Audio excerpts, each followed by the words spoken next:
What's good, everybody? Welcome back to the channel. This is Real Fan Sports. My name is Nonpfixion. It's my co-host Zach, and we have the Bills and the Patriots in their first drive going on right now. What's good with everybody?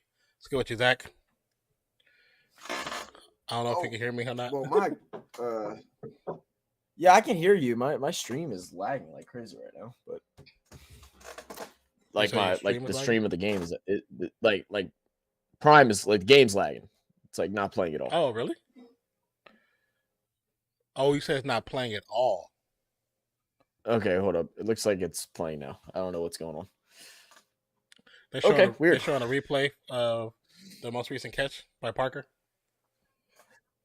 Boy, they started this game quick, huh? Yeah, they started exactly at 15. The ball's They coming out. started early, man. No, it kicked off at 7:15. Did it? Yeah. Because I heard it kick off when I was like, I'm going to press the button to go live. No, damn. It's going to be a fumble on the hands-off from Jones to Stevenson. But they actually recovered. Unfortunately, they picked up a yardage. It's going to be a 4th and 1. What's good, Declan? How you doing? What's up, Diego? What's up, William? He said Bills will get destroyed tonight? That's a brave assumption. I mean, I hope not. I got a bet that they're winning by over 4.5. So we're gonna see. We're gonna see what's going on. What's up, Skylar? Had the punt, the kick out, the return gets to the 32 for the Bills. Now we got Josh Allen coming out to see what he could do. Josh Allen's about to have a day. You ready for that? He about to have a day today. He should. He should against this team. Everybody been talking all that mess about him. He about to come out and have a day. Did you just turn your mic down? I just turned my gain down. Oh yeah, it just I can notice it. You got super low. Yeah. I mean, I turned it up a little bit, but it was all the way at the top. I didn't realize that. Josh Allen with time. It's gonna be a drop pass to Singletary, who was wide open. Might add. Yeah, let it be Singletary, bro. I really didn't want to keep him in my starting lineup, but I was like, you know what? I'm going to keep him in there because, the last couple weeks that I haven't played him, he's looked good. So I was like, you know what? I'll keep him in. I'm regretting it already. What's up, Skylar? How you doing? Oh, Declan. How we doing, baby? 2nd and 10. Allen under center. Diggs in motion from right to left. It's going to be a play action fake. Pressure's there. Passes up over the middle. It's going to be caught to a wide open Diggs. Yes, sir. It's going to get across the 50-yard line. I got a nice little bet going today. Bro. What's the bet?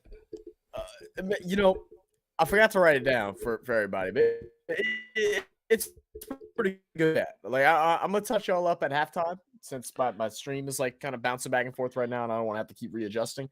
But I actually like this. I haven't liked the bet that I placed in a while. Oh, you know what? I do have my Wi-Fi on because you're lagging a little bit. It's gonna be a handoff to Singletary. Pretty much goes nowhere, and he's gone. But he'll be back. That usually happens because it cuts pretty much when you turn off. It cuts it off, but he should be able to bounce back in. But thank you guys for being here. Truly appreciate each and every one of you. I know we started a few minutes late, but it wouldn't be us if we didn't start a few minutes late. Because when we start early, people talk trash. Like, why are you guys so early? So we stick to our normal. We stick to our normal being late. Yeah. Hold on, Skylar. I got y'all just bringing Zach back in. Okay. Oh, did Davis say to corral that one in? I think so. No, they're going to say incomplete. It's going to bounce. I was having a great day till my dad compared me to my sister with school. Okay. Go figure. I always love it when the parents compare the children. See, parents, you do that, but you're not supposed to do it in front of the kids. That's the key. 3rd and 11 for Josh Allen and the Bills.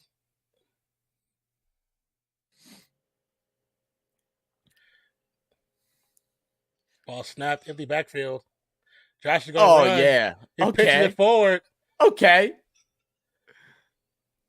No, I think he was good. He just needs a foot behind. His whole body can be across as long as one foot is behind. Yeah, he's well behind it. Oh, yeah, he's well behind it. Okay, I'm glad, Josh Allen didn't learn how to throw little flicks like that from Brett Favre. Do you remember how horrible Brett Favre was at throwing those little tosses? Yeah. God, that was horrible to watch. I know.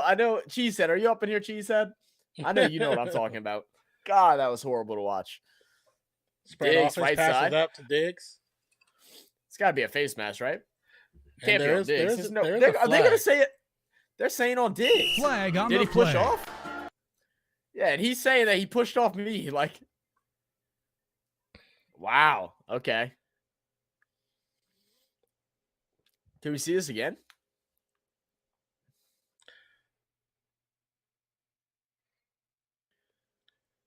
Oh, my ass, bro. My ass. That's a foul. But the reason why you don't call that is because they both put their hands up. Right. You can't call that. You literally can't call that. So you're calling that because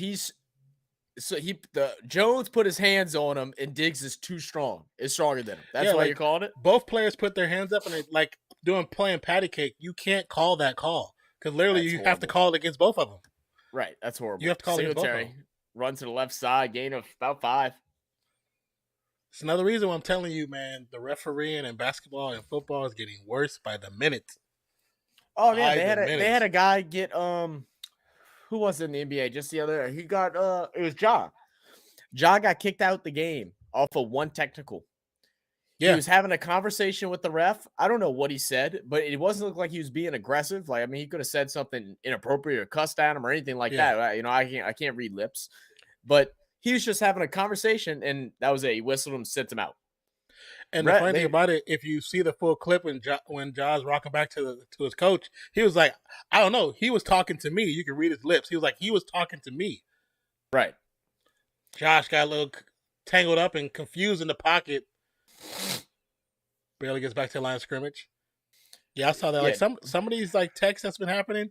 The one with Booker, his tech didn't make sense. The tech with all the text with Tatum doesn't make any sense. The dude, none of them have. Then Van Fleet gets they get a foul call on Van Fleet. Van Fleet has the ball. He throws it against the stanchion. It bounces back to him. The ref gives him a T for that. He's like, "What'd I do?" It's like, right? What did I do? Like, and I'm like, you're taking the joy and even the frustration out the game, where you're making it frustration toward the refs. Well, the thing is, flag on the play on the false start. The biggest thing is for the fans. Like, the fans aren't here to come and watch you referees. They're coming here to watch these players. You're making the fan experience worse too. I mean, especially teams that are not that great. They come watch these stars. They want to see guys like Ja, like Jason Tatum come play, and then you're going to send them out because they clap their hands or you didn't like how they approached you. Like, get out of here. Let me tell you one of the wildest ones. Did you see Westbrook when a dude hit him in the face and busted his face open? Yes. So because Westbrook said something, he got a tech in that too. What? He got a tech in that on that moment too. He got a tech. If you watch the full clip, you have to watch the full clip. I saw the clip, but I didn't see him get a tech. That's crazy. So LeBron's like, wow. Everybody looked at his head, see him bleeding, and LeBron's like, oh my God. So they grabbed the towel, put it on his head. But before that, he said something to the guy. And clearly that should have been a flagrant 2. He went for his face. Right. And 100%. Flagrant 1, he went for his face. Flagrant 2, the dude's bleeding. You cut his forehead open. Yeah, there's a gash down his forehead. Right.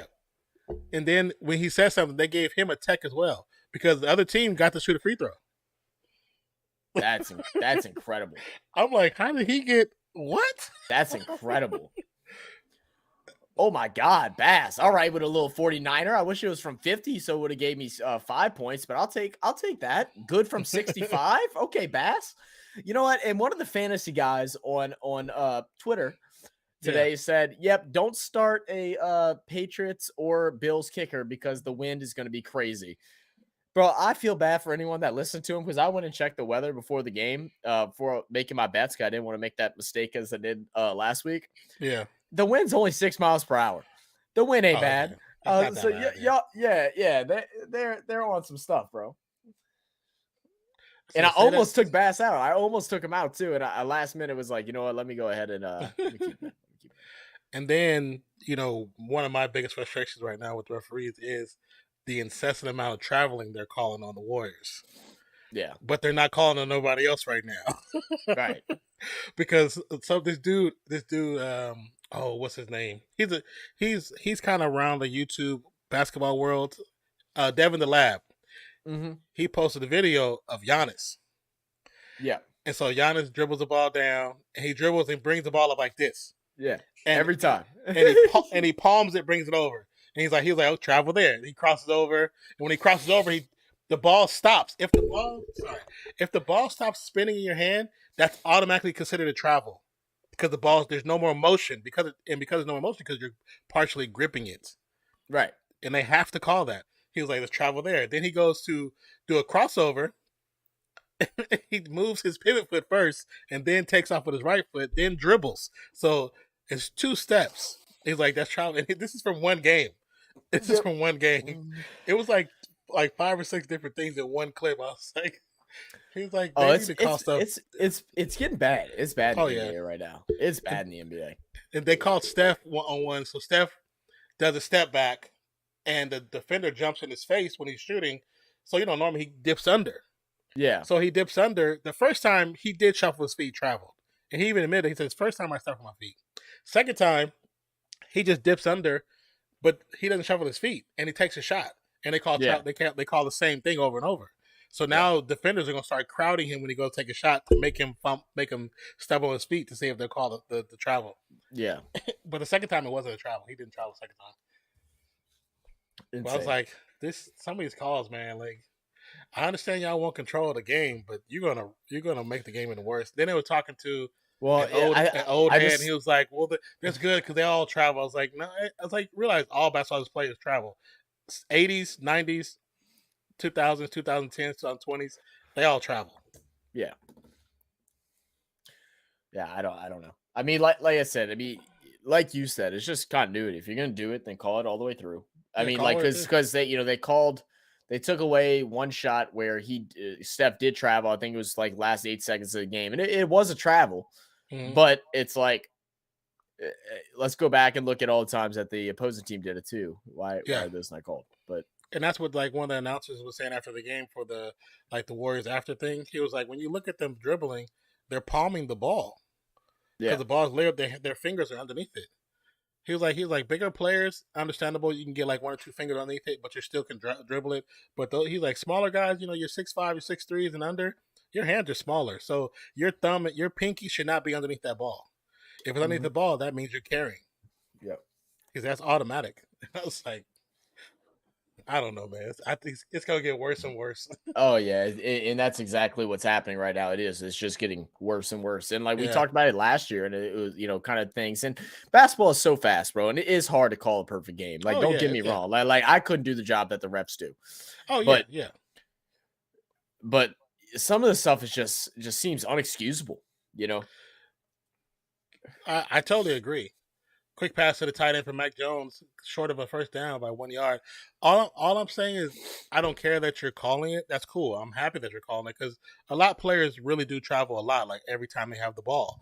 My thing is just call it fair across the board. That's all I want. I just want fairness. I agree. But let's get back to this game. It's going to be 2nd and 1. Mac Jones under center. Great catch, like we said, over to the right side of Hunter Henry, who's able to get a gain of almost 10 yards. This can be 2nd and a half. They're going to run it out to the right side. Stevenson, who's going to be taking a lot of the run attempts today as Damian Harris is out once again. And he's done a good job. He came in last year whenever Damian Harris came out and was able to show that he deserved to get his shared reps, regardless if Harris is healthy or not. And when Harris is out, he's been doing his thing, averaging over 15 carries a game, averaging around 70 to 80 yards on those games that Harris is not there. So, they're going to need him to really hold it down for the Patriots. Yeah, I totally agree with what you're saying. But I mean, so far he's been doing pretty decent. Great throw by Mac Jones, a little high, but is able to get snagged up, and Aguilar is going to get a catch for the first down. Aguilar, the traveling man. Everybody questions his hands. He got scared out of Philadelphia. Thank God they couldn't stand that man. Ain't that right, Dick? Yeah, he went to the Raiders and actually did good, but left for the money to the Patriots. Yeah. I was actually surprised with that one. I thought Aguilar was going to stay, man. I was too, because at that time he was our number one receiver. Yeah. Great pressure by the Bills. Mac Jones going to scramble out to the left side, cut it inside. Is going to run it for a gain of about 7. Good take by Jones, but probably going to come back. It's probably going to be a hold. Flag on the play. I'll say with him getting out that much and as good as he was getting out, there's got to be a holding somewhere. Yeah. Trent Brown, that guy. Another guy I don't like. Oh, my beard is so scratchy right now. You ever have those days where your beard's like super scratchy and just like you want to just shave it all off? It's usually during the cold season because your hair grows more. Yeah, it's exactly what it is right now. Like I just shaved the other day, and it's like it's growing fast. So I can feel it's like growing fast where I feel it growing, and it hurts. Yeah, I'm gonna have to hit it up tonight a little bit. Mac Jones scrambling, throws it over to the right side. Stevenson's gonna have a little bit of space and some blocking. The ball's gonna pop out, but I think Aguilar is the one who's gonna grab it up. You think right? You're correct. Still gonna be maybe 5 yards short. I mean, it kind of worked out for him. Got him extra 7 yards off the fumble. What up, JGP? Yo, Jerry, what's good, baby? Jerry, what you think of TJ's stream earlier with talking about the coaches? I was kind of popping in and out listening, man. I think he made some really good points, especially with the conversation with the quarterback coach. I was kind of watching that debate. Gets the first down, still on his feet. Oh, a lot of speed. 30, 25, 20, 15, 10, 5. Touchdown! He hits him with a TikTok dance. But he hit that dance hard. He hit it hard.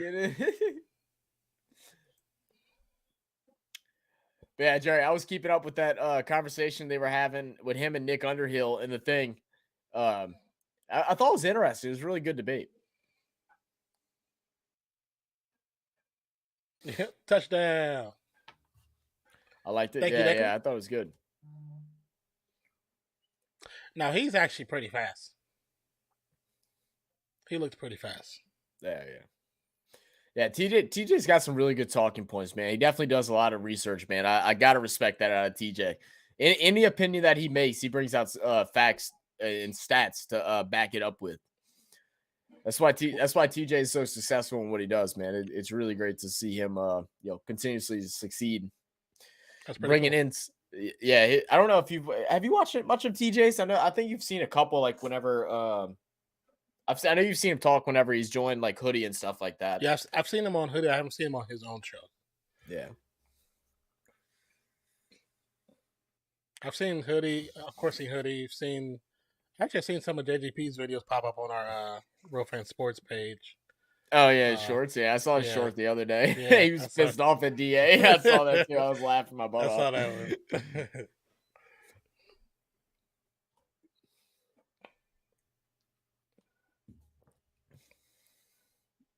Why does that look like Stephon Diggs? Is that Diggs? That looks just like him, bro. It looks just like him. It kind of did a little bit.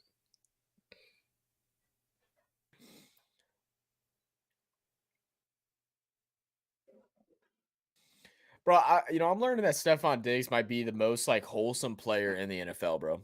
You see the other video of him with the kid? I saw that video. There was two of them. I didn't even realize that until after someone had shared it to us, so I reshared it. Mm-hmm. And then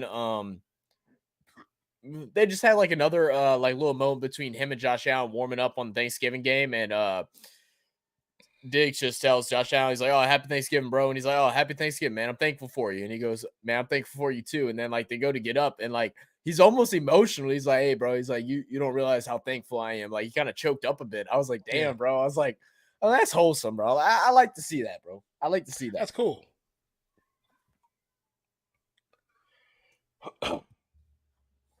What was it?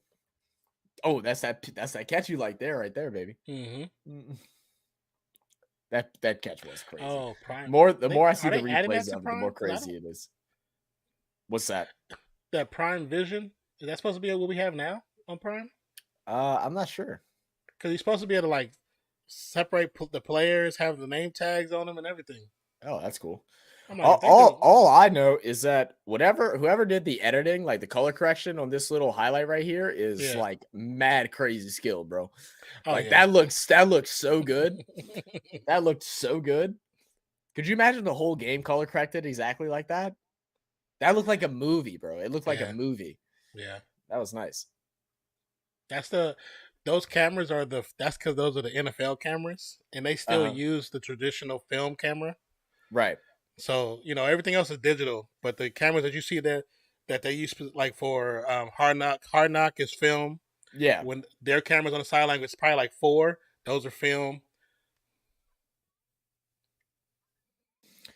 All right, ball's off, and it's going to be a short kick, but great hustle there by 41 of the Patriots. Yeah. Oh my God, didn't let him get nowhere. Skolert. The cool thing, the fun thing about, or the funny thing about film, when you shoot those real cameras like that, film can't touch daylight. Yeah. So it'll burn up the film. So when they change out the film, they have to take this thing and put it over the camera, and they do it without looking at it. Yeah. Which is pretty cool. Interesting. What up, Cheesehead? What's good, baby? I keep getting alerts on my ring, and I'm like, is that my desktop? Is that my tower? I got Pat's D this week. That's a rough one, Cheesehead. I'm not gonna lie, that's kind of a rough call. All I know is that I need whoever plays Philly to win. Yeah. Oh, who plays Philly? Yeah. It's either Ray or Nate. I can pull up the fantasy real quick. I'll tell you.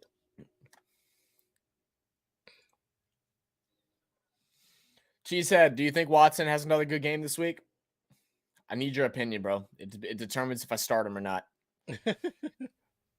Josh Allen with a lot of time. He's going to go ahead and just throw a check down.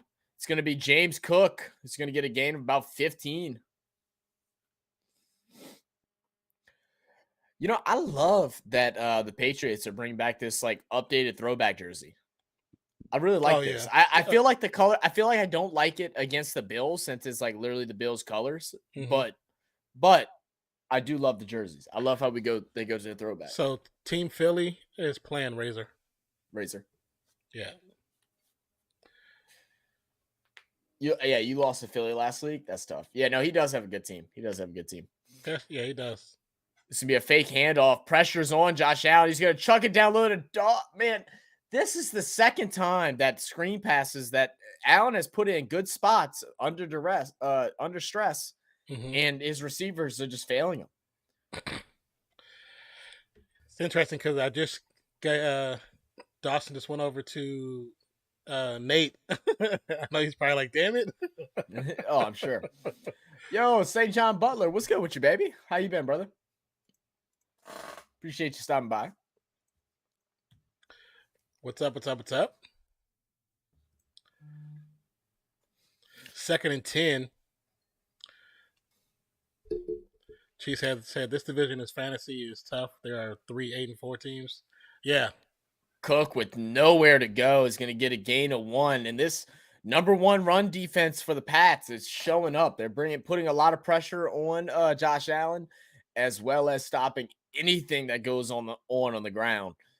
It's so funny because the West Side, you got Razor, Nate, and Cheesehead all 8-4, and then on our side, you got it's so spread out. It's Skyler's 11-1. I'm 8-4, and then it's 6-6, 6-6, 5-7, 2-10. Yeah, I did that double division thing for the first time. I don't know how I like it, but I never seen anyone do it. I wanted to try it. Allen rolling, no flag. All right, we're gonna get the flag late. Gabe Davis got pushed down on the ground as he was trying to retrieve the catch. He was down before the ball even got there. Right. I was really waiting for the refs to say, "Oh, he tripped." Like that's if it was the Saints, that's how it would be. Yeah. Yeah. Oh, he tripped. Oh, actually, you know what? Actually, that's not a pass interference. That's actually not a pass interference. I don't think, bro. I take it back. I take it back. It shouldn't have been one. Unfortunate. It's because he's a rookie. It's because Yeah. he's a Oh, rookie. yeah. You know the rookies don't get the calls. What's your options, Cheesehead? Cook stays in a run back. He's going to get the run. This time he's going to have space. He's going to break it in through the middle, get it into the secondary. Last defender is finally going to get him brought down at, shoot, I don't even know. They said to 50. It looked like it was further than that. He got past the 50 for It sure. looked further than that. Yeah, look at this blocking here. Opened up that hole. 89 is going to be able to pick up that extra space. Quick little juke on McCourty. Going downhill, and the last defender just able to gather him up. Great run by James Cook, the rook. James Cook, the rook. Yeah, you like that? Yeah. I can dig it. St. Darbo says, who do you guys think goes to the Super Bowl if you had to pick today? Philadelphia And Kansas City. in Kansas City. Yeah, the Bills have to have to get out of this slump. That's the only way. They're in a deep slump right now. They're still winning games, but they're in a slump. They're not looking like the team they looked like in the beginning of the season. 40 sent me somebody's ranking.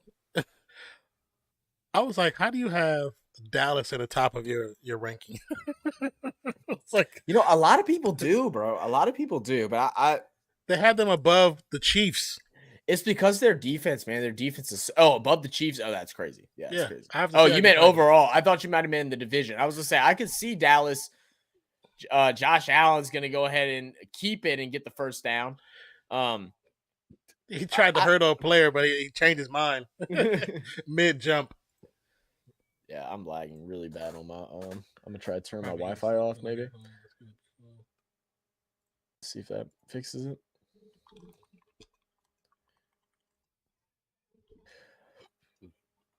But yeah, above the Chiefs is crazy. I can see someone putting them above Philly, but like above the Chiefs is nuts. Cortland Sutton, Zay Jones, or Josh Palmer are my top options right now. Jones is in there. Man, has Zay Jones really been doing anything, bro? Like, I think I'd feel more comfortable with Josh Palmer, to be honest. But that's me. I mean, I have to look at it. You said Just Zay Jones with the Jaguars? yeah. Mm. No, I'm just like, like nothing's working on my phone, so you gotta take play by play. Okay. I'm gonna try restarting my phone, see if it'll fix it. All right. We're going to TV time right now. Okay. What's good, Nate? Mr. Drifty, the Christmas poo. Okay. All right, Nate. Oh, I didn't even see the avatar or whatever. That's funny. Well, I mean, let's see. His current season, he got 58 receptions, 562 yards, 1 TD. He's averaging 9.7 per reception. Who they play this week? The Lions. So who does they're both 4-7 too. And what I know the Chargers moved into the Sunday night game, and they're playing. Who they playing again? I like how they moved the Broncos game. Yeah, they moved Broncos out. Everyone was mad that they got rid of because they played Kansas City, right? Everyone was like, why they take Patrick Mahomes off Sunday? They're not taking Patrick Mahomes off a Sunday night. They're taking the Broncos off of primetime game because it's too many. They've had too many. The primetime is. Who do they play? Why can't I think of it? It's actually the primetime on Sunday is actually Colts at Dallas. Yeah, that's the prime. No. They switched the Chargers. No, the Chargers is playing the Raiders at 3:25. Oh, maybe is it next week then? It might be next week. It must be next week then. It must be next week then. And they just did it. 'Cause I know the Chargers got bumped to a primetime game. I know that. Miami They got got Chargers bumped. next Sunday. That's what it is. That's what it is. It's next Sunday. So they play Chargers play the Raiders this week. Yeah, I mean, I think I would go with I don't know. I think I would go with Palmer, to be honest.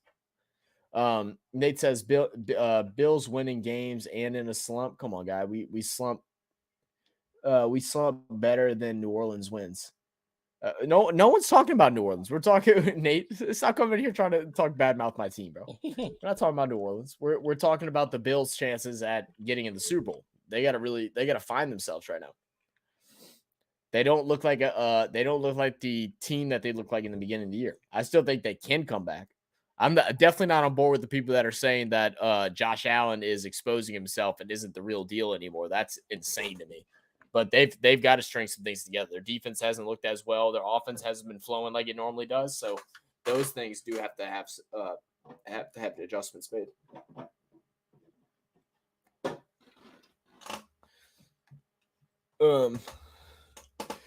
Allen, touchdown pass, caught. Diggs. All righty, there we go. That's one of my bets. I'll take that. Oh, you're I just got it. Oh, I'm sorry. Yeah, because I just freaked. I was like, it's weird because Prime Mobile always seemed like it's ahead of Prime on the computer. Yeah, because the touchdown just happened. Oh, okay. And it's actually live. Like, you can't go ahead. You can't go further. Don't worry. I'll tell you, that's one of my bets right there. And I hate Zay. I hate Zay Jones. Jones smashed Palmer last 2 games. Did he really? Interesting. I might just like Palmer. That could just be me. Like, I mean, lately, the way our league has been going, you listen to the opposite of what I say because it hasn't been great. It hasn't been great advice on our league. Trade deadline pass who whined about. Yeah. And now look, my other league. Hey, bro, my other league, my family league. Oh, they in trouble, bro. They in trouble. They in trouble. I need 50 points to catch up, bro. To get I actually have a chance of taking over first, going from literally 0-5 to being in first place. I have a good chance. Oh, okay. That's for sure. That's for sure. That's for sure. But if New Orleans won 2 in a row, you would be partying. Bills win 2 tight games, and they slumping. That's not what he's saying. I mean, that's not exactly that's not what I'm saying at all. I mean, yeah, I'd still be excited because we look bad, but I'm holding the Bills to a way higher standard than what I'm holding New Orleans. Way higher standard. A much higher standard. Yeah. I might bench Lazard. Interesting. Nate said, I miss Diggs. People forget I lost my number 1 guy and lost by like 10 points in the last 2 weeks. Yeah, I know you've been unlucky the last 2 weeks by far, Nate. Oh God, dude, my acid reflux is bad today. I'm seeing the kickoff right now. Balls up. Nope. They're showing Diggs on the sideline. All right, let me know when he catches the kickoff. Caught. Jones with the return. Gets to the 15. Cuts back at the 16. Gets tackled at 17. Going to be down at the 17 18, but there is a flag on the play. On the play. Is it top 4 teams in each division? No, I believe it's top 3. Always misunderstood around here. Sigh. I'm so confused, Nate. I'm sorry if you misunderstood.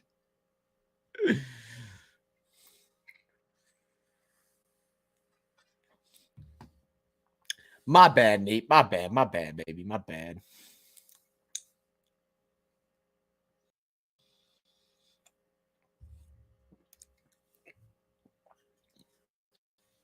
Ugh. How you doing, Nate? Are you getting ready for Christmas, bro? Are you handing out coal to everybody? You're the Christmas poos, are you? Like you gathering up the dong from the dung? Is that what it is? Dung from your cow? Hand it out. Fertilizer? Getting everybody fertilizer this Christmas? That's what I would do. But I'm an ass. So this is gonna bring up 1st and 10 for the 9 after the penalty. This would be a handoff. Oh my Ooh. God. Yeah, My boy ran into a brick wall. Immediately fell to the ground. Declan says, "I'm here now. I was doing some cleaning up, and I've been very late today for no reason, but I'm all good now. It's okay to be late sometimes, man. Sometimes it happens." Understood, Deck. Understood. Yeah. Oh my goodness. I'm so. Hold on. Give me a minute.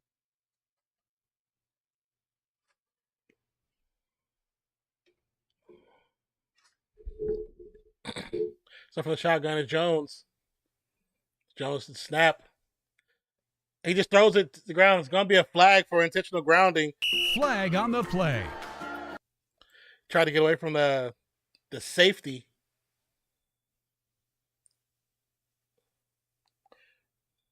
There should be 2 penalties on the offense. Should be a holding on the left tackle, left guard, but also intentional grounding on Mac Jones.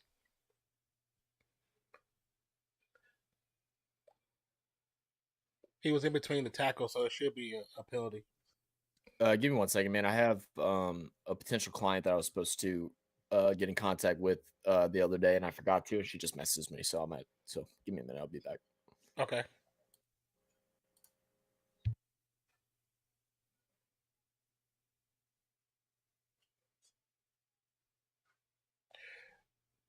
So they're going to decline the tackle penalty, but it's going to be they're going to accept the penalty on the intentional grounding.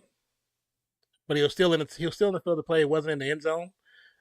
So the ball's going to be spotted at the just under the 1 yard line.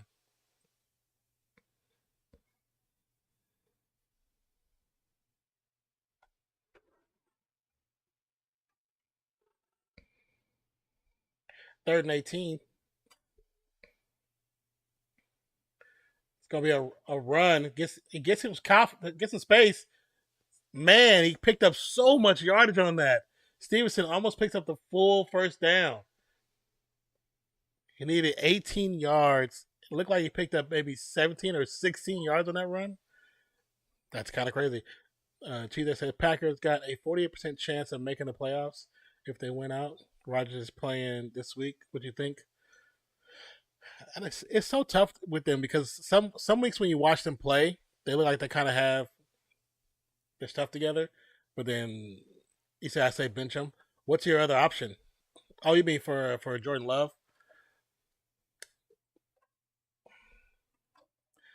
I think even if they make the playoffs, they're not beating nobody because it's just their inadequacies are going to show up in the playoffs. I don't know if I'd say bench them, but I can see them doing that to test out the waters because, like we were saying last time when you came in stream, it's going to be his 5th-year option for Love, correct? And if that's the case, you don't want to go to the offseason questioning the fact, okay, do we keep him or not keep him? Because that's just going to be a waste of money if Rodgers is going to decide to stay one more year. Because you're not going to pay him to sit. Because if Rodgers decided to stay, then they're going to get rid of him for sure. The punt is up from about the 1 yard line. It's going to be a fair catch. Caught about the 44-yard line.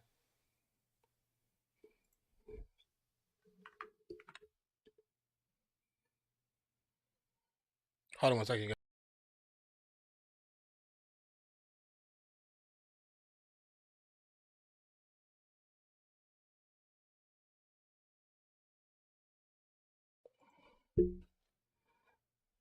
Okay, hello. I said, okay, hello. Let's start. I'm so used to being on the phone, people. But yeah, I don't know. It really depends on the intention with them. Like if they're planning on getting rid of him, you can play him to get some screen time, so people can see what they'll be trading for or opting to get if they do a trade for cash or trade for picks or whatever. Which I don't know what picks they would get, but I don't see them benching Rodgers though, just because of how much money they've already invested into him. Now, if he gets to a game and he balls out in the first 2.5 quarters, then they may do it that way, where you might see him going to the bench. But with the money they've given him, I don't know. I can't see them benching him unless they decide they're going to tank the rest of the season.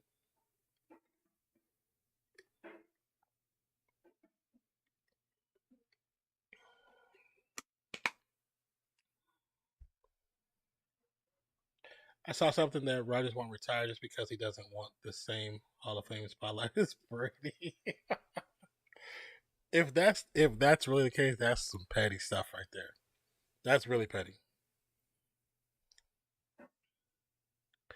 Or he just doesn't want to retire the same year as Brady. I mean, regardless, they're both first ballots, so it doesn't matter. Um, but that's if that's a true thing, if not just a random happenstance statement you've come across. So it's kind of tacky on him. It's his behalf. That's what he's thinking. Like, who cares? The Hall of Fame is not about one person. It's about that one person at that moment when they're on the stage talking. But as a whole, it's about a group going in together. It's a brotherhood. Like, that's what it's supposed to be about. Um, that's kind of funny though. That's funny.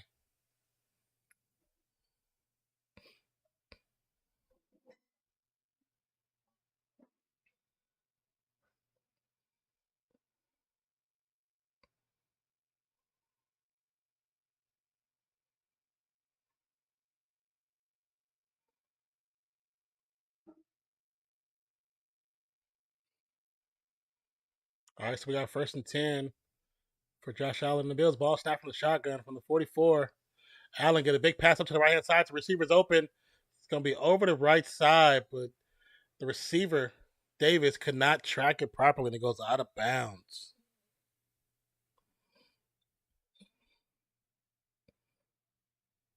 And the crazy thing about it, Gabe Davis had so much space on the outside of the defender.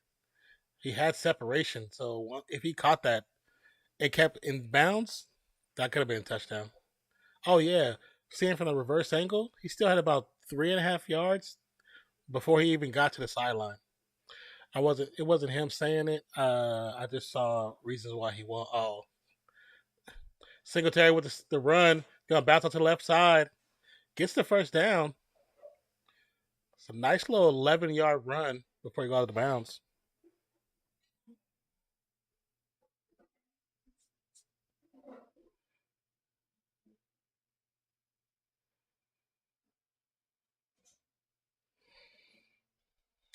I mean,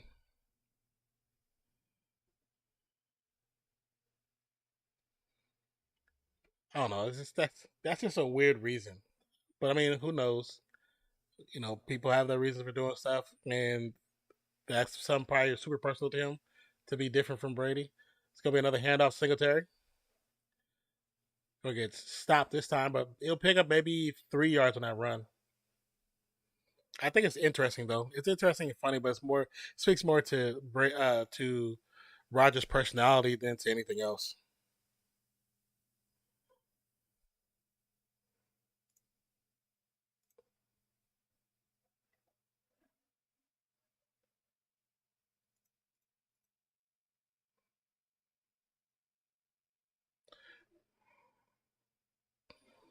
All right, 2nd and 6. High snap, but it's gonna get handoff to Cook. Maybe picks up one or two. Just depends on where they spot him. He's definitely short of the first down though.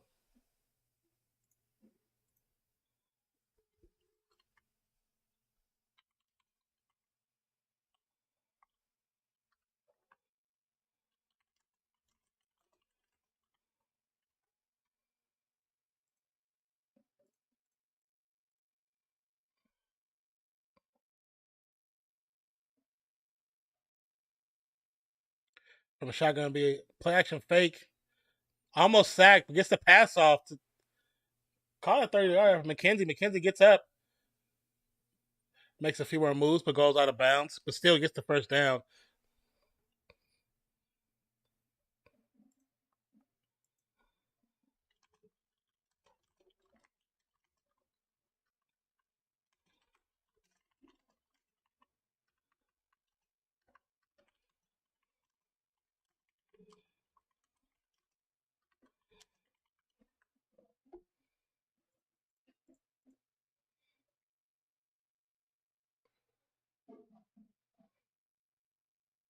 I'm so confused why Brown was waiting so long to touch him when he was down.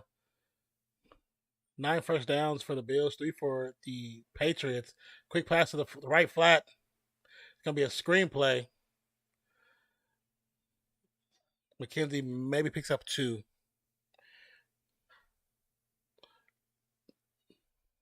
Just sent to our RFS system. Okay. Thank you, sir.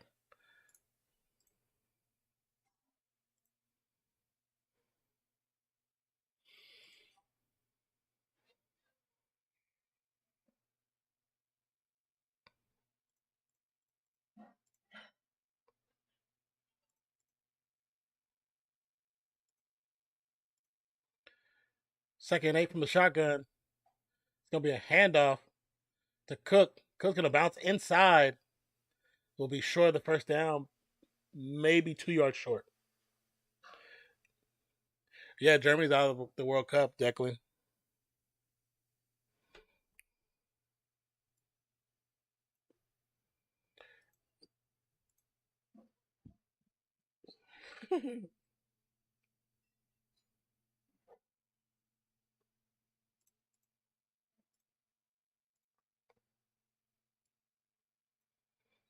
Third and 1.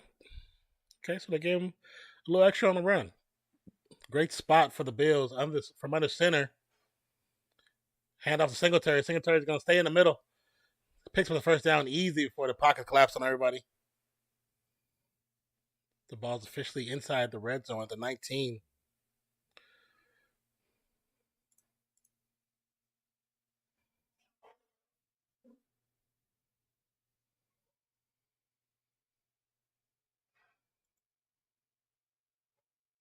The funny thing about it, like the whole one where it says doesn't want to share the stage to be in Tom Brady's shadow. It's like, dude, no matter what, you played during his time period. You're going to be in the shadow regardless. From under center. It's another handoff. Nice little run for Cook. Looks like about a 6-yard pickup.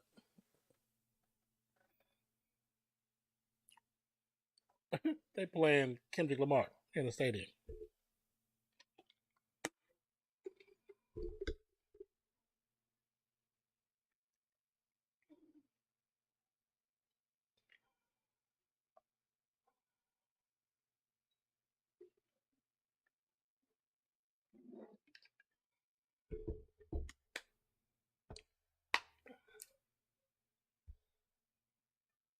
Allen the shotgun. Receiver in motion from left to right. Quick handoff to Cook. Gets instantly contacted. Maybe a 1-yard pickup.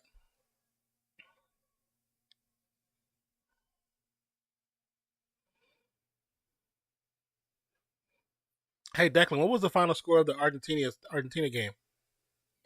I was watching them for a minute, but then I had to take care of some stuff and I didn't see the end of it. Was it Argentina and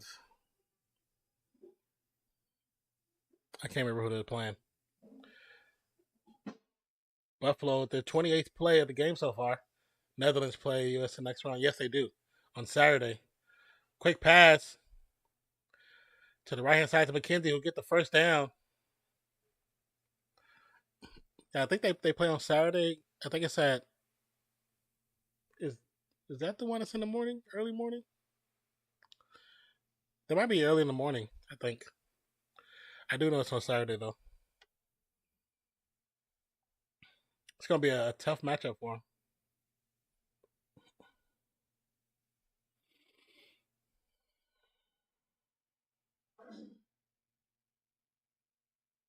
All right, from inside the 10, ball snaps. Going to be a handoff. Goes nowhere. Hines was fighting his way, but couldn't. At least he got back to the line of scrimmage. It could have been a loss of 3 yards.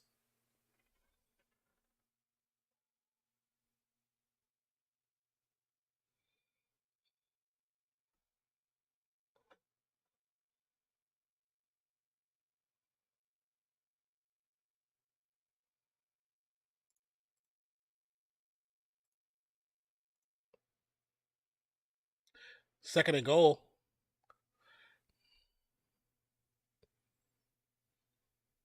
Poland. Oh, okay. So they never scored. Okay. The pass was Davis in the back of the end zone, but it's no good. He drops it. So Poland never scored, huh? Yeah, I saw the 2 goals Argentina did. I didn't see the end of it, so I was wondering if Poland would do anything.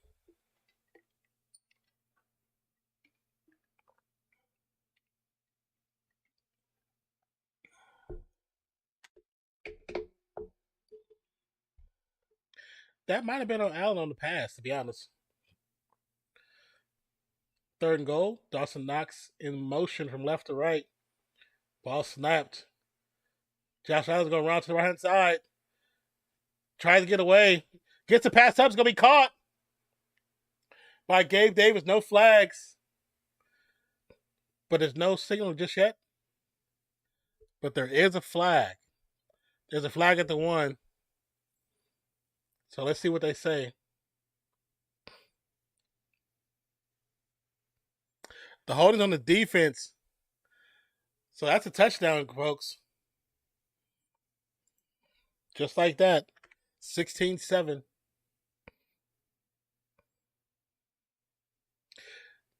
It's so crazy because Josh Allen was running from left to right, from the pocket to the right sideline, and was a step of going out of bounds before he just jumps and launches it to the middle of the end zone and finds his receiver.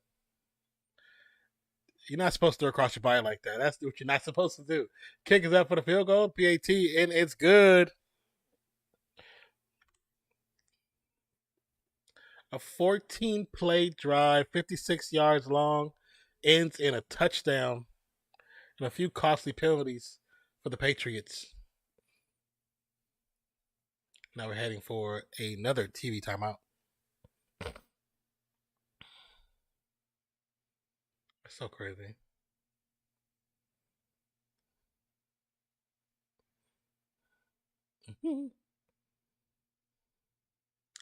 Japan beat Spain.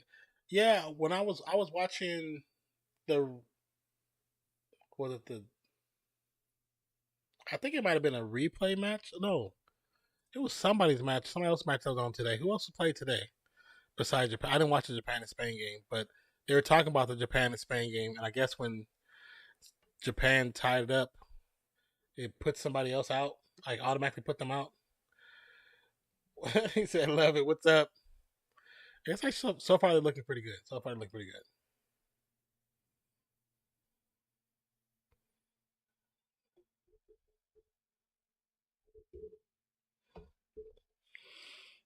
So funny how like so many commercials nowadays they either dance or they singing or rapping.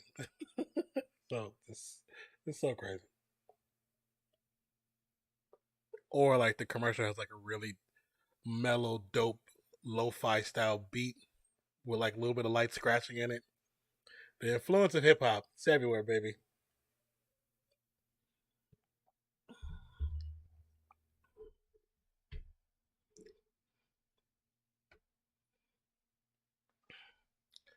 Let's look at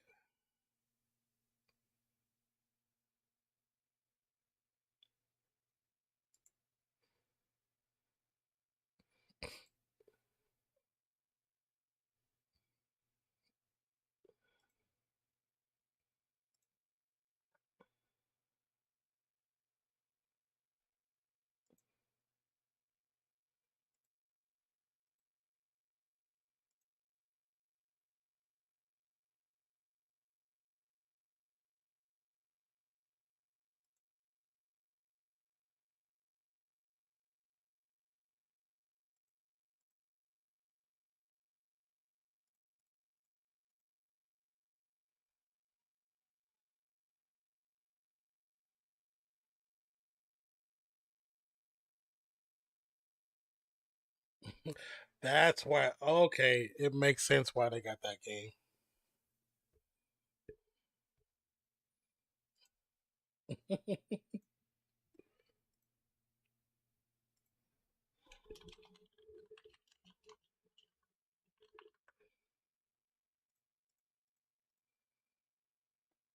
So the kickoff's gonna go into the end zone and go out the back of the end zone for a touchback.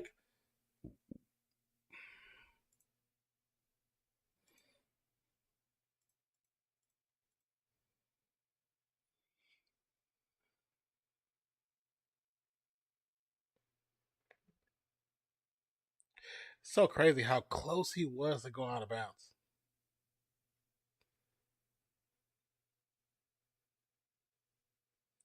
It's gonna be the pitch was gonna be to the right hand side, but he fakes it out, throws it to Smith, gets the line of scrimmage, and gets tackled by 3 defenders.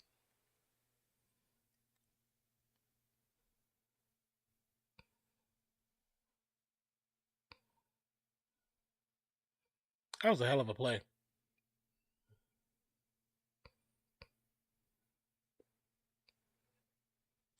It's gonna be a handoff. Woo! Helmet to helmet to Stevenson. Gets stopped at the line of scrimmage. It's 3rd down. That was a hell of a hit. The stop and the hit was by Tremaine Edmonds, number 49 of the Bills.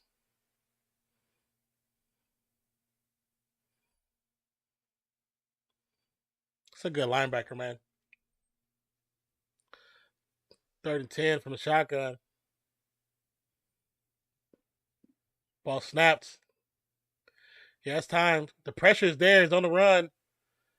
Jones gets the pass off. It's going to be dropped. Going to head to a 4th and 10. Bills are going to get it back after already having a long drive. Patriots out so quick.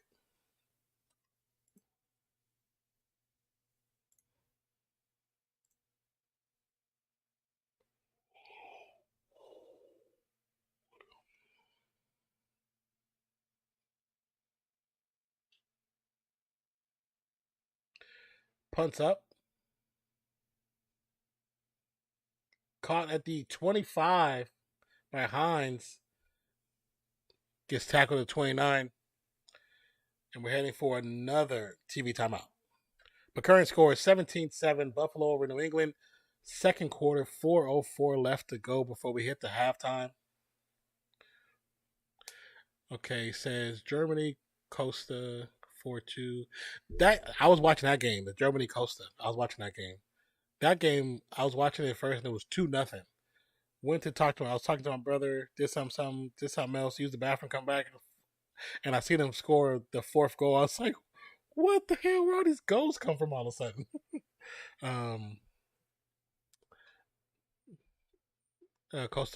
Germany, Costa Rica, Japan, Spain. I did not see that one. I seen a small portion of the Belgium, Croatia. I seen the end of that one, and then the Canada, Morocco. I didn't see that one, but Morocco put it to them, huh?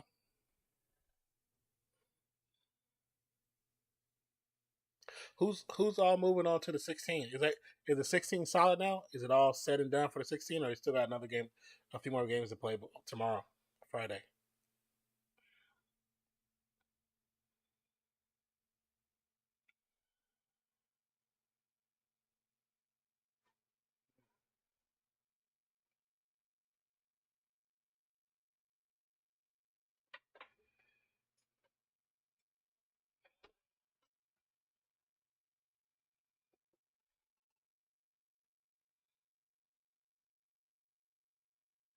My neck is stiff.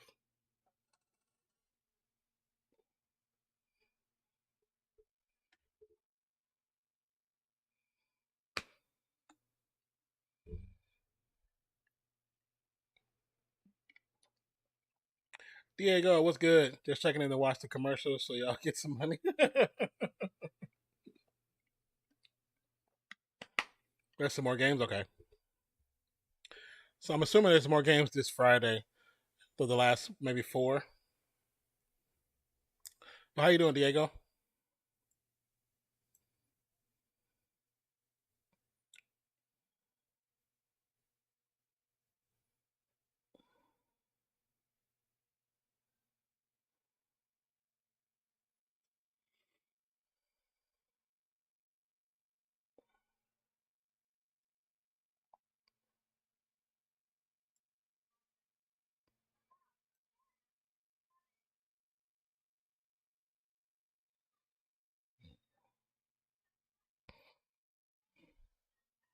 Good, bro. I'm kicking it at Carlos's stream today.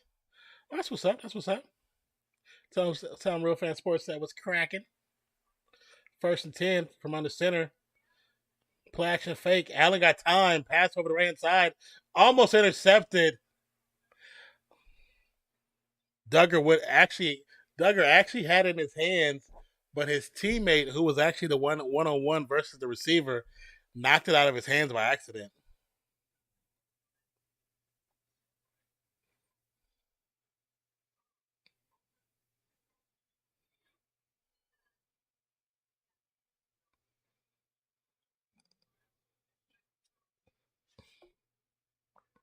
Hoes always look good. That's too funny. It's going to be a keeper for Josh Allen. Definitely didn't start off good. As soon as he decided to run, the pocket collapsed too quick. Maybe a short gain of 1 or a half.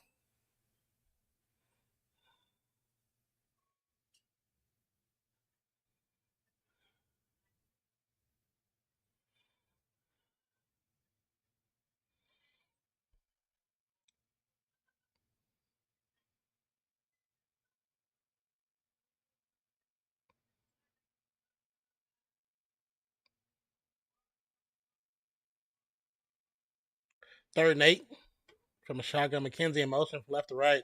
3 receivers stacked to the right, 1 to the left. Pocket is clean so far. There's a face mask on one of the old linemen, but gets the pass off. A big shot. Oh, it was so close to getting intercepted, but everybody kind of fell at the same time. 4th and 8. He's going for the big moonshot to Diggs.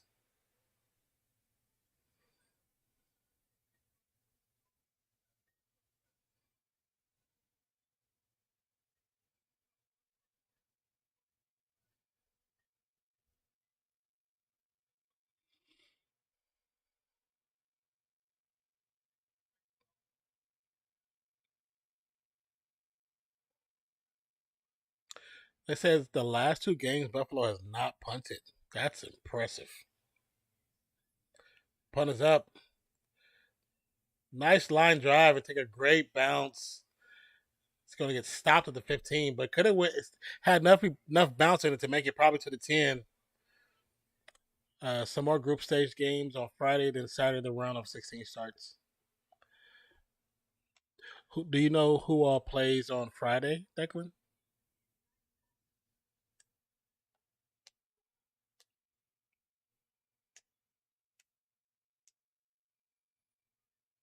Oh, that's actually nice.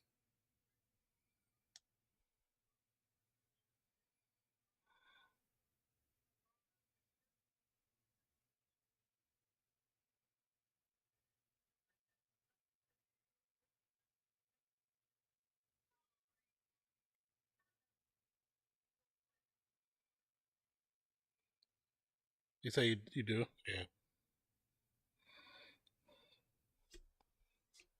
I was curious who was playing.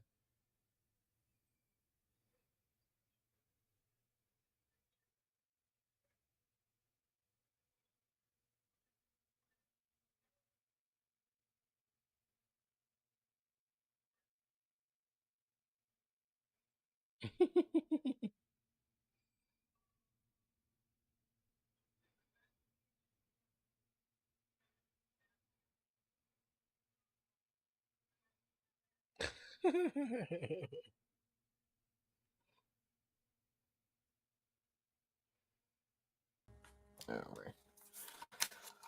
Sorry about that, Non. I had to go take that call, and it actually was a very good call. It's all good. No worries. Really, really nice slating. That's good. Just getting ready for a bariatric surgery in a couple months. Mm-hmm. And wanted to lose 50 pounds before then, and she's actually like super sweet, which is like kind of rare, because sometimes when you get these like random calls, like it's not always welcoming. Well, that's good. This one was nice. That's pretty good then. All right, let's see. I'm assuming we're probably at halftime right now, or close to it. Huh? Close to it, yeah. Got about 2:50 left on the clock. All right. Sorry about that, guys. Let me know whenever ball is snapped Okay. at the 1st and 10 for the 15.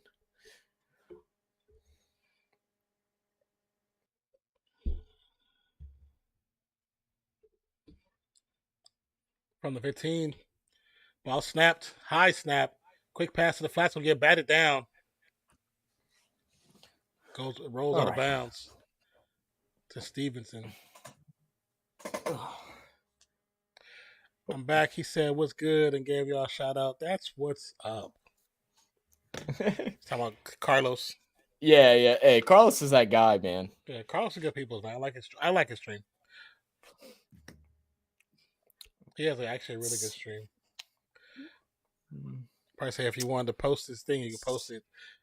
Diego, if you have his link, you can post his link, man. I don't think it'll let him because he's not a mod. Okay. I'll post it real quick.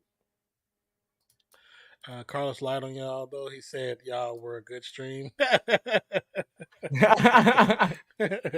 funny. Let's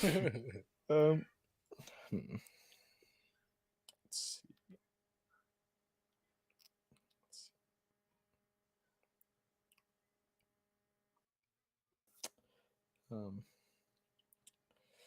Trying to think. What's a 3rd and 7.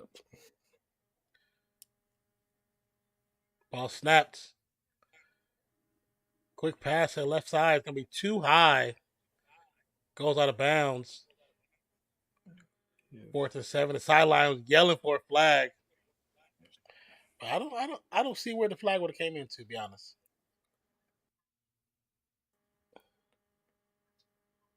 The crowd just erupted though, so something might have happened. Because he gets there right before the ball does, and he puts his hand over the left hand. You can kind of throw a pass interference flag on that one because he blocks his arm from going up to reach the ball, so I can see that one. Punt is up, almost blocked. It's caught about the 44 for a fair catch. Still got plenty of time though.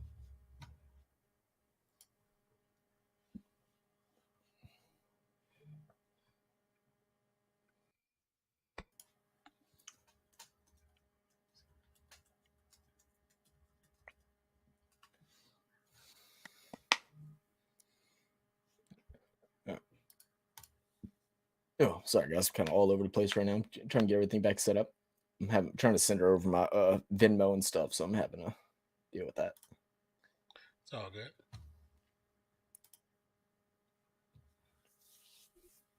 First and 10.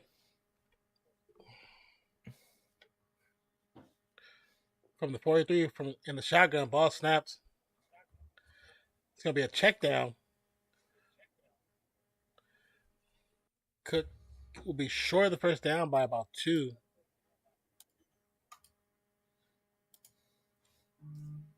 And we just hit the 2-minute warnings. Officially 1:57 left on the clock. 17-7 as they hit that timeout. And there's a link for Uneducated Sports. Definitely, if you have the opportunity, please give him a follow.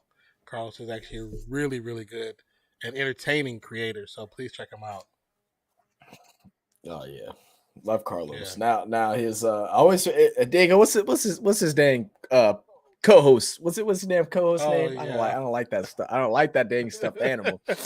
I forgot what's the name. I always forget to. Should be talking trash though. I know that. Talking trash. Always talking trash. Always talking trash.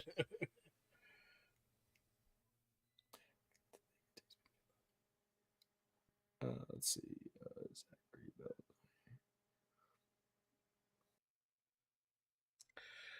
All the Friday games right here. South Korea versus Portugal, Ghana versus Uruguay, Serbia versus Switzerland, and Cameroon versus Brazil. Interesting. That South Korea one and Portugal could be interesting. Cameroon and Brazil could be an interesting one. PJ. Yeah, PJ, that's what it is. That's what it is. PJ, a little hater.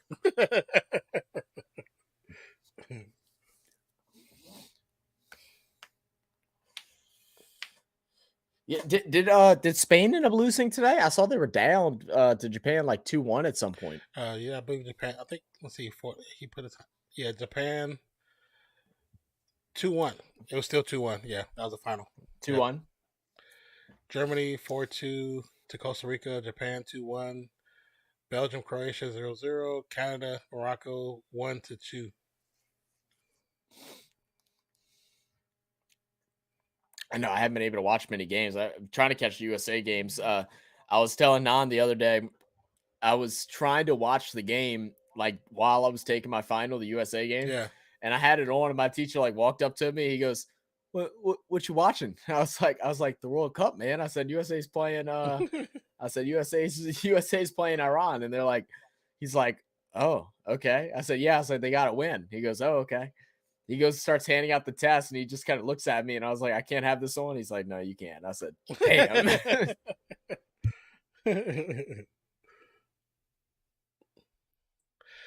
Declan, have you heard anything more about Pulisic? I wonder, is he playing for sure? It's gonna be a pass to left hand side to Diggs, about the 41-yard line. Gonna say it's caught. They definitely need Pulisic if they're gonna be successful on Saturday. I'll say that. Anyone cheering for another team other than the US? I mean, when we did a stream, there was like a few came in that were for other teams, but mostly everybody came in and was talking for the US or cheering for the US. From the 41, pass will go out of bounds after receiving pressure.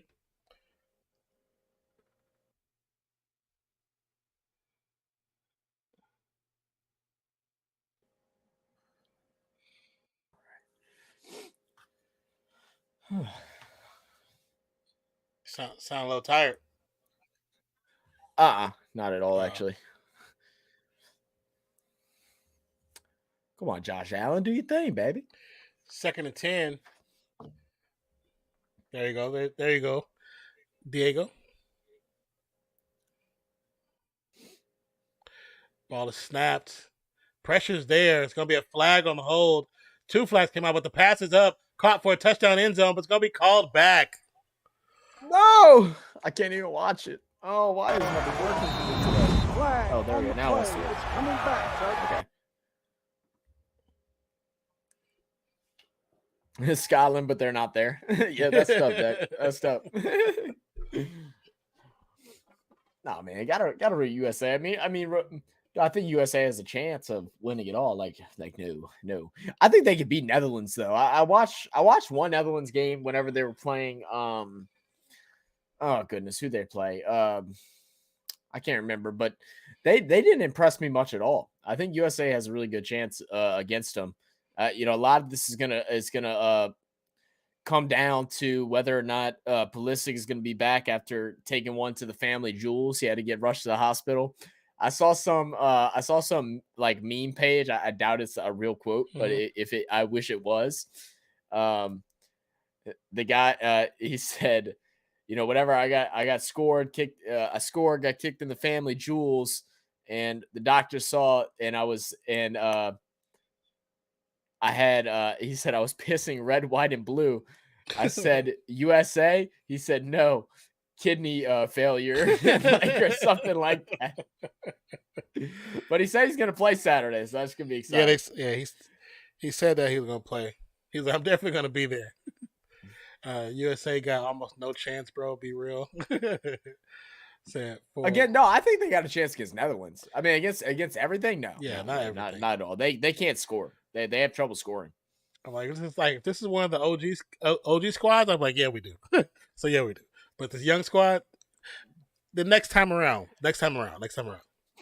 If we were able to put goals in the back of the net, we'd have a chance because we have opportunities. We've had a lot of opportunities against England, a lot of opportunities against Iran, a lot of opportunities against Wales as well, but just not able to put them in the back of the net, and that's where we struggle with. Yeah, after watching the Argentina game, I was seeing some of the things you were complaining about our squad, what they weren't doing, what they were lacking in. I saw exactly what you're talking about because Argentina did the total opposite. Like I could see it, so I was like, okay, that's what he was referring to. Whatever, Noah. Yeah. Zach Lattimore is back, and Werner. We got to link up soon, Oh, sack fumble, ball's out. Patriots got it. Judon's fighting. He's still on his feet. I love how they're going to call. I love how Josh Allen is the first one to try and tackle him. Could be a forward progress was stopped. I don't know why you keep saying that. He's so far removed from the Raiders. That doesn't make sense.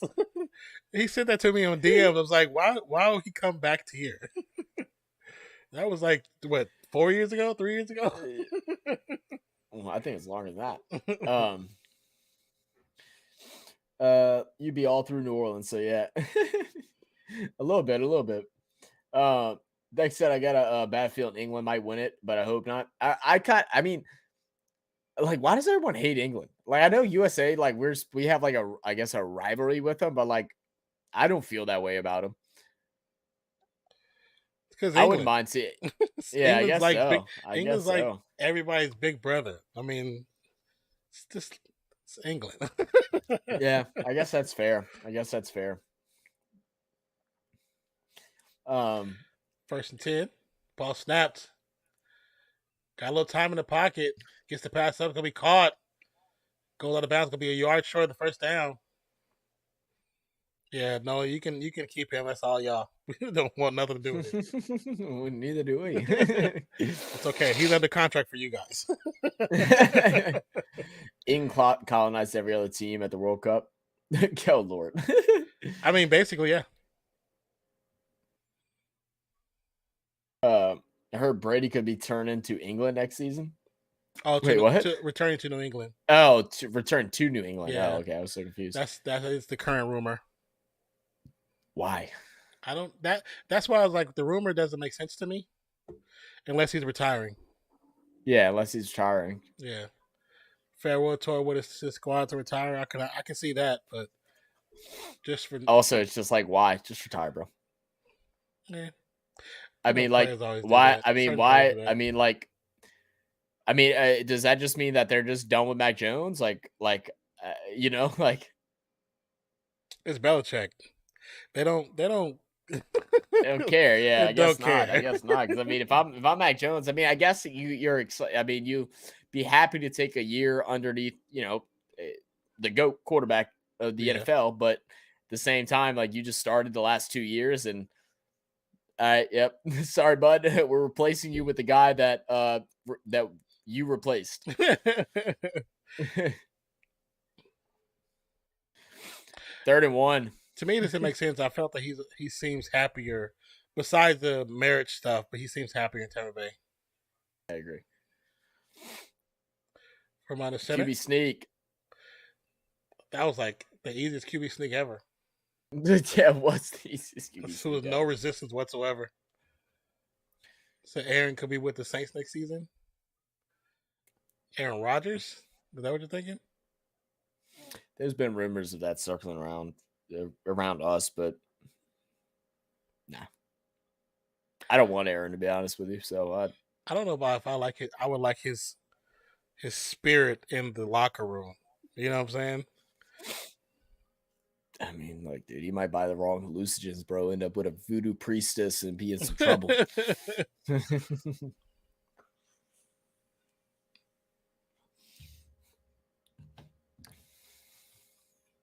Can they turn this fumble to some positive yardage, some points?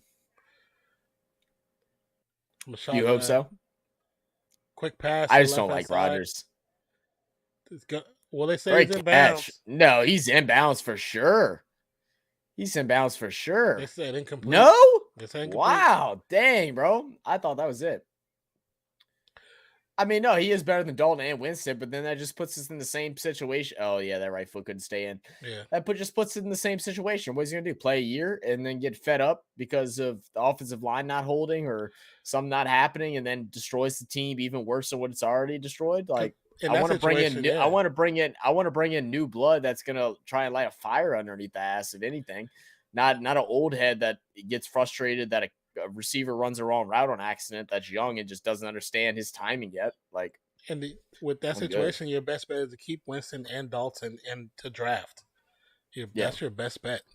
Because then you don't lose money. You already got guaranteed contracts for those two players. You bring in a rookie quarterback, let him learn, at least let him see and learn under the year. Hopefully, his mental catch up to the game speed for that first year. And by year 2, you can get rid of the other two and start your other player. And you have another backup.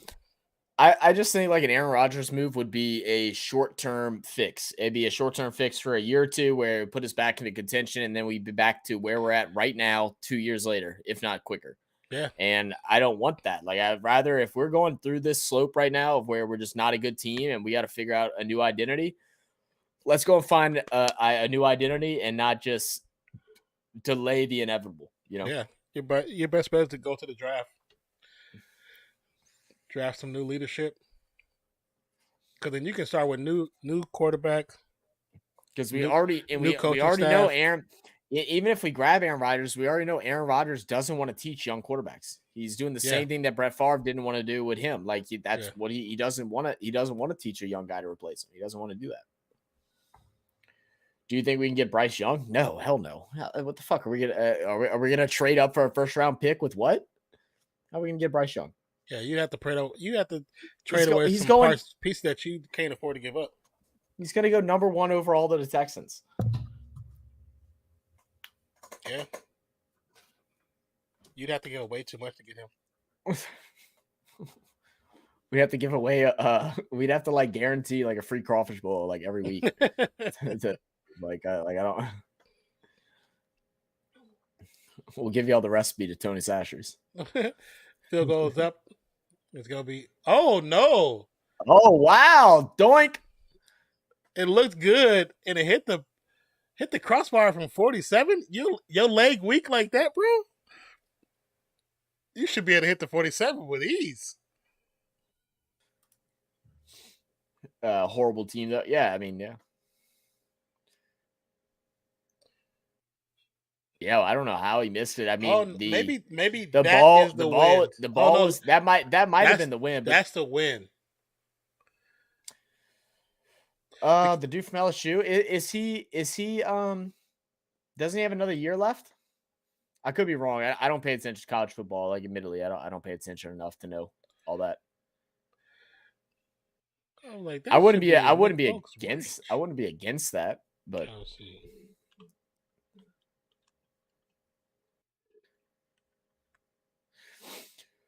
all right, Josh Allen trying to create something. He's going to pass the ball up the middle, tipped up, almost intercepted. Is going to go incomplete. 4 seconds left on the play clock.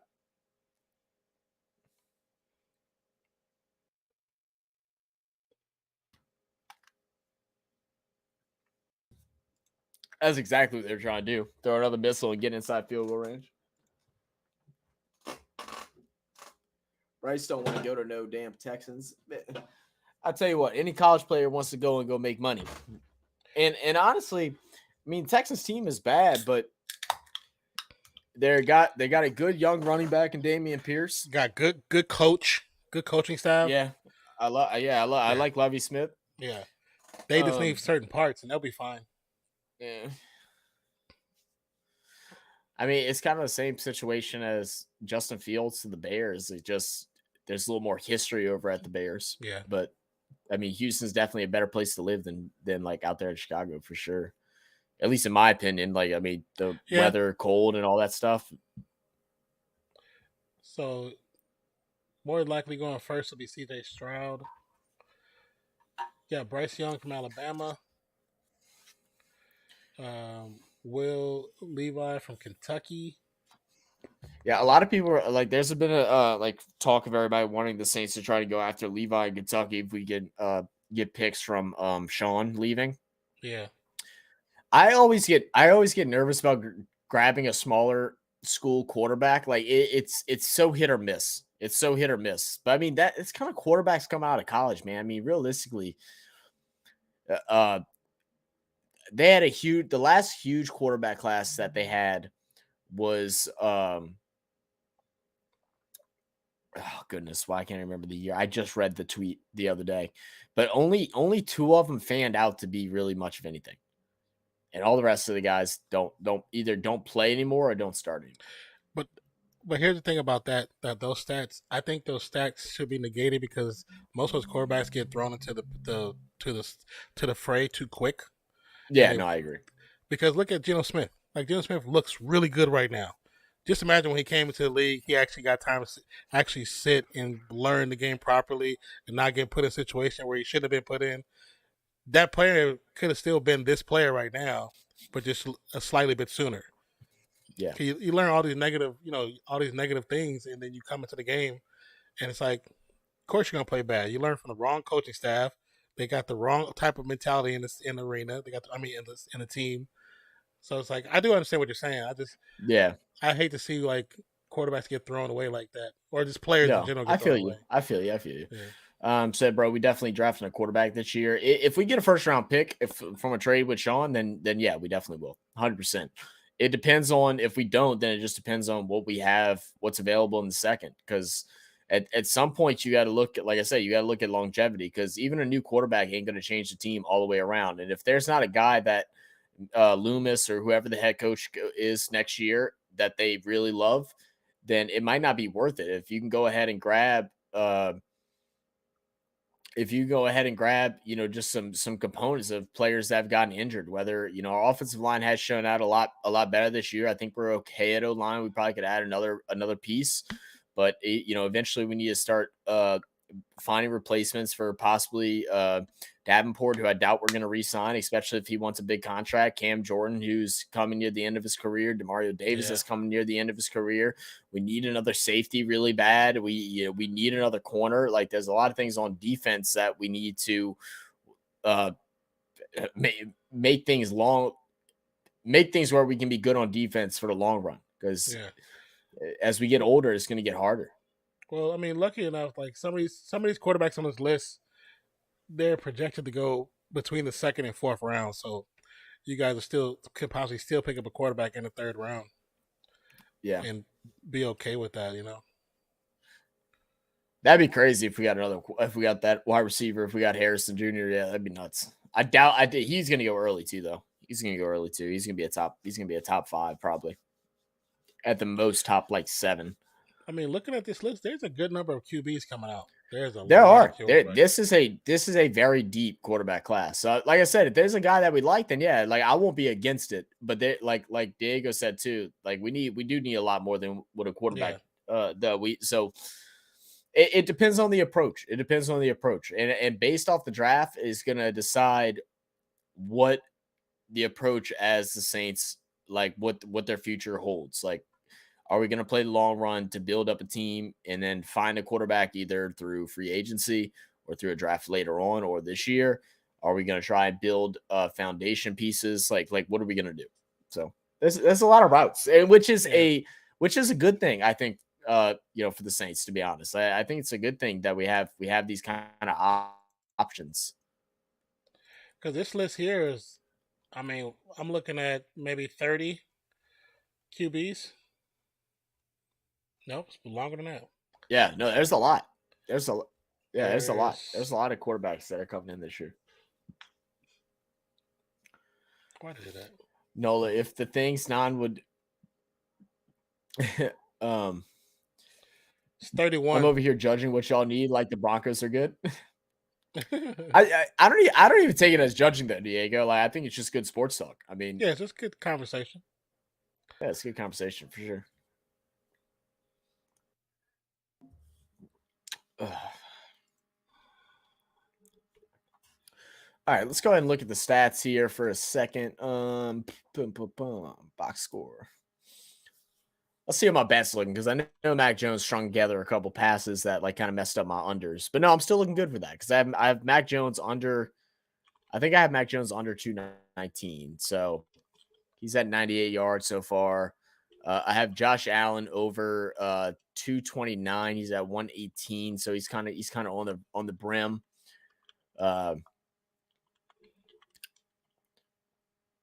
Let's see. I have everything's loading really slow right now. I have Singletary Terry under 60 yards. He's at 21 right now, so that's looking pretty good. I think I have Ramondre Stevenson over 60 yards. He's at 34, so that's looking pretty good. I have Bills winning by 4.5. That's looking good.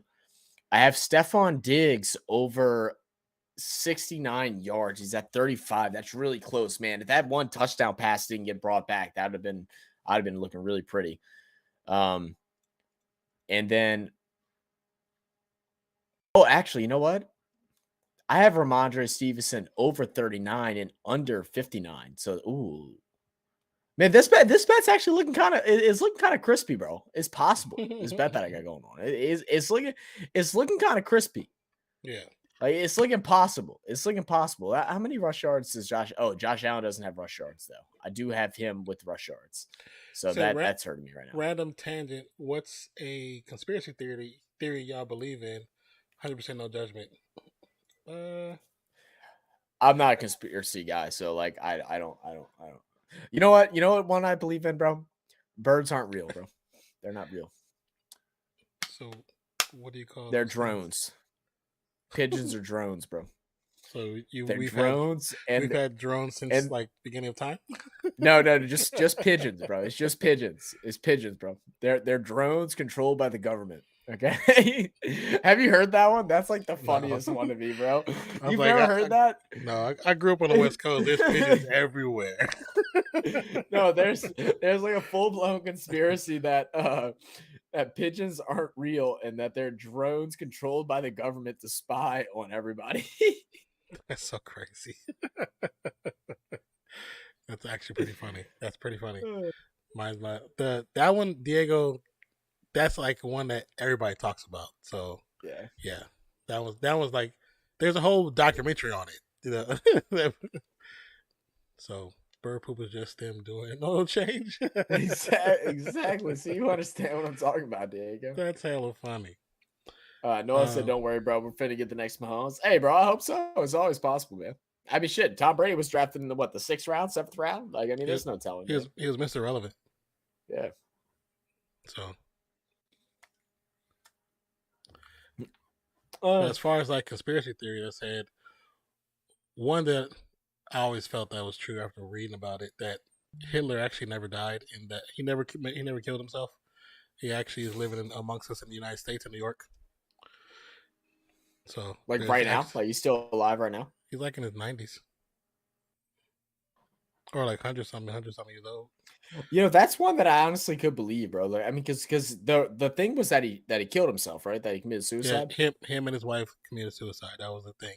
But and that doesn't seem like that'd be something that he would do, unless all of a sudden that he just felt regretful of everything. But like, well, his thing was towards the end, if something were happening or they felt they were going to get caught, he was going to take his own life. And then his will was for his subordinates to burn his body and leave no evidence. So when they went there was charged remains, and they said, "Oh, it's like literally like a setup." Like, I know he's not alive right now. I was being facetious. Yeah. I was being facetious, Diego. Don't take everything serious. But there's photos from it was 19. I mean, dude, all he had to do is shave off that creepy mustache, bro, and then he would just blend in with normal society. I mean, yeah, but there's actually some pictures. I watched the documentary. They actually had some pictures, and they kind of did like an aging. They do those reverse aging, and the person that they have found pictures of that was in New York, living in New York in a certain time. When you reverse age it, it was very close, very close to looking like him without the mustache. That's kind of funny. You said, keep it real. Who y'all think win the bowl? Be realistic.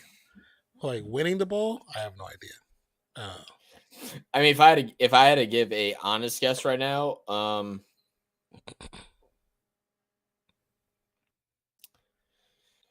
I have trouble seeing anyone in the AFC beating Kansas City. I really do. I think the only people that have a chance right now is the Bills, and I don't even think it's that they have a chance. I think that at some point the ball has to go their way, right? Like that's just the hope. I mean, The not NFC is kind of necessarily. the NFC is kind of a toss up, man, because like Yeah. realistically, like we've all had our piece with the Eagles and what they've done, and like we think they're all kind of overrated. They had an easy schedule and stuff like that. Mm-hmm. But I think it's better now that they have lost a game. I think the Cowboys are dangerous this year. I think their defense is super scary. It just depends on what Dak shows up. And then it wouldn't surprise me in any way, shape, or form if San Francisco does something crazy, because I think their all-around team is one of the best in the NFL. I don't think Minnesota has a chance. I don't see them. I don't even know if they get into the NFC Championship, to be honest. It depends on who they play. Yeah. I just don't think Kirk Cousins is that guy to be able to do that, to be honest. Yeah. I mean, he's choked it what, twice? Yeah. Unfortunately, yeah.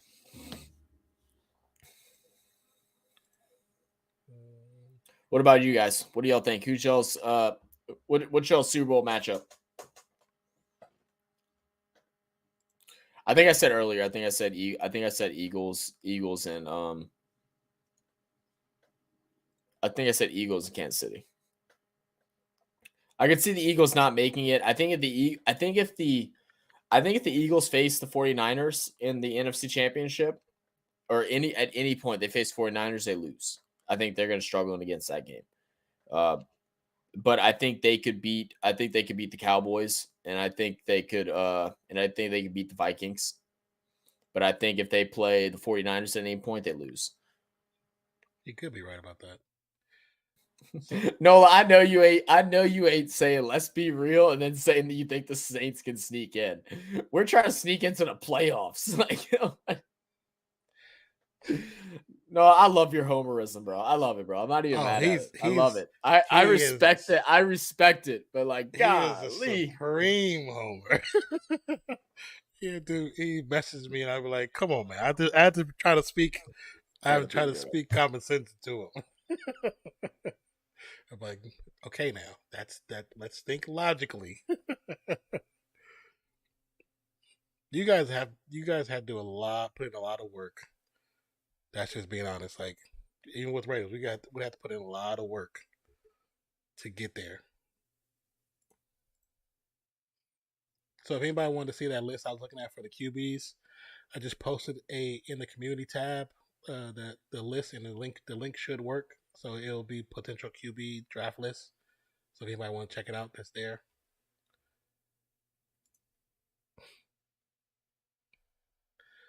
No is hoodie on roids with that take.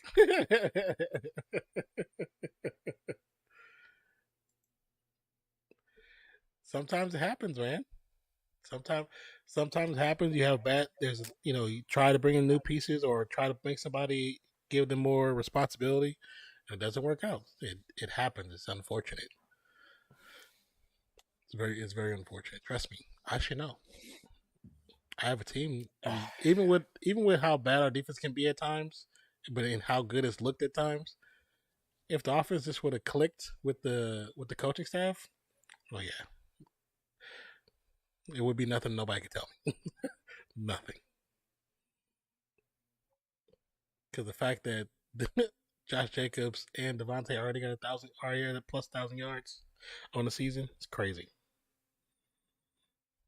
And that's without Waller, without Renfro, and a struggling defense. Says we might sneak into the playoffs. You guys have to win out, right? What's your record? What's your record right now, Nolia? I understand the division is ass, but you still gotta get out. The only way we can get we have to win out. We have to win out. Carolina. There's one team that Carolina cannot win against to put us through. And then I think we need Atlanta to lose a division game or something, 2 division games. It's something like that. It's a lot, bro. It's a lot. It's a lot. Yeah. It's all possible because the way our division really is. Like, it really is ass. But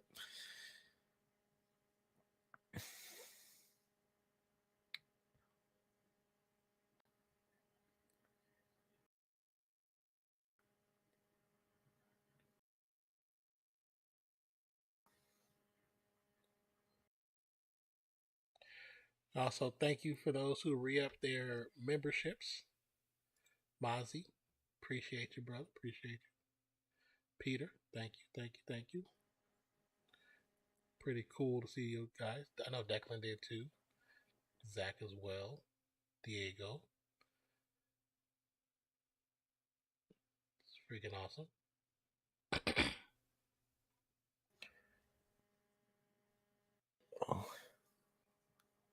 You alright over there? yeah, I'm sorry. I'm replying to the client, the new client. Said, bro, if Peyton was here, we'd be first. I do agree with that. I do agree with that. It's a possibility. You can't. It's no. It's no guarantee. It's a possibility. Yeah, you can say that. It's no absolute. Oh my god! What the heck just happened? I jumped forward. Where are you at? I wasn't even looking at it. I muted because the commercial was loud as hell.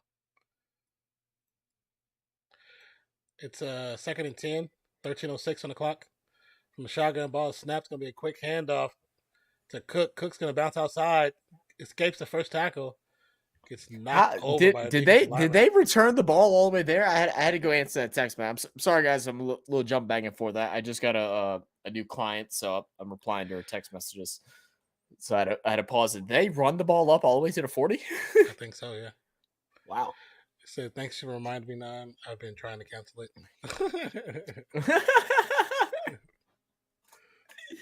Yo, Diego, that's tough, bro. Cancel it though, bro. You know. He said, "We bringing in fiction next year." Coach Fiction. That's hysterical. Not gonna get him right, bro. He ain't allowing no slackers. Y'all gonna see me get rid of some players. They're gonna be like, in recent news, Coach Fiction just dropped off 4. It's like, yeah, they gotta go. They ain't doing nothing. I don't care. I know the fans want them, but they got to go. They already on vacation. I sent them home early. The thing is, Nam would do the exact same thing. If the only people Nam would keep on the Raiders would be Adams, Crosby, Carr, and Jacobs. Pretty much, like, as much as I love Renfro, he might get the X too. Right. You're right. Oh yeah, Waller, you hamstring hurting you again? Yeah, you might as well go see a massage therapist. But I know this spot in Mexico. You can go chill there. But we taking that money back though. Right. You either walk up out of here without the paycheck, or you limp up out of here with half of the money because you're not taking it all. You're not taking it all. So I'm about to break the other hamstring. So don't give her the AK. I'm gonna break your hamstring. How do you break a muscle? Trust me, it's Josh possible. Allen throw left side. Oh, he dropped. Diggs, I need you. Dang. He said, "Don't get rid of AK." That's great. If he fumbles again, he might have to go. He might have to go. Thank you, Man, what? Too busy focused on pushing the defender instead of just running your route. Let them push you, and you get the pass interference. Because if you don't pay attention to that, you get the first down off the PI. Is there a flag? Another flag where the kicker gets hit by the defense, and there's no flag. Another time. That's 2 weeks in a row. They said, "Screw the kickers. We don't care no more. They're not quarterbacks. We're not trying to save them."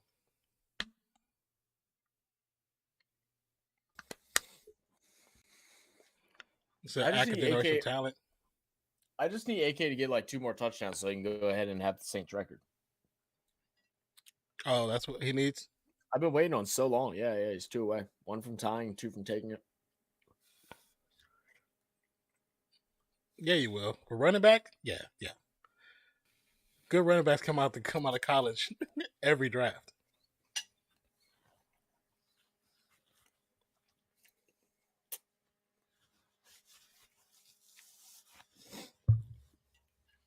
I mean, I I do mean, appreciate the homerism, but you'll be able to find more generational talent at the running back position. see, now you sound like Josh McDaniels. It's true though. That is true. I just saw something that was ranking the top running backs from the rookies this season, Yeah. and they don't even have Breece Hall in the top 5.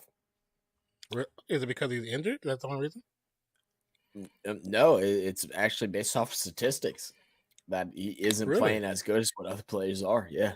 Interesting. Sound like old boy Gibbs. Out of Alabama. Mm-hmm. I Yeah, he's nice. I think I did He's watch nice. him a couple weeks back. Not a couple weeks, but okay. I'm glad I muted that commercial because I actually do want to see that trailer.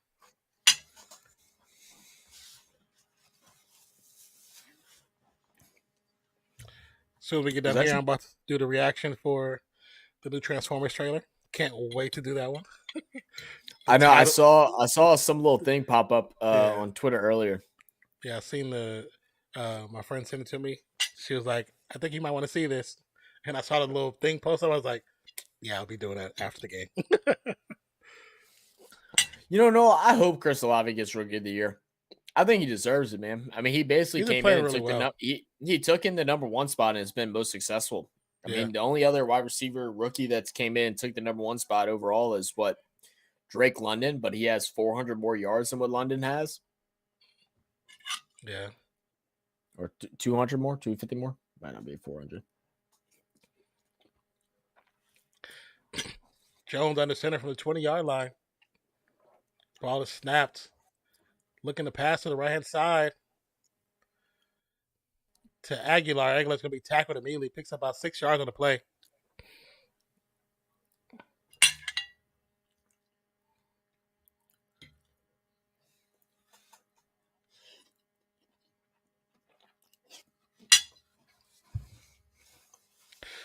So you're a Saints fan. But ask the question. If we go into the offseason and New Orleans decide not to get rid of DA, or they decide, okay, first season didn't work out, we're not getting rid of him. Stevenson breaking tackles, picks the first down.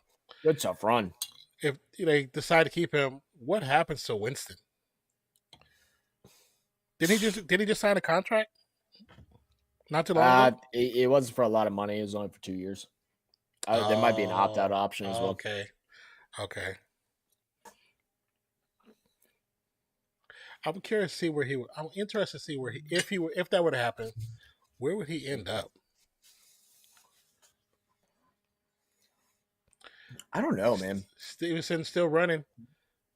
I realistically think, especially flag on the play, came out with him, kind of getting told he'd keep the job and losing it, and stuff like that he'll get one more shot somewhere, if it's not with us. I mean, he'll have to fight. He'll have to fight for the spot, but he'll have a chance at the spot, I think. Yeah, we're holding on the defense. Daquan Jones, number 92. He said a backup, probably, yeah. But also, it just depends too, because you got to have a team that normally you would like to have your backup to their skill set to fit your team's skill set. Mm-hmm. And you don't really want to relegate.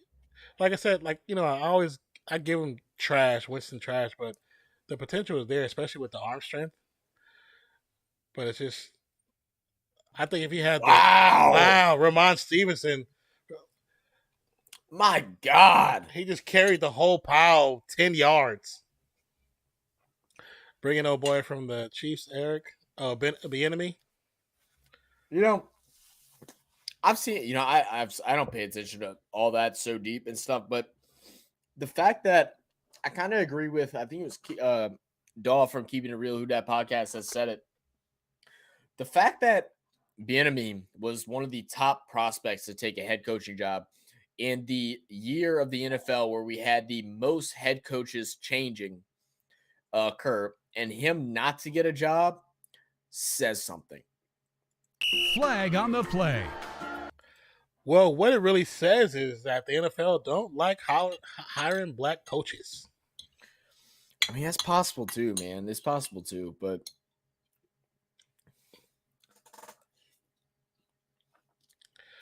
it's a big part of it. That's always been a part of the NFL from my point of view. Yeah. It's going to be holding on Andrews, the center. Oh, yeah. He does take him to the ground immediately, so I can't see the hold. And he tried to roll on top of him like he didn't do anything. Like, you took him down. Mac Jones is going to get gathered up, slides out of it for a second. He's going to be able to throw the ball. Intercepted. Almost gets. Did he bring it down? Was he in bounds? The ref says he was in bounds. The ref said he was in. Wow. Poyer? That's 100% it, though. The NFL system, it's a pretty big good old boy system. I mean, they're gonna say replay. Ball snapped. Let's see. 1 foot. Oh yeah, that's wow, it. What a grab! Great catch. You said, man, ain't no way DA get another chance. I guarantee you he will. I guarantee you he will.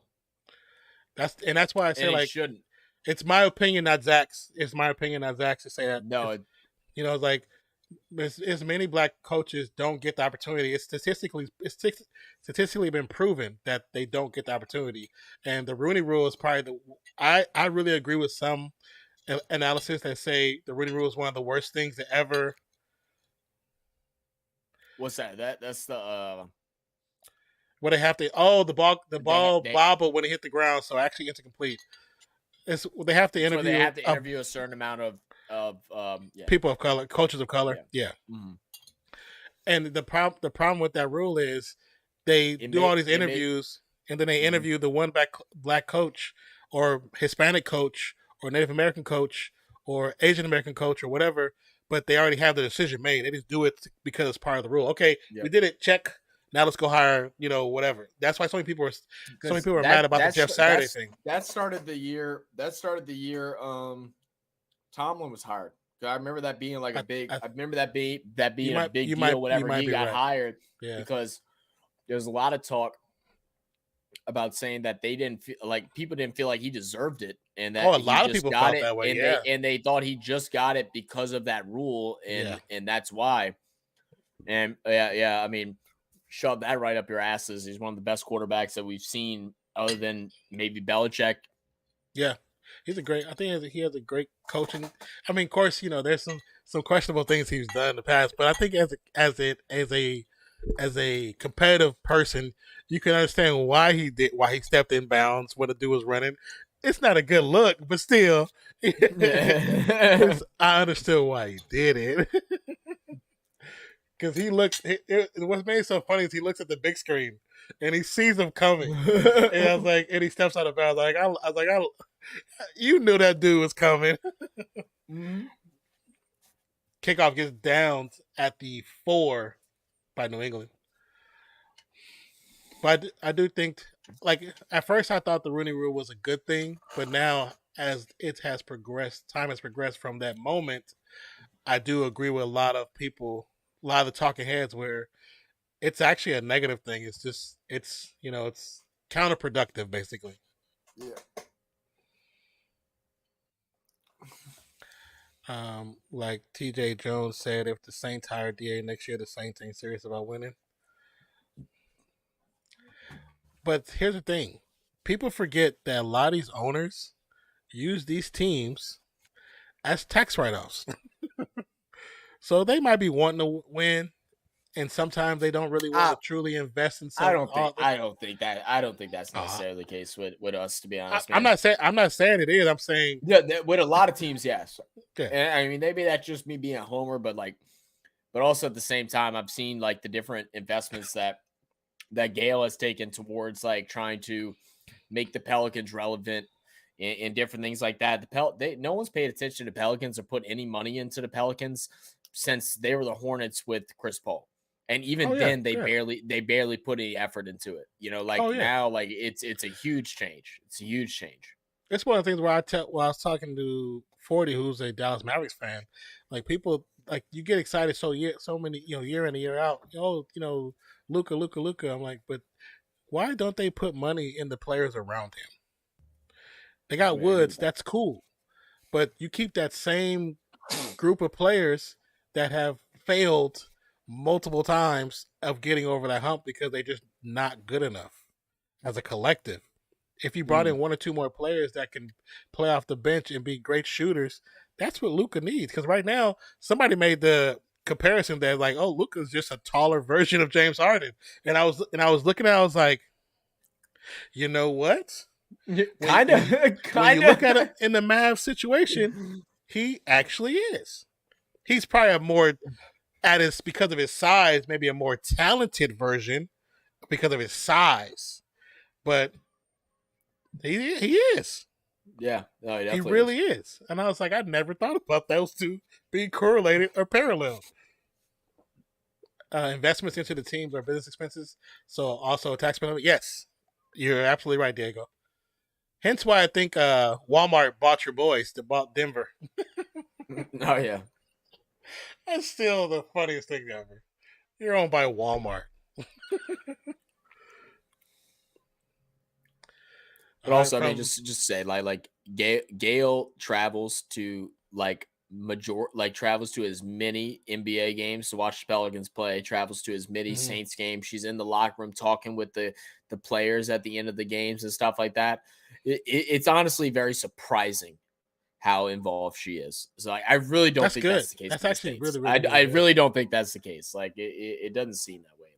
She could be faking it all. I mean, anyone can, but it doesn't seem that way. Obviously, I don't know her to be able to give you a real answer. But as far as what the Raiders need, they need to actually draft defense. They do need a quarterback eventually. I don't necessarily think they need one now, unless they think about getting rid of Carr. But I don't think they should because of what Carr can bring to the table as far as leadership. But I definitely think they need safeties. They need DBs. We need to bring in two linebackers, maybe a down lineman for sure. Said Walmart runs the world, bro. My wife doesn't fake it. At least she says she does it. It's a possibility she might have lied to you one time.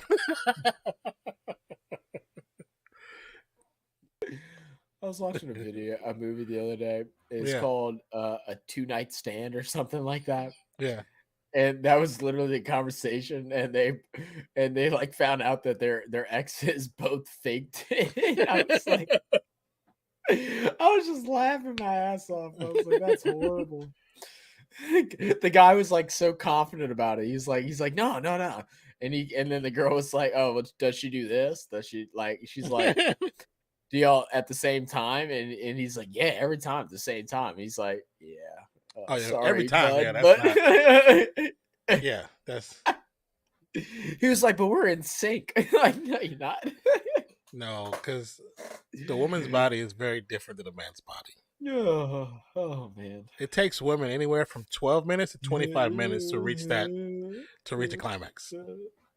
A guy 30 seconds is probably good. You're doing it right. 30 seconds and get you rocking. I'm talking for them. There's no woman gets it that quick. It's rare. Very, very rare. No, I know. Guys, you can blow on some guys and it'll be a wrap. Bro, I just pray we get a Mahomes this draft. We definitely need another wide receiver just in case MT get hurt. I would say just bringing wide receivers, just bringing in youthful. You want to start getting youthful because, like Zach was saying, so many players that are coming towards the end of their career. It's just you have to build youth wise. Throw right side, good catch by Diggs. I think there's a flag on the play as well. Should be pass interference. Yeah, it's gonna be pass interference on the offense. Or a hold, whatever like they want to call it. Pass interference that Diggs he's been like hunting for this entire game. Yeah, he's like, I've been getting grabbed and pulled nonstop. Y'all want to call PIs on me? Yeah, look at this. It's gonna be a hold. Great catch by Diggs. Yeah. Non-switch. What he was gonna say mid. We got, we start talking about these type of things, then we gotta like, hold on, wait, we gotta filter ourselves. No, I'm saying like, it takes a woman anywhere between 12 and 25 minutes. So if you getting done in 6, she's not satisfied. I guarantee you. She might tell you she is. That's because she loves you. And that's just as good. There's nothing wrong with that, guys. Okay. No, it's not. It's not. As long as y'all got that love and truth, affection, but just know it's a possibility. She ain't. If you under 6, under 12. That picture of Stephon Diggs looks his like fro slightly, his little flat top squishing aside. I could have took a worse picture. Ball snap, 2nd and 9, gets a pass up to Diggs and be caught still on the Diggs, first down. Go Diggs. Gets to about the 35. Noah said, better take one of them pills, them blue ones, man. bro. Better take one of the pills. Or go natural. The natural works better and it's safer for your body. Hey, it's a race to the finish. If I get there first, that's her fault. That's not the way. That is. Do I got to teach you, man? Hey, get your wife in the chat. Get your wife in the chat, Diego. So we can apologize for mankind. Said it's a race to the finish. I love it. Over the middle to Cook. Cook's gonna get a gain of 8. Oh my god, that's awesome.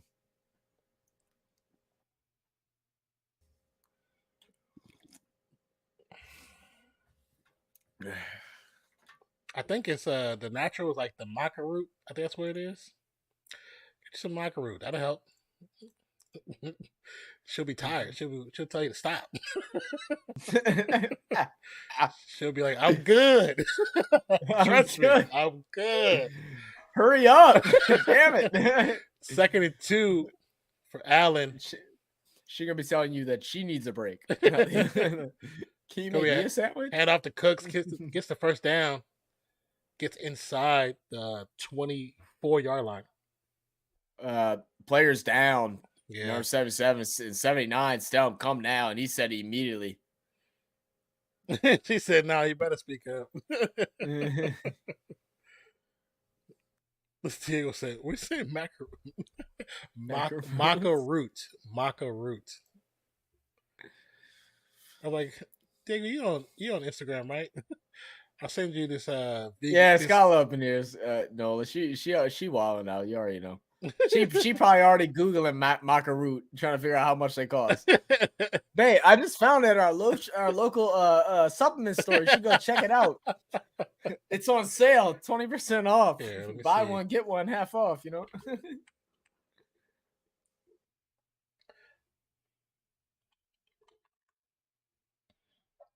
But I mean, if this is the company, if you guys are looking for stuff to help, there's a company called Hidden Vault.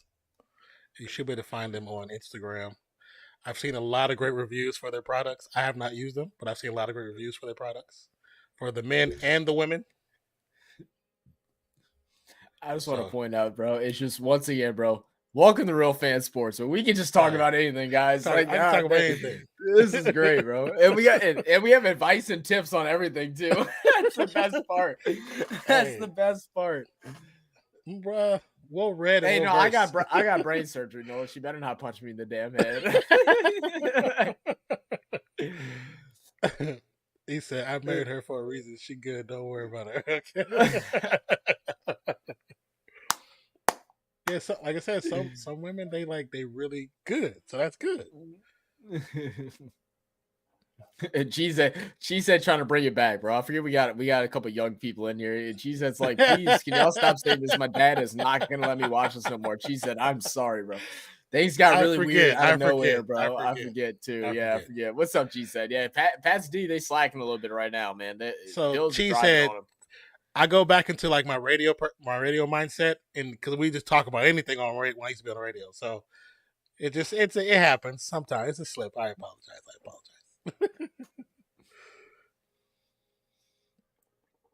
Wait, do we have back-to-back Saints and then Raiders games? Look at that. I think we do. Saints on Monday, Thursday Raiders. Yeah. Okay.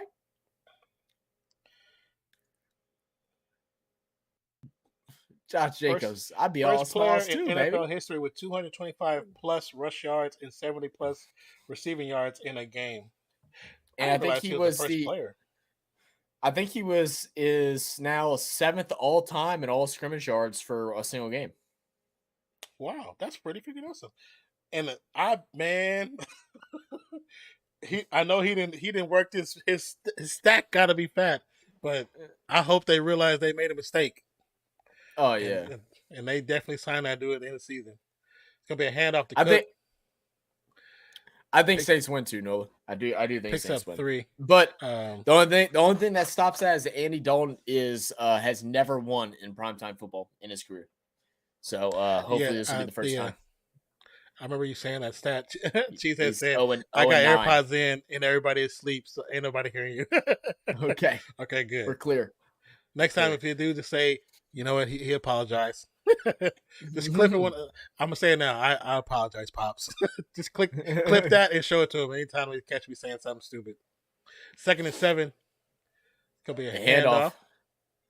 Singletary gain of maybe 2. It's interesting how to be running more with Cooks than Singletary this game. Dave said Saints going to win 3rd pick of the draft. No, we aren't. The Eagles get it. The Eagles get it. You must really want baby then? What are you talking about, Scott? Can we get full sentences? Right. You're in school right now. Give us full sentences, woman. 3rd and 4. I'm lagging. Oh, you. Passes up. It's going to be caught. Gets the first down.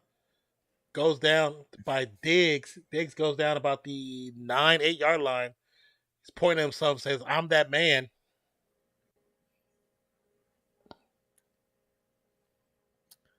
Oh, it's so frustrating. Why is nothing working today? Zach, ain't it crazy how people really waited for the Saints to fail?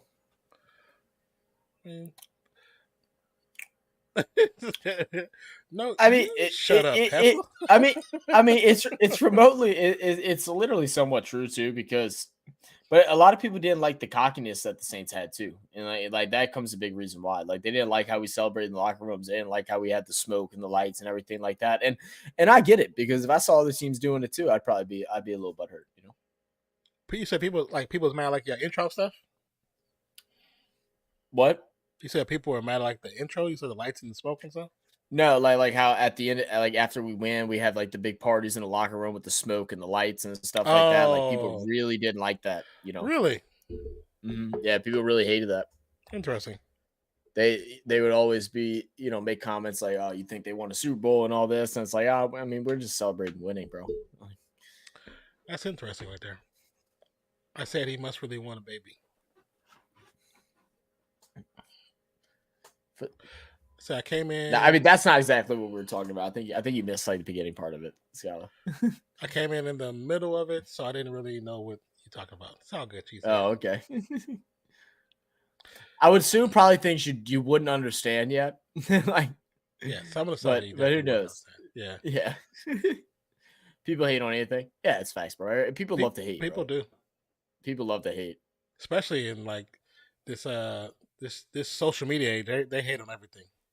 You can post something actually really, really wholesome and sweet, and they'll find a way to hate on it.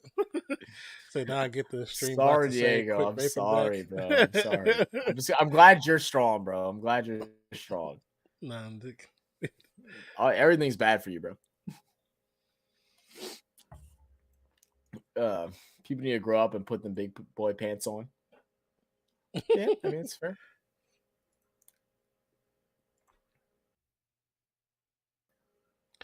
I'll do the vape just for you. Just for you.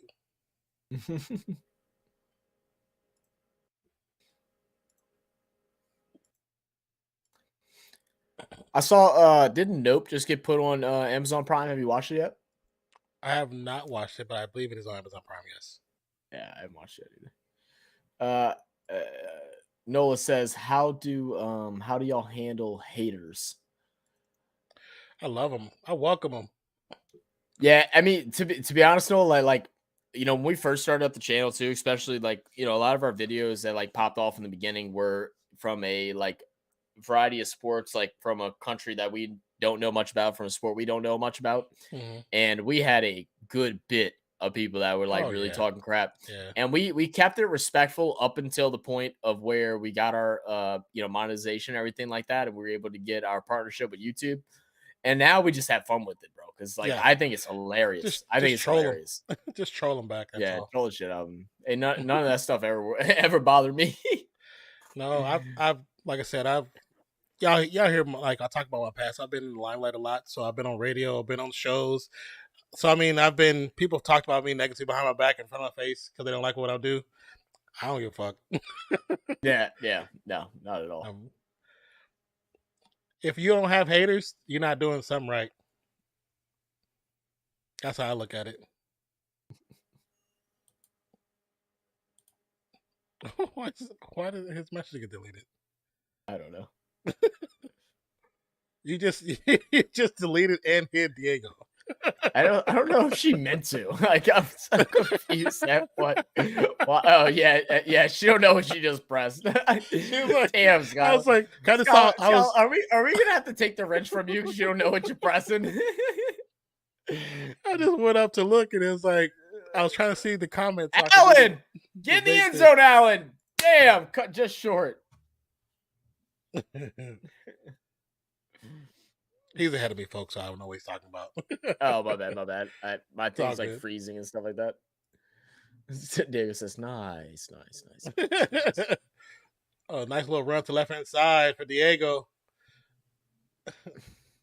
That's hella funny, though. Y'all ever got death threats? No. We ain't that. We're not picked up yet for when we get that. Not here. I've gotten them, but not here. Yeah. That's a whole other story. I got stories for y'all. I've gotten death threats when I was on radio. Really? Yeah. That's crazy. And remember, I told you it was college radio, but we actually were competition for all the radio stations because we was in the small little area of the Central California. So our music actually reached pretty far. But I definitely got death threats because I wouldn't play this dude's music. I was like, excuse my language, you guys. I was like, fuck you and your music. I'm not playing shit. That's awesome. What the hell? That's crazy, bro. He was like, I'm gonna tell the hip hop director. I'm like, I am the hip hop director. So these nuts. And because you said that, you're definitely not getting played. Like now, your chances went from 0 to negative 100. Like of you getting in. Singletary touchdown. That was such an easy run for Singletary. What was that defense? Their defense on the run game had been so good until like the last 4 or 5 plays. Josh Allen is so excited right now. She has said, any dumb comments I get on my videos, I just delete the comment because I don't got to see that crap. I feel you, bro. And like, you know what? That is the respectful way to do it. But like, I embrace it because like I remember whenever like I was first doing like the streaming, like doing video games stuff like that, and Non was my mod, would help mod my channel for me and stuff, and he would go and like block him right away and stuff like that, doing the right thing. And I'd be like, nah. I'm like, let him go, bro. He's like, no, man. He's like, because you don't want to say nothing stupid and get your channel messed up. And I said, nah, bro, let him go. I don't care. Like, I'm like I'm ready to talk that shit. You want to come talk shit to me? Let's go, baby. I'm in. Let's have it. Let's have it out. Now on YouTube. So here's the thing on YouTube, when people say something crazy, I always respond to it because they respond to that. And then I respond back, and then it responds back. You get more views and you get more feedback. It actually puts your channel up higher. Yeah. So what happens is YouTube says, "Oh, well, people are liking it so much that they're commenting." Back and So forth. we have a dialogue, and they can say all the hate they want. I won't respond on their level. I just respond like regular. You know what I'm saying? And Yeah. to me, it's funny. Like, I know if you take the time out to, one, watch my video, two, to actually leave a comment, and then it's a negative comment, I'm in your head. I'm already rent free. I'm living rent free, baby. I'm living rent free. I'm good. That's the life right there. And now let me get this parking spot. Let me get this free parking spot. So I'm gonna just talk back. Diego said, "I'm gonna unalive both of you." There's your first. Thank you, Diego. Thank you for giving my first one, bro. Come at me. So when that happens, bring them to me, Skylar. Oh yeah, it's already. She said, I'll play that. So there you go. There's your first. That's funny. Dang Wow. it, Man. What percentage are you? Oh, what am I using? I think I'm on 5% right now. Oh, let me do that too. You know, I went down to like 2.4, but it goes through faster. So then I just felt like I was spending more money. How much does it cost? Oh man, it was jumped up a lot now. It used to be really cheap. That's why not why I continue doing it, but why I use this instead. It used to be like $12 for like 4, and like 4 would last me like 2 weeks. Mm-hmm. Now it's like $25 for 4. Damn, really? Yeah. That's a crazy jump. Yeah, it's nuts. Well, that's because whenever Jewel kind of stopped becoming a thing, they were below Jewel, and so that's when I got on it. And then right once Jewel kind of got sent out, then they bumped all the prices up like crazy. But $25? Damn. Yeah. People be wild. They start talking about Death Grandma's boy Instagram lead. I'm telling you, bro. People are nuts, bro. They really are. People just love to hate. It don't make sense to me, man. I don't have enough time in my life to be able to hate on one person, especially people I don't know. Like, why would I hate on someone? Wasting my time. Good run by Jones. Going to get up to 28. Cut it down 2.4 so you can start cutting back on the amount going into you. It's not a bad idea, Diego. I need to just go ahead and just go cold turkey. I really do. I did it, and I got there right before I had my brain surgery. I did, and then after that I went back. I guess like I was just stressed. I had the brain surgery, then I had like a couple relatives pass away, and like I just fell into the trap. Oh yeah. And that's the hardest thing with like quitting anything, whether it's drinking alcohol or just like overeating or anything like that. Any type of addiction, bro, it's hard. And it's because you can always find a reason to try and make yourself go back, because life is never going to be perfect and there's always going to have different issues and stuff. So, you know, it's always easy. It's always easy.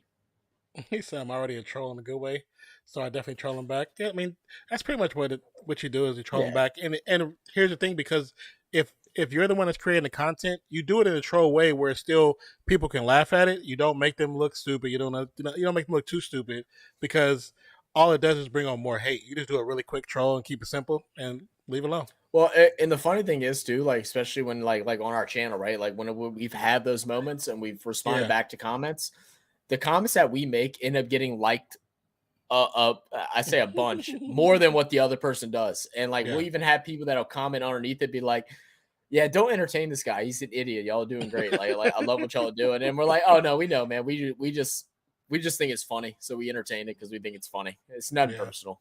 We don't care. You said it'll probably that should be your New Year's resolution, to stop vaping. I can try.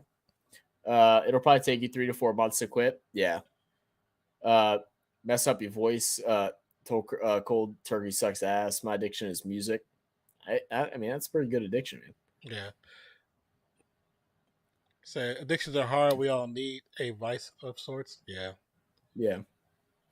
Just got to find the right thing to take your mind off of it properly, or that can occupy that space. That's what it is. Yeah. Because I mean, I have like the little vape sticks like that, but it's for CBD. So Jones sets back, throws it left side, caught, spinning and reaching, going to get a gain about 3-4 yards past where the initial downs were, but it's going to bring up fourth. Skylar said, I will throw all of them in the toilet, and then they're going to break the toilet. Yeah. Well, yeah. I mean, and I'm also of age, like just go buy another one if I desperately want one. I mean, that's always the thing with all that stuff. It's like you think that's hysterical.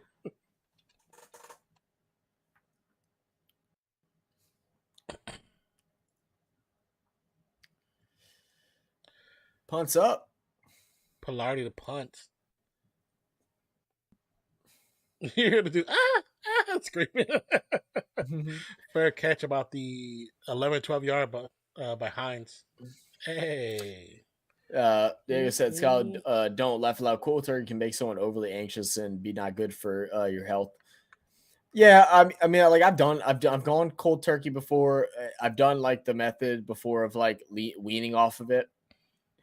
I mean, I think I'm in good enough health to where like if I went cold turkey, I mean, don't get me wrong, it would affect me for probably about a month or two, to where I'd like it, like I would have probably like night sweats, I would have different things like that, but I could deal with that. It's not like I'm in bad health, but I definitely get what you're saying.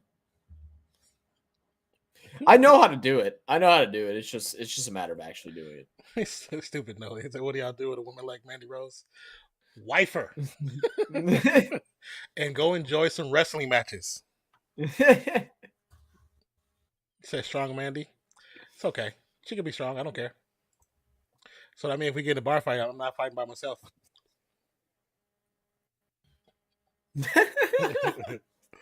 So Mila, the things I would do are not appropriate for this channel. Cancel out vaping with some good cardio. Yes, very true. Good cardio. Yeah.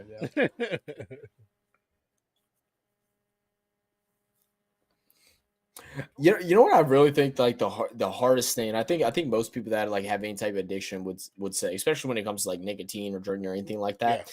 Yeah. It's not even like obviously you get the physical effects and like the emotional effects whenever you first quit. That is hard to beat, but I think a lot of people are strong enough to get past that. It's the habits that are hard to break, because it's the habit of like okay, like I know when I used to do like whenever I used to like dip and smoke, it was like after I ate, I had to like I had to do it. If I was playing a video game, it was a habit for me to do that. When I would like go to work in the morning, I had to wake up early. Like it'd be a habit to be the first thing, would put a pinch in. Like it's breaking those habits more than just the like actual addiction to the substance. Is the habit. Like people are habit based creatures.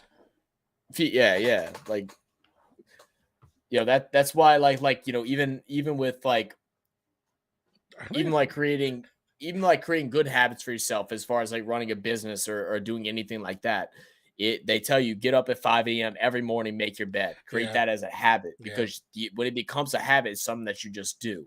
Work this amount of time. It's because once you build that habit, it's hard to break it. It's the same thing with the gym. It's gonna be a handoff. Nice little 7-yard run. Was it 32 days to create a habit? Something like that. 30-some days. Yeah. Because I think that's what like they say for like the gym. Like there's a lot of workout programs are based off of that rule of do something for this amount of time for this amount of days, and it creates that habit of it's just your routine. Yeah. So what do you guys do on basis besides YouTube? Well, I do other YouTube channels, create other stuff, but also work with a few other creators, help them, and then looking for new work. I used to work, but no longer employed, so looking for new work, and then fighting off clinical depression. But that's just Yeah, He said, I do. my duck. I feed. Yeah, no, dude, I'm a personal trainer. I've been a personal trainer for the last almost 10 years. I make 10 years in 16 months. I make 10 years that I've been a trainer. That's cool. And then school. Yeah, no, when I was talking to the lady that I was just got my new client with, I was talking to her and I was just kind of like giving her my background and stuff because she was asking questions because she's had bad experience with trainers before. Mm-hmm. And I was sitting there, I was like, oh my God, I said, it's really been this long. I've really been doing it for this long. It's crazy. That's crazy.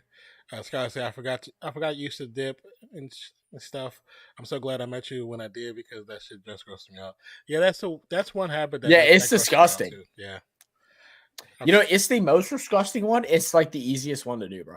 Like that was like Yeah. the hardest thing. I even hated it. I hated it when I did. I thought it was disgusting, but it was so simple. It was so simple. It always trips me out because I know like in the mixes, like little shards of Could glass run by too. Singletary out to the left side. Mm-hmm. So like when I remember I was talking to somebody who was doing research on it. It was one of the football players, and we saw like it's actually like glass in it. Oh, really? Yeah. So I can imagine. so when you put it in your mouth, that's why it's easy to get in because you're cutting yourself. Yeah, no, I know. And Because trust me, yeah, I know. it gets to your bloodstream so quick, so much faster than what smoking tobacco should be. You know, it does. Yeah, that's why like guys that I know that have smoked for like 4 or 5 years, they go and take one pinch for the first time. Yeah. They can't stand. Like a lot of them can't stand when they first do it. Yeah. Said Nolia said Zach, he's supposed to be a bodybuilder. He was. You don't know what? It's actually funny, man. I mean, I never was a bodybuilder like that. Great defensive stop. Almost turned out to be not a great defensive stop. But I actually was very built. I actually had a lot of people that wanted me to get onto a real program and actually try to do bodybuilding back in my day. You guys got to go to before I had other profiles. Yeah, before I had brain surgery, I worked out hard. I worked out with athletes. I worked out with other bodybuilders. I've done a bunch of different stuff like that. No one outworked me in the gym ever. I've never been outworked at a gym. So, like I said, just go find his other profiles. You'll see Super Swole Zach. Yeah, I wouldn't say super swole. I was still scrawny. I mean, I never took roids or like any type of like test boosters or HGH or anything like that. But I worked out hard. I worked out really hard. I think the heaviest. I think the redhead Mighty Mouse. I'm not redheaded, you bastard. I didn't have a beard whenever I used to work out, so no one even knew I had like red haired genes in me, bro. I didn't even have a beard. I had the most I ever had was I had the whole chin strap. I did have that for a little bit. Diego said the fiberglass is real. Yeah, the fiberglass is real. When I learned about that, I was like, yeah, why would you do that? Why would you put that in your mouth? Skylar says, it was bad when we were on vacation. Boy was a full crackhead. I was wilding out that vacation. Zach, what's the best way to lose weight and get abs fast? I mean, Nola, do you want like the bullshit answer just to like write you off, or do you want me to like tell you the real answer? The real way is that there is no best way and there is no fast way.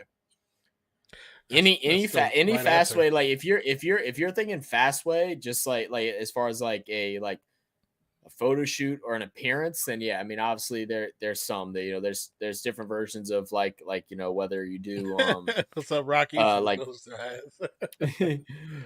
Whether you do like a juice diet or do a extreme intermittent fasting or something like that, or keto, like you can lose like a good bit within like a month to 2 months.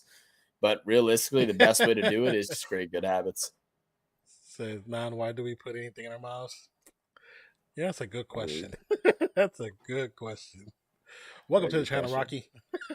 Yeah, it was good. Yeah, it was good, Rocky. I know.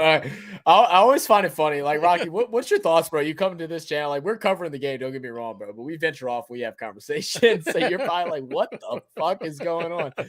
But what's good, baby? Yeah, because as you can see, the score is 24-7. So Patriots, they're moving up and down the field, but not enough to really make a true comeback, or at least we will feel like it. So we're just be talking about random stuff that comes up in chat. Yeah. Oh, that's cool. I heard it depends on your eating habits. Also, it depends on a lot of eating. Depends on a Yeah. lot of eating, man. Working out, you can. So working out really does nothing as far as losing weight. Working out will put you in a position to lose weight, but no amount of working out can outbeat a bad diet. You diet well, and then supplement working out with a good diet, then you can do whatever you want. That's the biggest challenge. Like you can't be eating McDonald's and working out, your body would never change. Yeah, yeah, yeah. I could literally break it down to a science to you. I'm not going to right now, but like it's the difference of the different types of fats, carbs, the different process like ingredients that goes through your body that doesn't get burnt off fast enough as compared to natural foods and organic foods and stuff like that.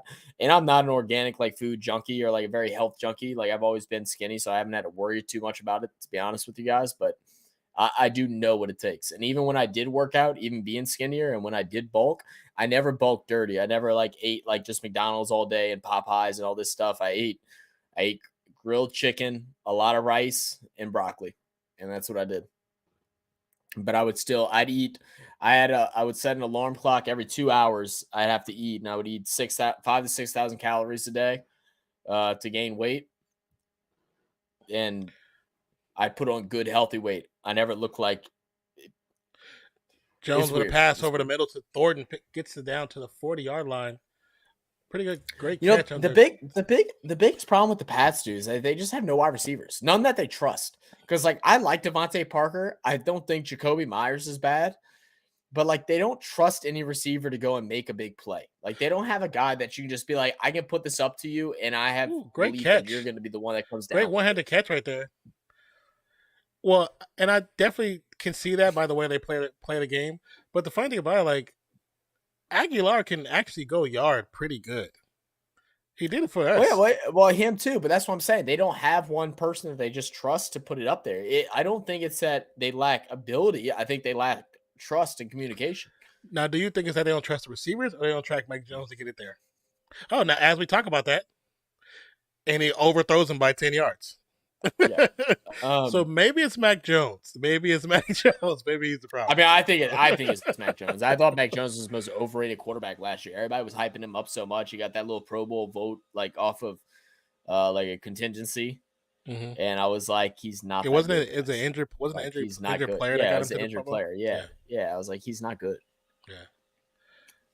I thought he was decent. I didn't think like he was like above, on our list. He wasn't top tier.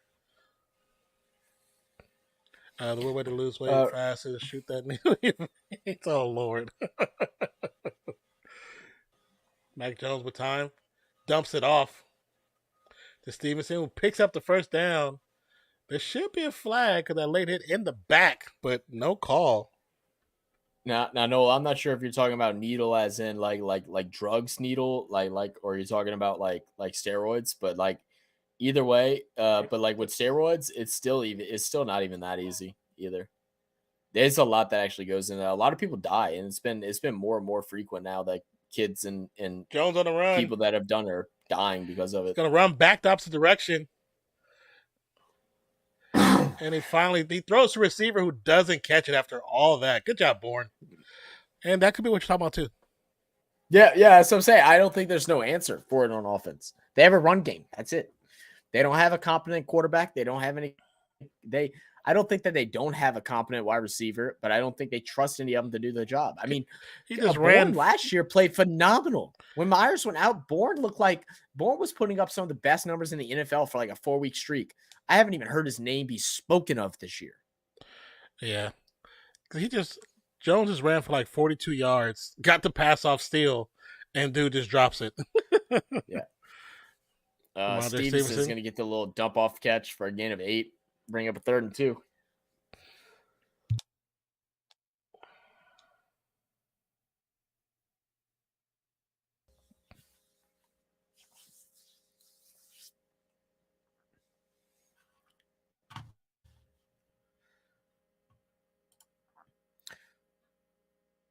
Ball snap from Great catch shotgun. there. God, he pushed him like a rag doll. I knew he was like, I didn't know what the heck was going on. Okay. I thought you were Nola, but I just had to double check. Yeah. No, that'll do it quick.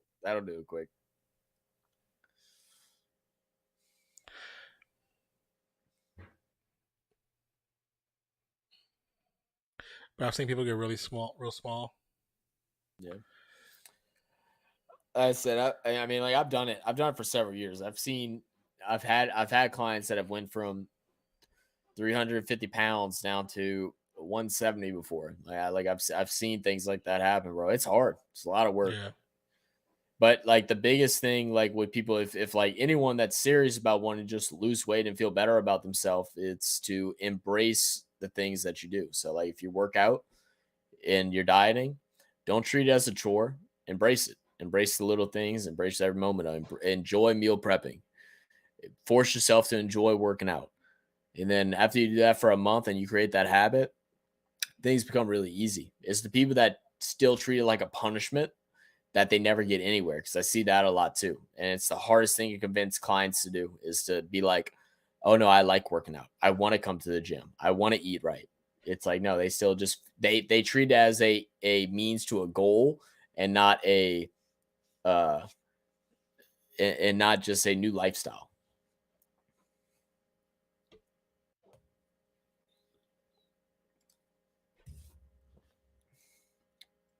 Mute that commercial. Mhm. I don't want to see it. Tell you what, though, based off this commercial, it really doesn't. I mean, I'm assuming that this isn't obviously final cuts and everything, but it doesn't look as good. Like the editing, the CGI and stuff like that. Yeah, it looks like a video game.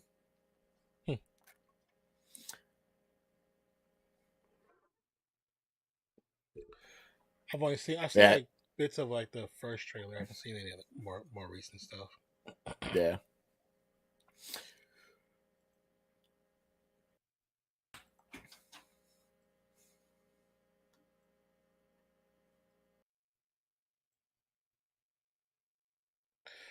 I mean,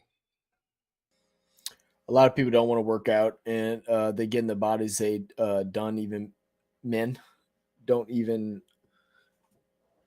mean to. I'm not sure what you mean. Taking the easy way out. Oh, I got you. Yeah. I mean, like I said, I mean, I don't talk about it a whole much now, because I'm not really like in that lifestyle as much as I used to be. But like whenever I was really into it was right once I was about like 20 to like 22 is probably the 2 years I took it the most serious. I didn't drink. I may have had like a night out once every like 3 months or something like that, but I didn't drink. I didn't do anything like that. Like I cut all that stuff out. Like I lived the lifestyle. So I know what it takes, and it's hard. It is hard.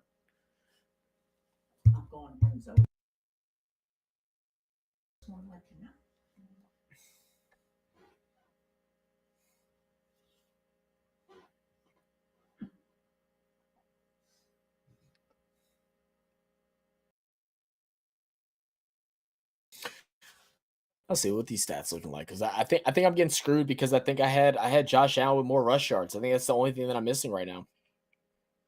You're gonna It look and is. see? That's so upsetting.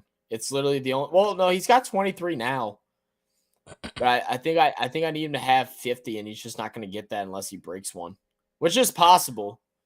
He needs 50. He's been average. The last 3 games he's had over 80 rush yards. Oh, really? Mm-hmm. Damn.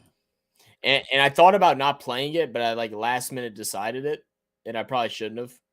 Mac Jones is going to avoid pressure and is going to run. Oh, gets up out the pocket. He's going to run. He's hurt, maybe.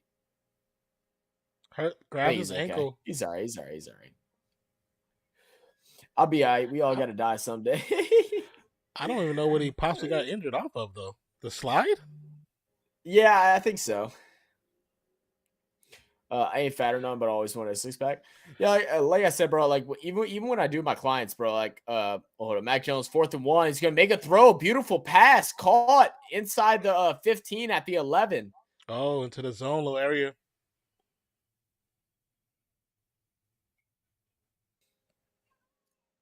Great catch by Thornton. Yeah, but to go that far, Nola, yeah, it does take a lot of commitment. But I always say exercise is just good for you in general. It's good for your health in general. You pick what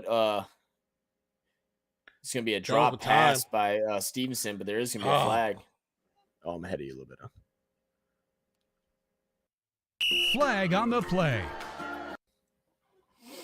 Flags on the offense.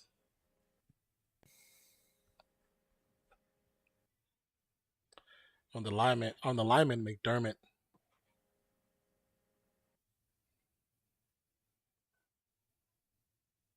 Oh yeah, it's obvious hold. Obvious hold. I'm gonna say it's not obvious hold because the defender, when he has his arm up like this, he's actually pinning the offensive lineman's arm against him. You think so? Yeah. I don't know. I feel like it's the way they wrapped around it. Oh, Park's got to come down with that one. I mean, it's a tough catch, but you got to grab that pass. Definitely a tough catch. What up, Declan?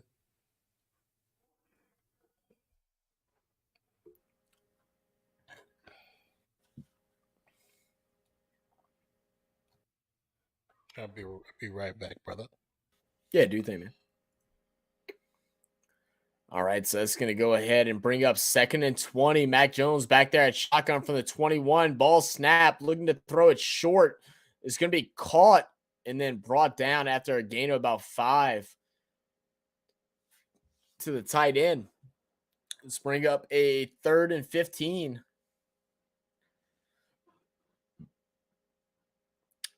The Patriots are the 2nd worst in the league inside the 20. Second only to the Denver Broncos. Mac Jones throws, end zone, caught, and a flag. The ball isn't caught, but Myers is going to get lit up. I'm assuming they got to send him to the tent, right? He got absolutely body. I think they're going to call it a defensive player. He's going to catch it. It's not helmet to helmet, but it's a big hit. It's a hit that about 5 years ago, everybody is celebrating. Now it's a flag. So, Fiction over here is sitting on millions. Oh, yeah. Non is rich, bro. We're both filthy rich, actually.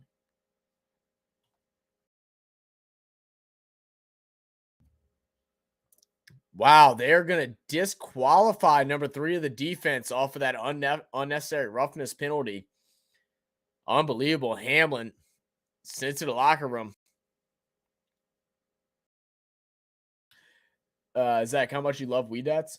Bro, Weedats is fire, bro. Like, I'm not even gonna cap. I'm not even gonna cap with y'all. It was really good. I've had it twice so far. Each time, really good. Chicken was cooked very well. Wasn't dry. The flavor was good. Their sauce is really good. It's really sauced up. Got a lot of different options for the fries and stuff. Now, I haven't tried their fried food. Like, I haven't tried the tenders or the fish or shrimp yet. But the wings, they're gas.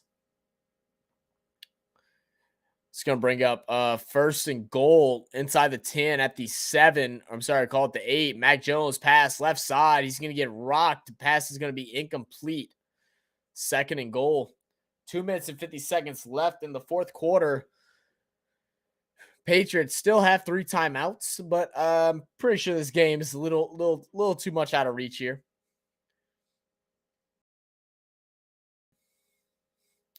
The Ghetto Punch. I haven't tried the Ghetto Punch. No, I haven't tried that. Ranch fries. Yeah, they got the ranch fries, the loaded fries. They got all kind of different ones. Yeah,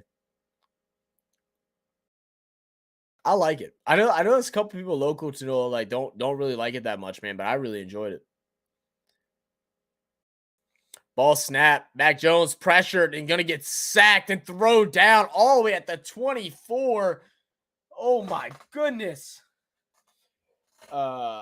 Saturn House. Hey, what's good? What's good, Carson? Do Nick Underhill work for the Saints? Yeah. He works for the Saints. Yeah. Yeah, he does. He's like similarly employed. I don't know if it's technically by the Saints but he's affiliated with the Saints. He's the same way as what Ross Jackson is.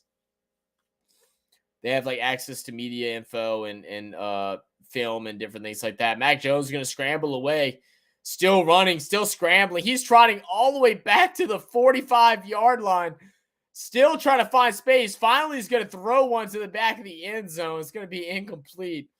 Bro, Mac Jones is just out here running for his damn life, trying to get something going. He is just having no luck.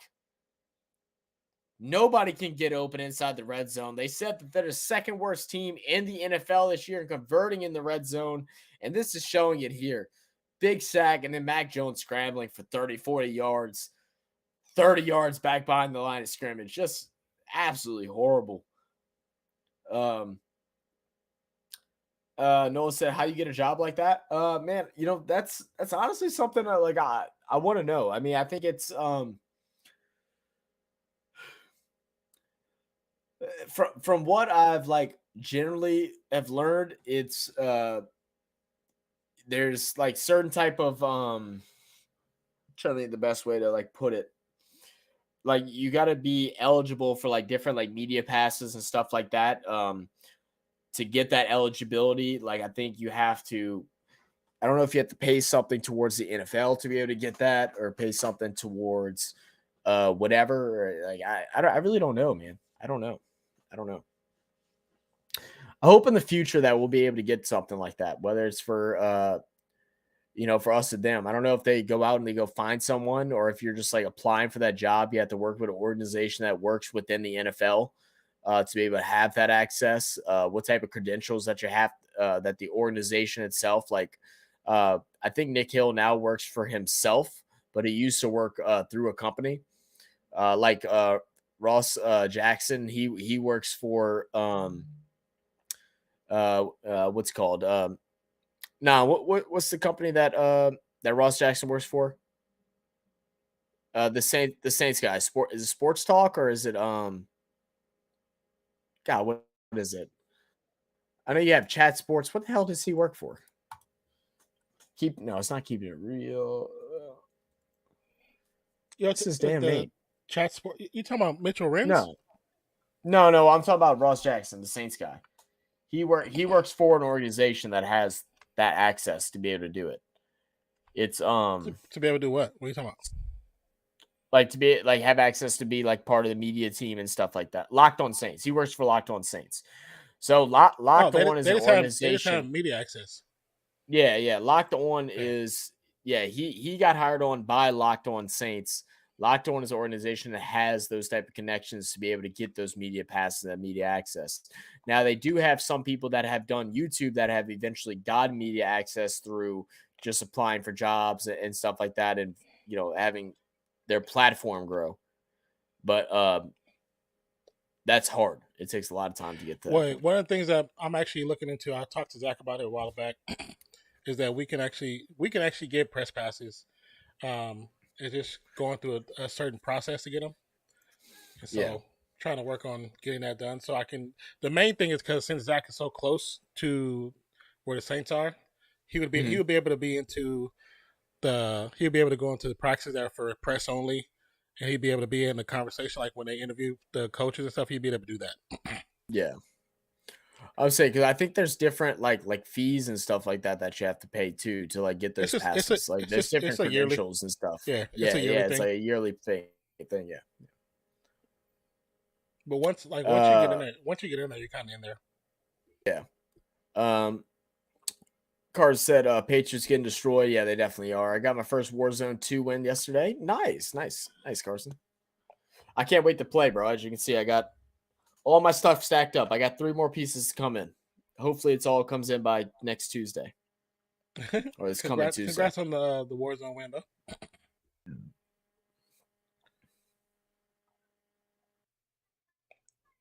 Have you ran across a lot of hackers, or no? Not so much. Have they finally fixed that problem? I haven't really watched too many streams, so I don't really know. I haven't really watched anybody playing Modern Warfare. Noah said I get a job like that for show.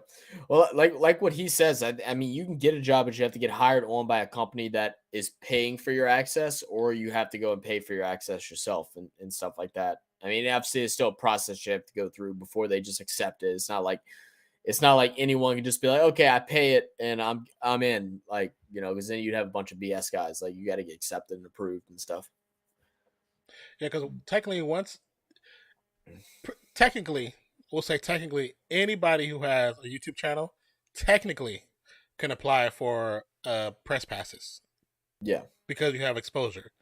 Now, depending on the route that you take, you can get into the AP press pass pool, where no matter what, when you go to different events, you have to probably send in advance notice to actually get the press pass.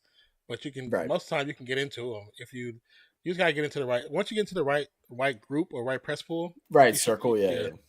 You should be good, because there's a guy that I found on YouTube who's a YouTuber, but he gets press passes for different events. He was at the inauguration for oh really? Yeah, for the last several presidents. So, and he's a YouTuber. Yeah, I mean, and that also just comes down to me and Noel have talked through Instagram about it. That's why talking to everybody, dude, and just like building relationships. How you carry yourself, always being true to who you are, meeting people, introducing yourself to people. It travels, man. It travels. And the thing you'll learn too is, like, especially as you're going up the thing, like up the ranks of like meeting new people and stuff like that. A lot of times it's just reaching out to them. Like we have some interviews and stuff like that we're eventually going to have worked up. I'm waiting for my computer to come in and built. That way I can start scheduling those. But I've reached out to guys that are like way more, quote unquote, big time. Like they're a level above us, but they're more than happy to meet with us and like have conversations and stuff like that. You just got to go out there and ask and put yourself out there, be a little vulnerable, and just have a good conversation. Yeah, I mean, you never know. And just be you. Yeah, you never know. Yeah, you never know who's going to say yes until you ask. Yeah.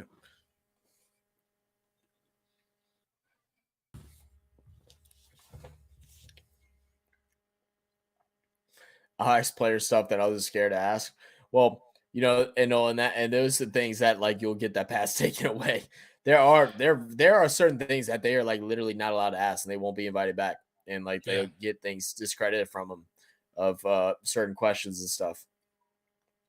You gotta remember, it's all a business. So no team or anything. It's not like reporters don't want to ask this, and that's why you'll see guys like Jackson Ross, like Nick Underhill, and like other guys from other teams, like how they kind of carry themselves and hold conversations on Twitter and stuff like that. It might not always be what their honest opinion is, but it's how they have to be, because it is a career for them now. Like, so like they can't risk it, You have to play it more political. Yeah. Yeah, you have to play it politically. Yeah, yeah. And it sucks, because a lot of them guys, they want to say sometimes what's really on their heart, but they have to say it a certain way. They can't just come out and say it like we say it. Yeah, and you'll notice how some guys that do interviews, like they'll run around their question, right? Like their question might be A, or they might be B, and then they're going to start at A, go over to D, and wrap themselves back around to what the actual question is, to not sound so blunt or straightforward to where it comes off as a like negative comment. Yeah. And how they appear on social media is like they have to do that. They have to show that support. Because I mean, you asked a question that's probably a juicy question, but then you ask it to a professional sports team or an athlete, and they don't want to answer it because that's not the question they really want to answer, because it's too personal or it makes them put somebody underneath the bus. They whenever you see somebody ask a question, there's always a guy right off to the left of them or to the right of them, and that person is basically like the handler. And you don't hear them hear them be talked about. You never do, but they are always there. And that's when you see that person comes up. Okay, enough questions. That one hand, that's what that guy's job is to do. And once he knows, once you ask that question, he finds out who you are, and he knows that you're not invited back. And that one person can blackball you for the entire league. For the entire league, exactly. And those things go. It goes on as deep as like what the media team, like the coverage of the games and stuff like that. We've talked about a couple in the past. You know, non worked with Fresno State and did like shot and worked in the room that decided what was shown on TV. Oh, And yeah. they have a handler that says, "Yeah, no, you can't show the replay of this play. Yeah. It doesn't look. It's not good for this. It does not." Doesn't look good for the refs or doesn't look good for the team. You can't show it. Yeah. And there are things that control these aspects of the sport. And when we first built our actual basketball arena on campus, the year later we got the West Coast NC2A quarterfinals. So that's five games a day for 5 days. So I did 25 games in 5 days. Because I wasn't in school, that I shot every game, and I learned so much from different people. But I've seen so much. But that's where I seen that the ref can leave the court, go into the room, and throw out the director. The referees have that much power. So when they tell, like in our headphones, we're told what we cannot look, what we cannot show. We're told. If we show something that they think is funny or works out, but then the referees will go to that front little table. That table has a microphone. The microphone connects right to the back room, and they can tell them, "Don't do this. Don't show this again. Don't show the replay, because if we show the replay and they don't want us to, they can kick us out. They can kick every one of us out." Yep. It's crazy. Mm-hmm. People always trying to blackball somebody. Yeah, facts. Yeah.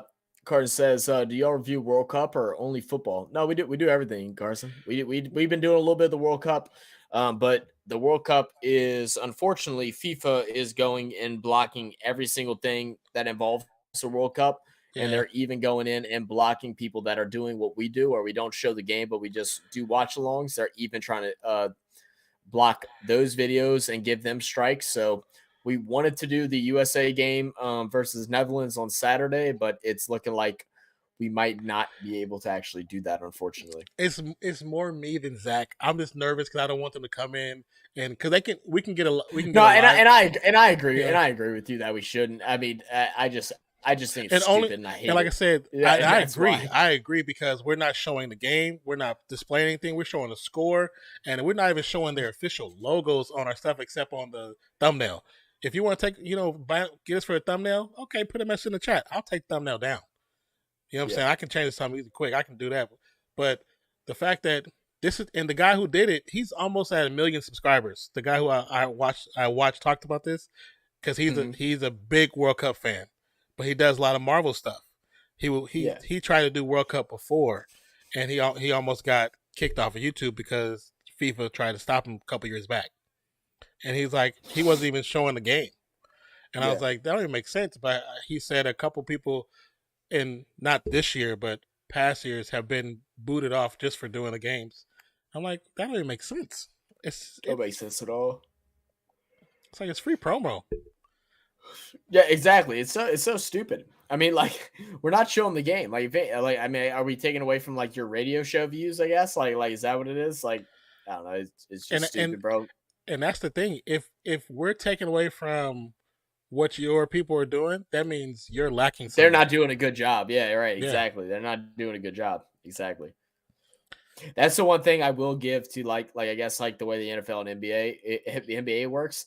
I haven't seen like any teams or anything like that yet come out and say, especially now that the way that YouTube is working with sports podcasters and broadcasters on YouTube, they don't hate on them.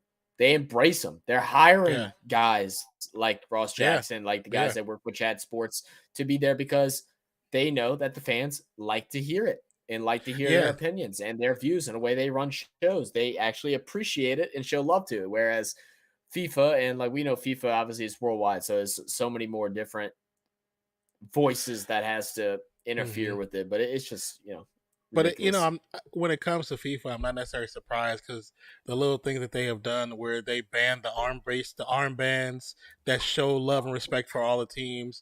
They got mad because people were supporting the protesting in Iran. They got mad. It's like, you're getting mad for the positive things, but then nobody's talking about the fact that y'all built y'all stadium and over 400 people have perished in y'all building those stadiums. Nobody's talking Right. about it. It's like, come on, man. And I love the sportsmanship of what FIFA is, but it's the politics behind the sports that I don't like. What that's the thing that pissed me off so much about it, and like I'm so on the bend because like on the edge of everything with like the World Cup, with the Olympics and all this stuff Yeah, because yeah, I do feel like at a certain point everybody lives different lives and has different morals depending on where your country is. For yeah. us, certain things is just out of mind. Like that is wrong. That is so wrong because we believe it's wrong. Hmm. But in another country, this is what it is, and that Yeah, is what it's yeah, like. They yeah. view things in a different way, Hmm. and that is how they view it. And who are we to base them off of what their views are? So it is so what and what because it's like, damn, dude, it's like, eh, I mean, let's just use like a simple thing, right? Yeah, Um, like people working, like children workers, right? All right, in China, especially. It's horrible. The kids are like under the age of 10 and are basically working for next to nothing. That is something that is like you are like going and serving jail for the rest of your life if you're doing that here in the USA, right? hmm, But in China, that is normal. You are born and you get to an age and you go work in a shop and you go and that's what you do. And that is their culture. Is it wrong? Based off our beliefs? Yes. On their beliefs, that's normal. yeah. And it's like shit. Like it is wrong. We don't agree with it, but like who are we to tell them that they're wrong? And I do agree, Diego. Just because they believe slavery is okay doesn't mean we should let it just as it be. And Yeah. it's not even that simple. It's not that we let it be. It's like, take the Olympics. Those players, they sacrifice so much to be at the Olympics, and when they're going there, for them it's just about the sport. They're trying to stay away from the political part. They're trying to stay away from Yes. all that stuff, Yes. and I'm I glad you understand said that. that. So we, I'm not mad at any person that wants to be in World Cup, that wants to be in Olympics, that wants to be on any of those international floors, to international competitions. It sucks that these places are hosted at, these events are hosted at, sometimes don't do things in the right way. You know what I'm saying? And it's Yeah. still, but it's, And if it's and wrong, one thing it's I still just want to wrong. Is say real wrong. quick is Brian to see it's wrong and it's wrong. I'll tell them. I agree with you. I don't want anyone to think that I'm like trying to like be like, oh, it's okay that they're doing Yeah, this. yeah, no, It's not no, what I'm saying. So do not get that wrong by any yeah, means. It's by far nowhere near okay. It's nowhere near okay. yeah, I don't want to get that wrong opinion out there. But that's the thing with the Olympics. That the Olympics is supposed to be a form of unity among all kind of nations, of just showing sportsmanship, being able to show pride for your country, and like you said, and I think you said that really well. Of these guys put in a lot of effort and time to showcase their talents to be the best among their country, to show off among the world, and that's hmm, what the highlight that they're trying to show. But because everything is political, and that's just the way the world goes around, and it takes things away from some of these players, because like there's some players that are just so talented, like from all over the world, that we don't even give a crap about their talents because of what their country's beliefs are. yeah, We can give a damn less about them, which is it is unfair for them. But I don't know if that's their beliefs or not. They just want to play hmm, sports. You know. yeah. They just want to play. Yeah.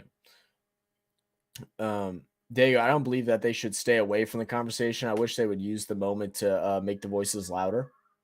Well, Right? the problem with why they don't is because it all goes back to politics. It all goes back to politics, because sometimes, depending on who it's being spoken about, that and who that team is affiliated to, as far as the country, that country is affiliated to another country that's probably opposing our country, and that is where things start to get fuzzy.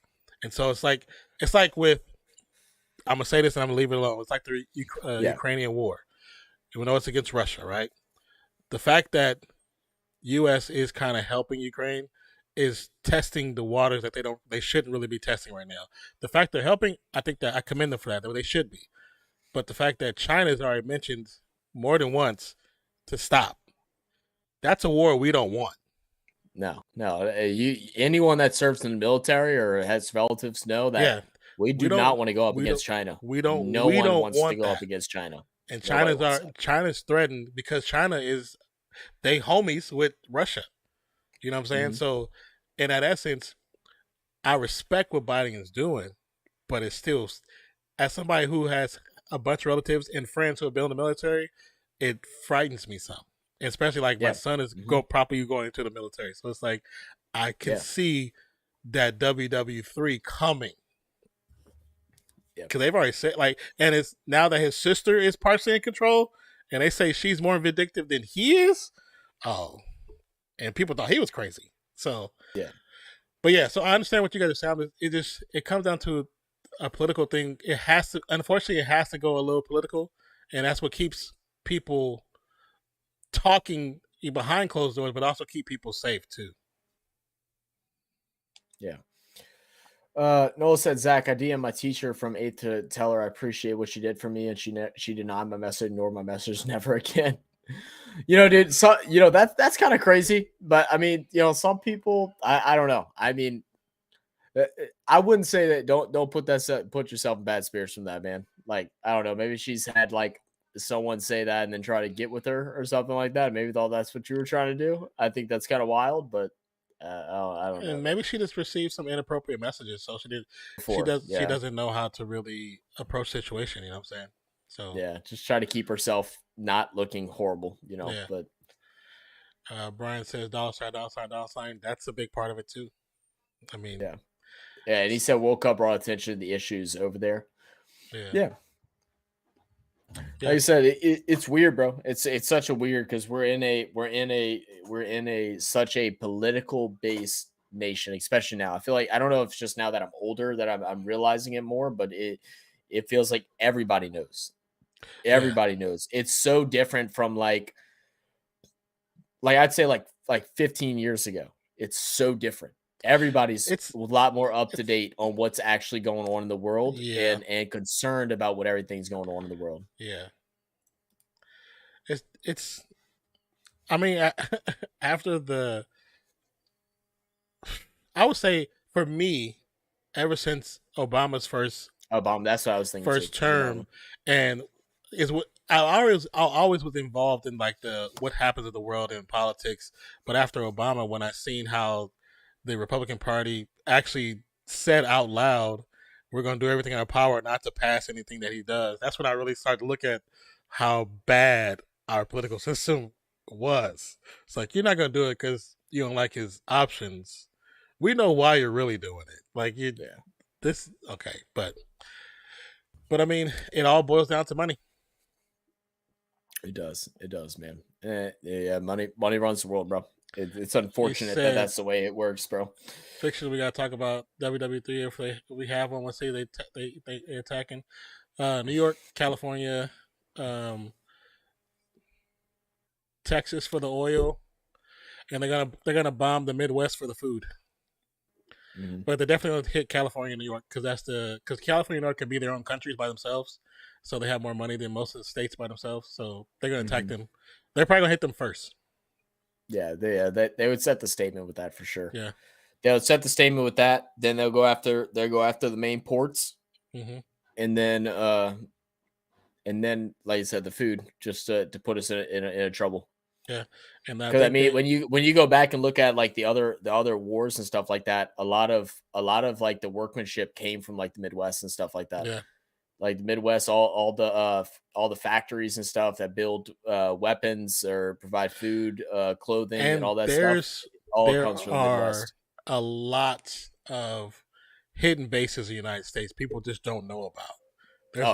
And I say this because I've heard stories, and I know that there's bases with inside bases in California, in the United States. So yeah.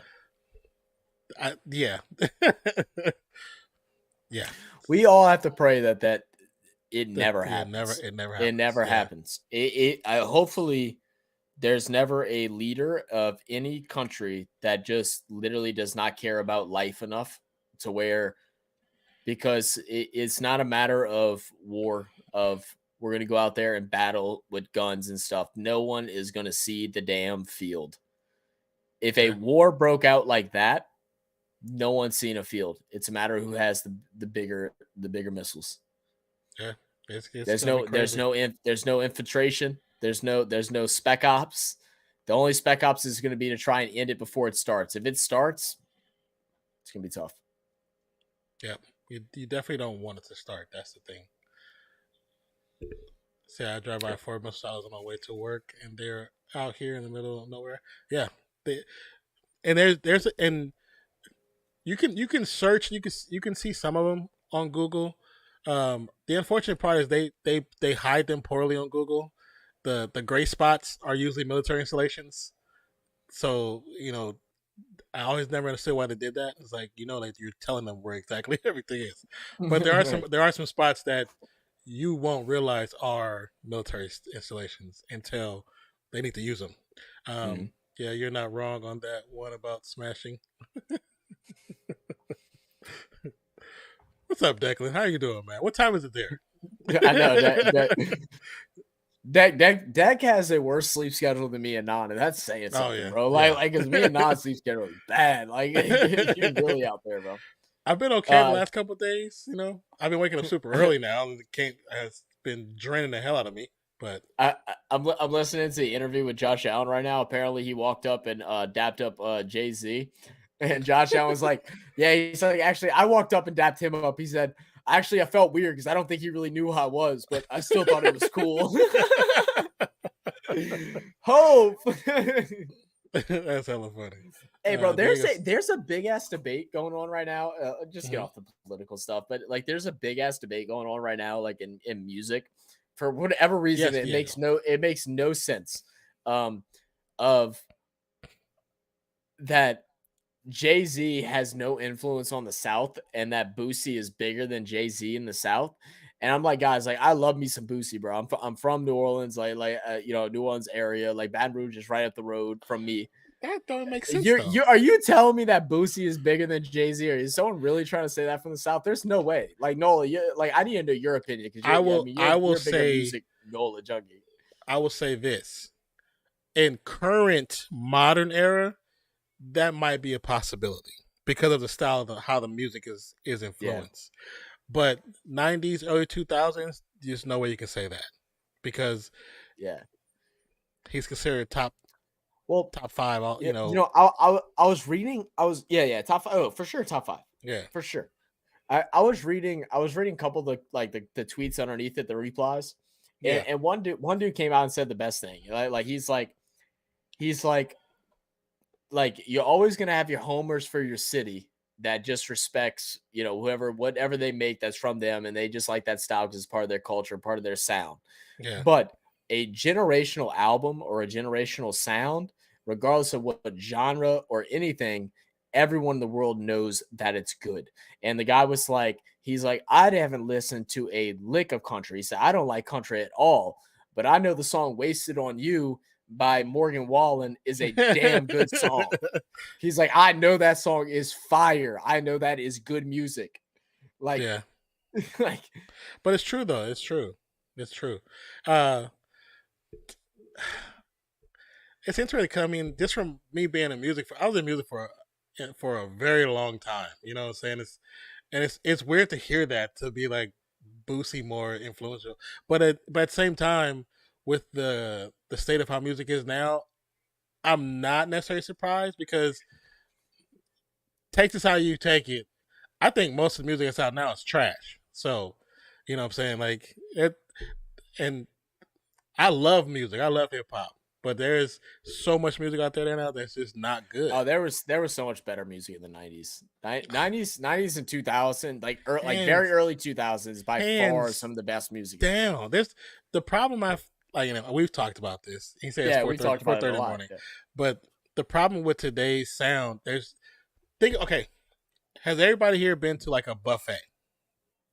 I'm gonna assume yes. Okay. 90s, 2000 is a buffet of music.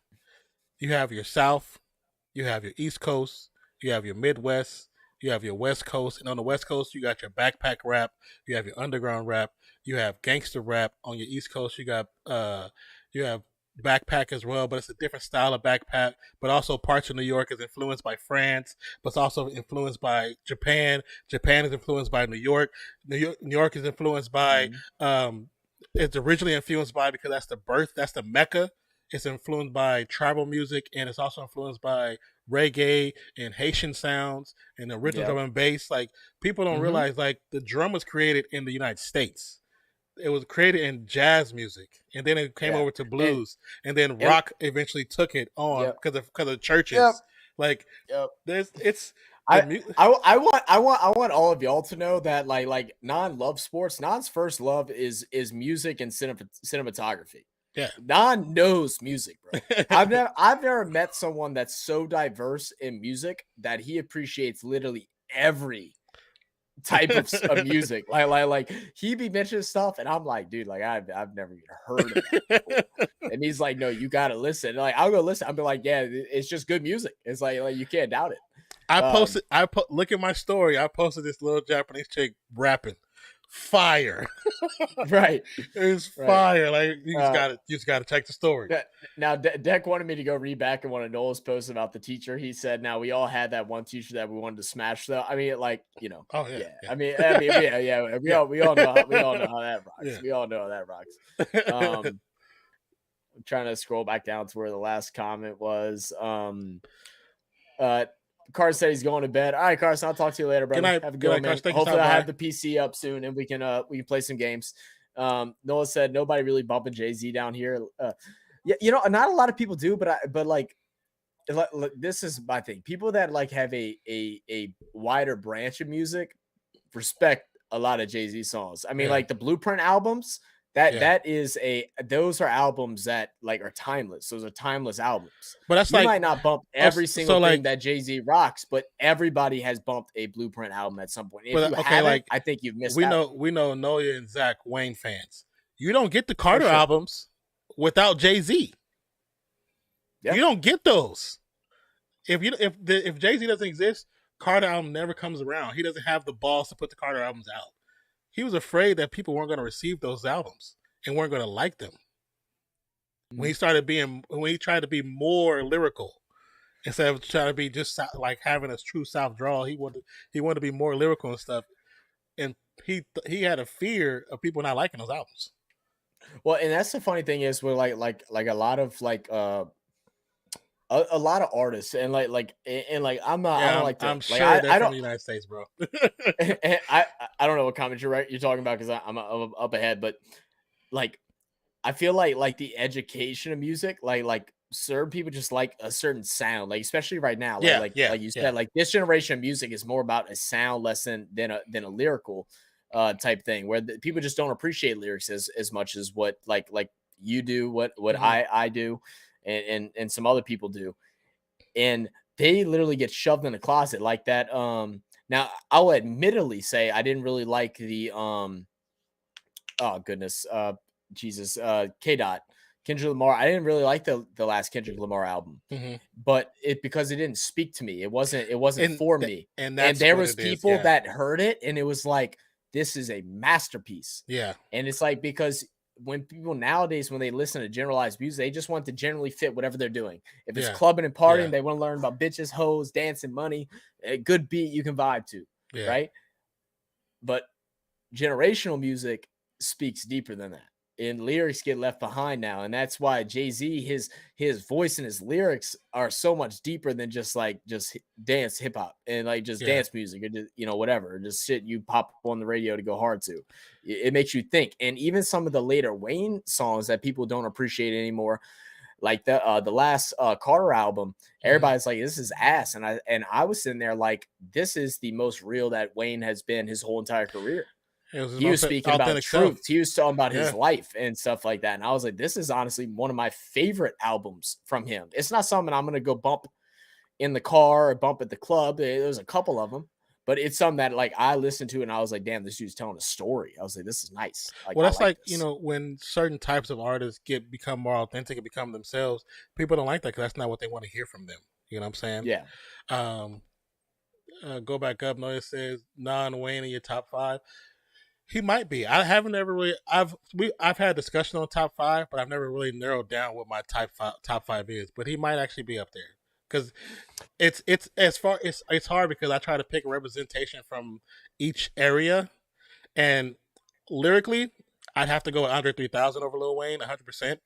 Like I think Andre 3000 is probably one of the I like best. Andre 3000, so I can't lie. I Well, like probably, Andre 3000. I don't put him above Wayne for me, but like I do love Andre 3000. Yeah, and I understand that.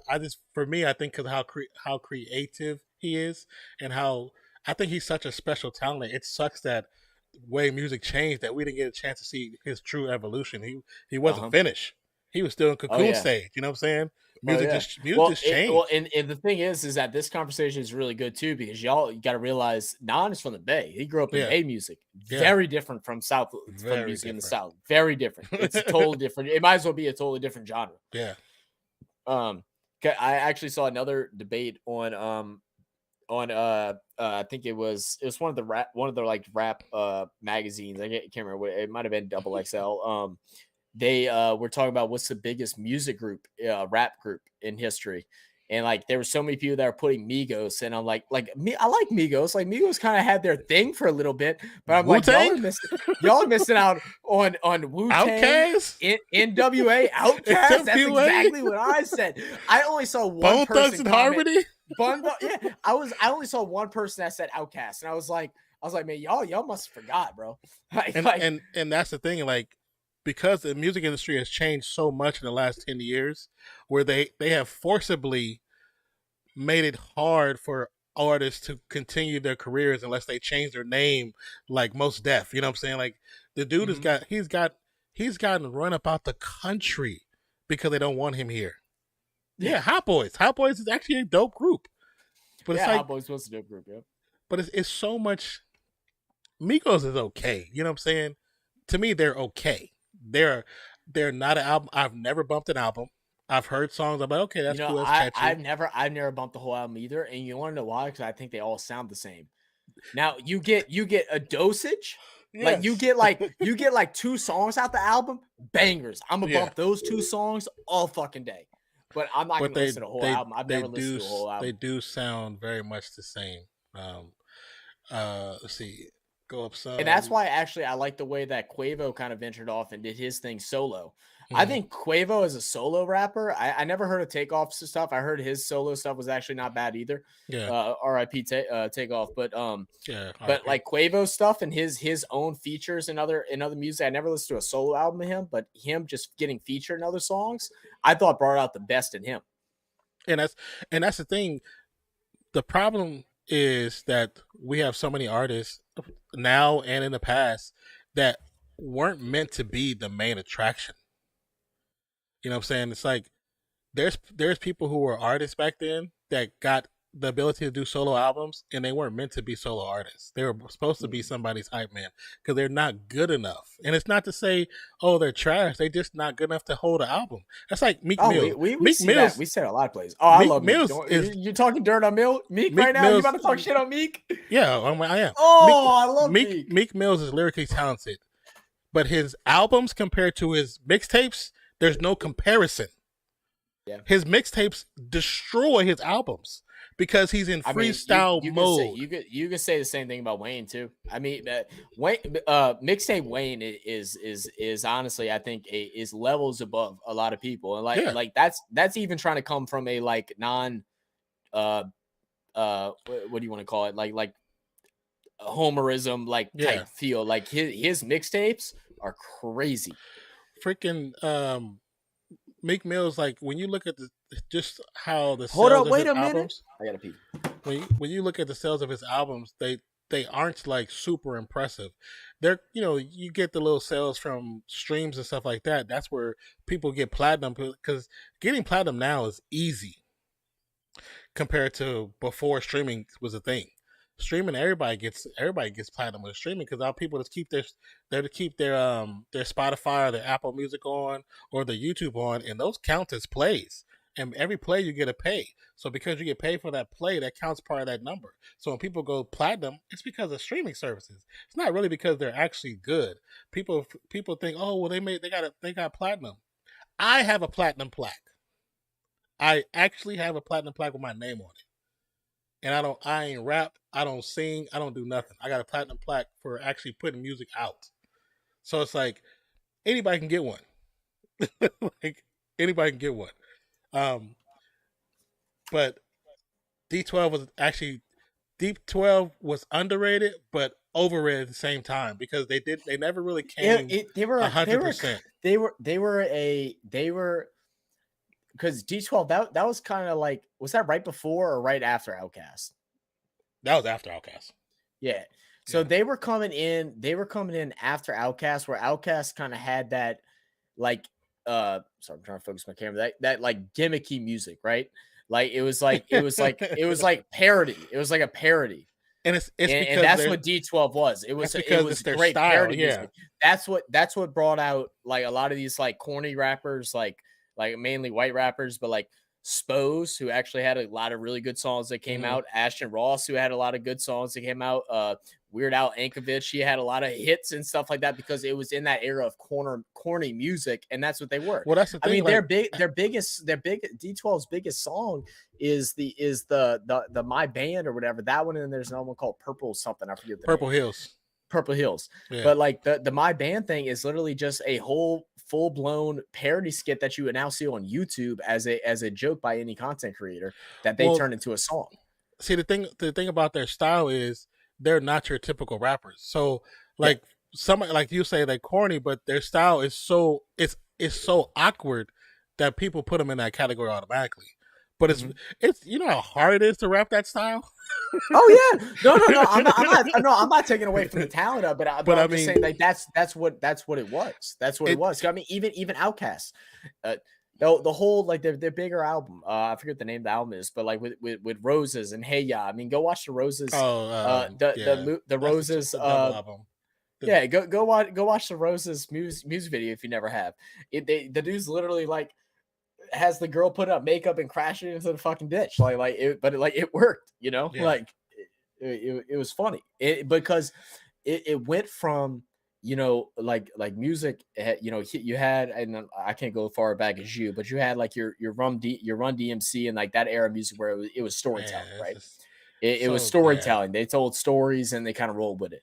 And then you get into the later the 90s where you had Biggie, Tupac, and guys like that, where they're speaking from like life experience and different things like that. Then you got your like NWA that's just straight talking about you know gang life and stuff like that. And things went from very serious to where in the 2000s it started getting a little bit funnier. It's where you had Outkast, it's where you had D12, that's where you had Little John and the party hype music came out, Ludacris. And then we went to like the wordplay with like Lil Wayne, Drake, and all them.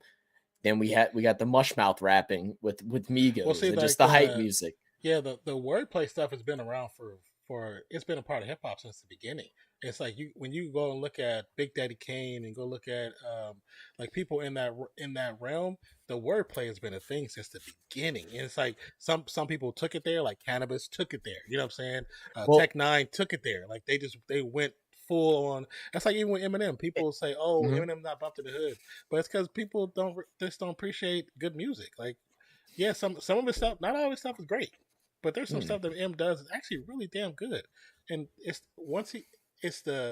unfortunately it's the drug infused music that's probably his best shit, and it just sucks. But as far as like that conversation of best group, it's like how do you not say Outkast? Like Outkast I don't know how you don't put Outkast in there, bro. I don't know anyone that wasn't bumping. Or you don't say like, 8 Ball and MJG? Are you tripping? I don't You know even know what who I'm that is, bro. That's the even crazy part. I don't even know who that is. 8 Ball MJG Now from I have to look it Houston, up. Texas. Come on, man! Like this.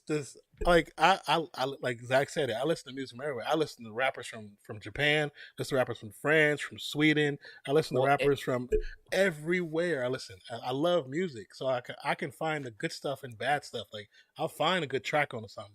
You know Well, what I'm saying? and that's like well we actually Nod shared with me on Instagram the other day you know, a lot of people in the US don't appreciate drill rappers. Like drill rappers Mhm. isn't like a big thing in the US, but in the UK and Sweden and stuff like that, drill is that's the Huge. wave. Is drill. And he sent me this video of these old guys, these 4 old guys that like we don't know if they have ghostwriters or if they actually are just spitting these bars. But like Take you out sit and you listen to it, bars. and it's like, dude, this is good. I don't like drill. Like I really don't. Like But it's it's not my style, good. but it It's is hella good. good. Is good. And then when So you hear good yeah. music, you're like, this is good. Like this is really good.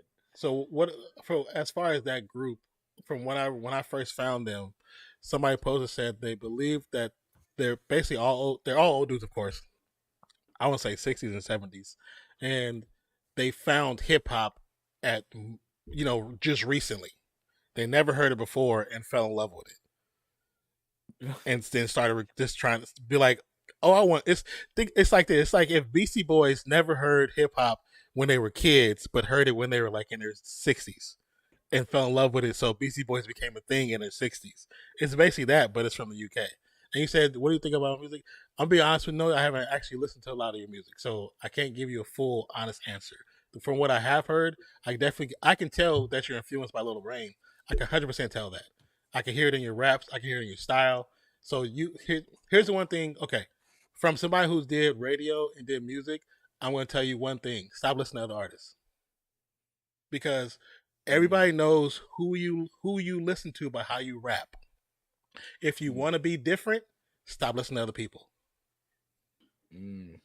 You got to, That's like some good advice right there. because That's some good advice right there. when Because when people it's all about uniqueness, man. Like yeah it's all right to have a flow and like be from like your style, like and rap like from the South.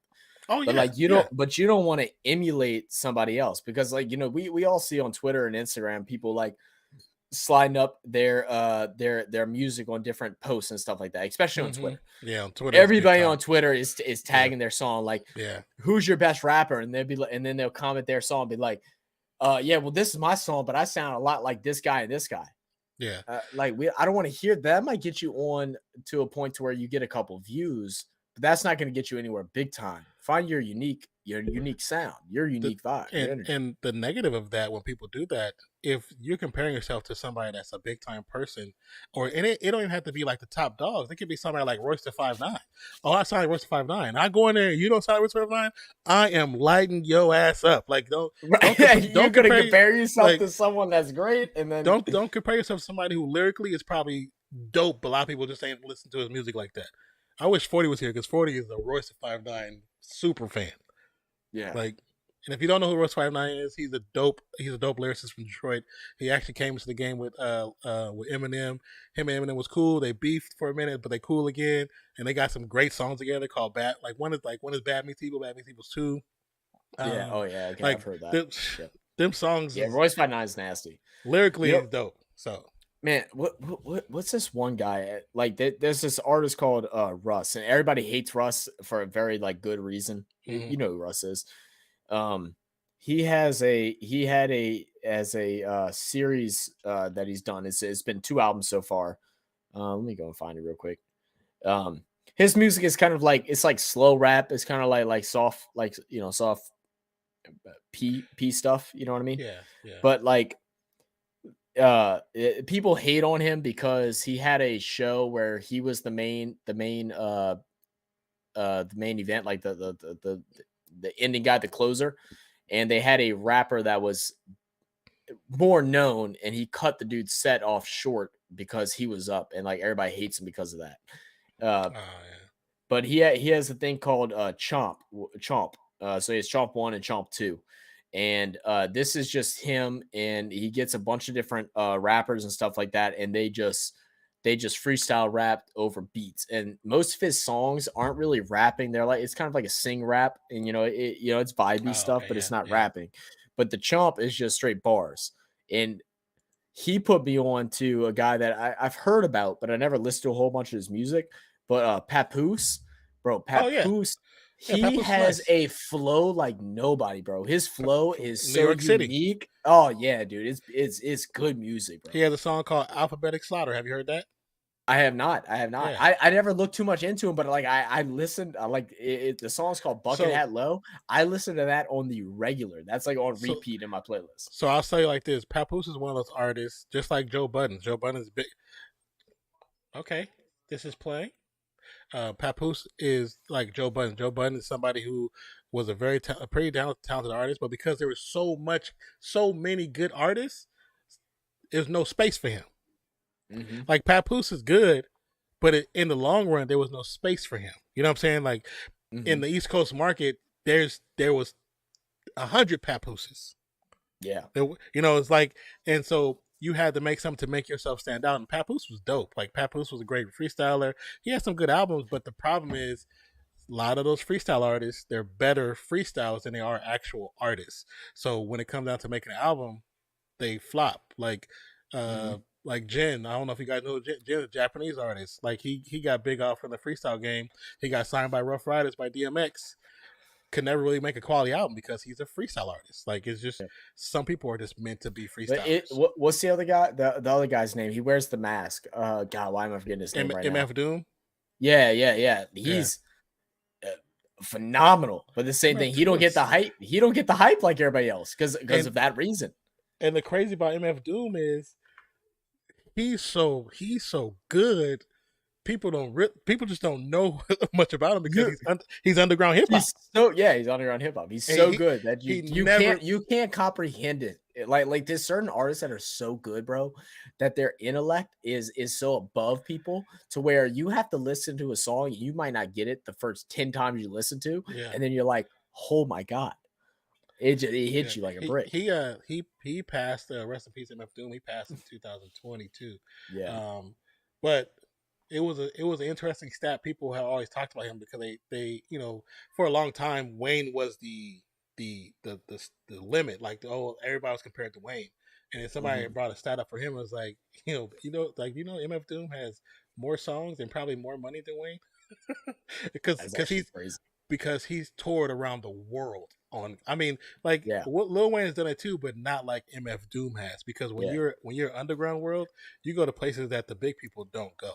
I'll tell you the one thing that I do still like respect so much about Wayne. I think I've said it before Mm-hmm. on here is just that Wayne is now at the point in his career where he he still wants to put out music and stuff, but he puts out music that he wants.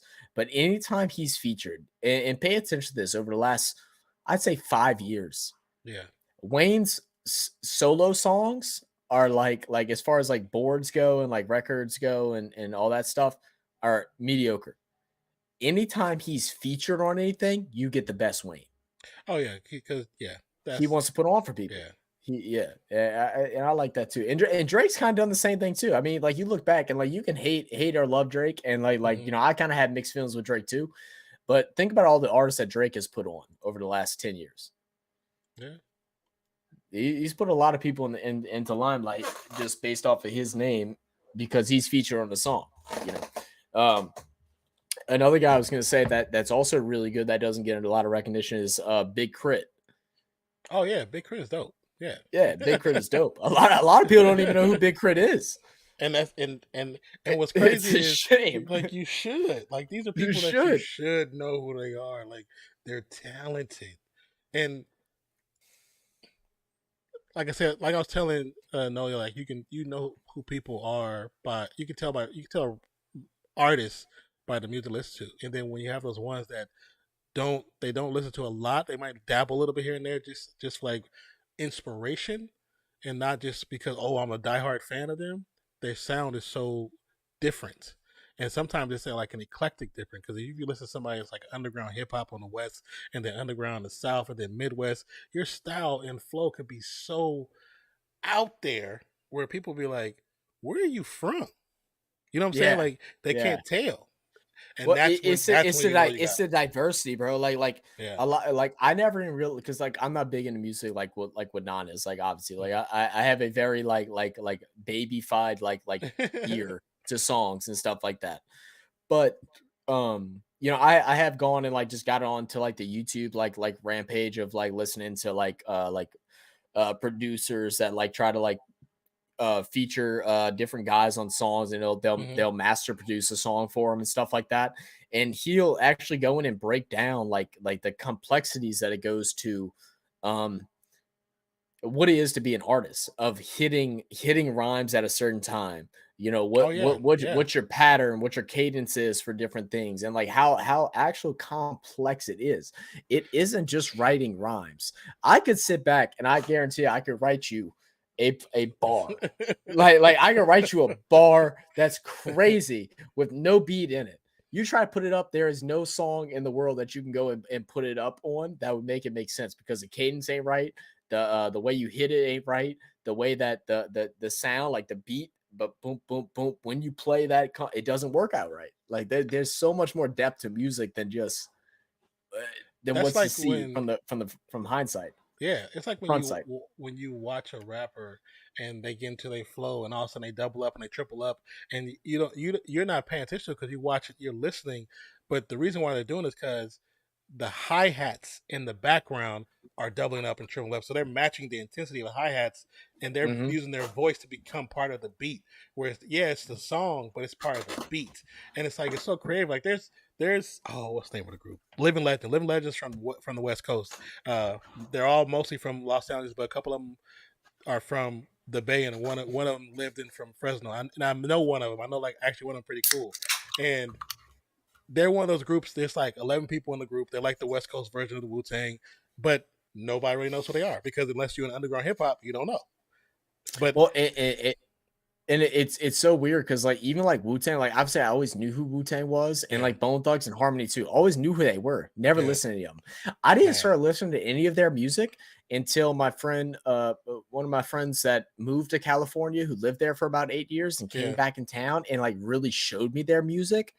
And then and then it was vice versa, hmm, because he had never heard of Kevin Gates and like some oh guys yeah, that are from yeah, like my area, and he went over there and was playing, and when he went back to Cali, he's showing them that stuff, and I'm showing my people in Louisiana Wu Tang and Bone Thugs and Harmony and all these people, and they're like, "Who is this?" I'm like, "Bro," I was like, "We should all be ashamed that we don't know who they are." Like we had like and um, I that's why I I did I like did want to the say, Diego said, Zach is that TikTok guy that collabs with different people around the world. Wait, I'm so confused on that question, Diego.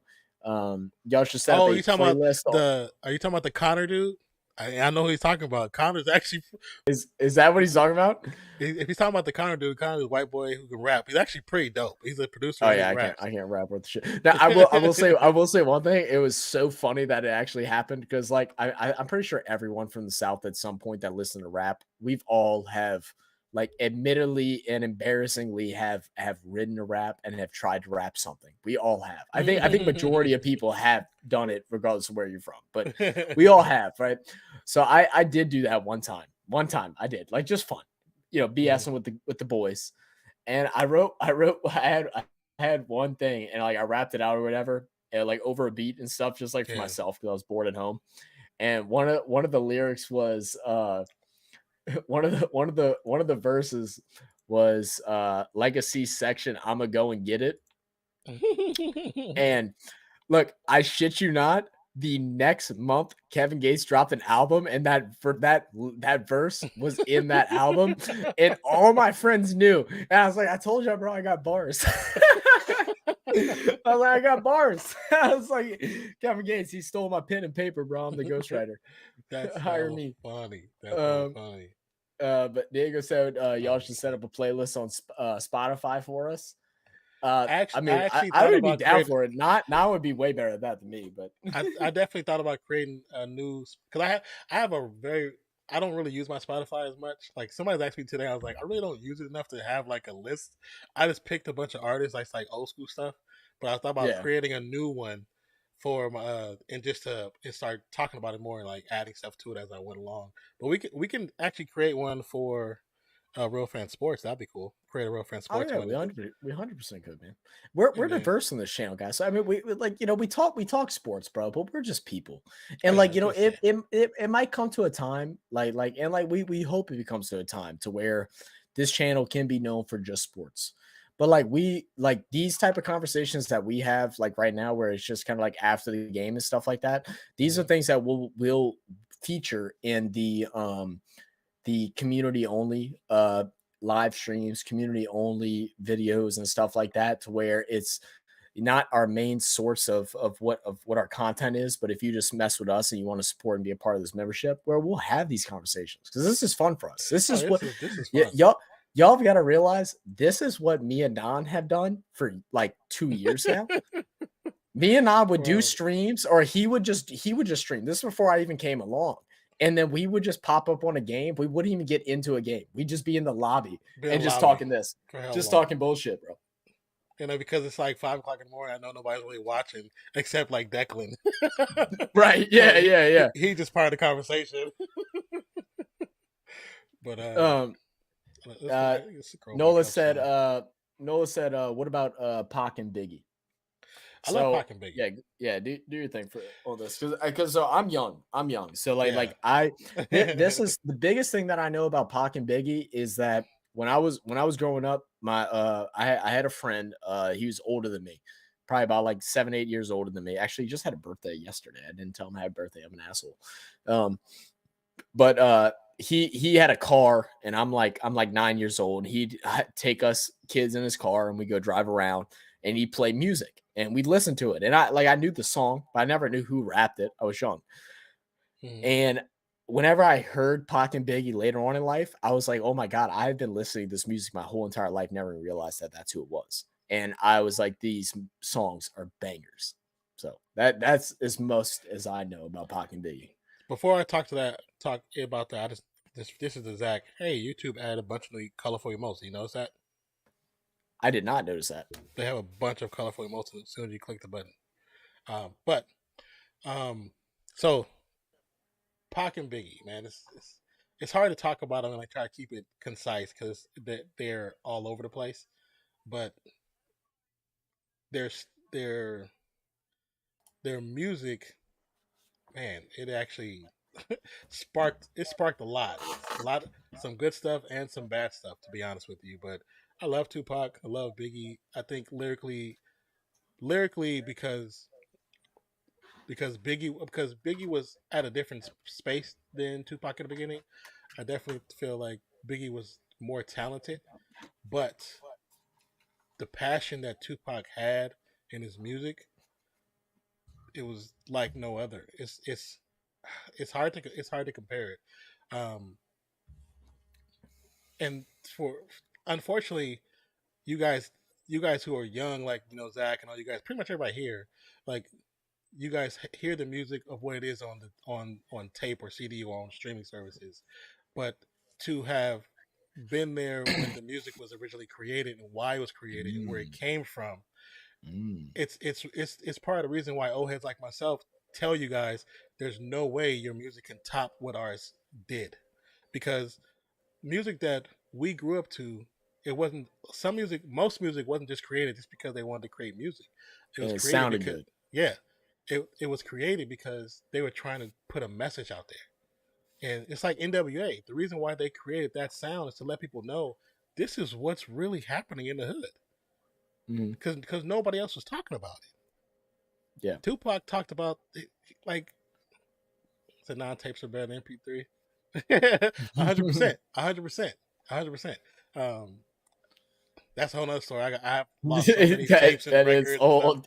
but it's just the era in which the music was created is what cultivated the culture. Like the thing I feel sorry for the culture now is that there isn't a real culture because everything is Mhm. very I agree. similar.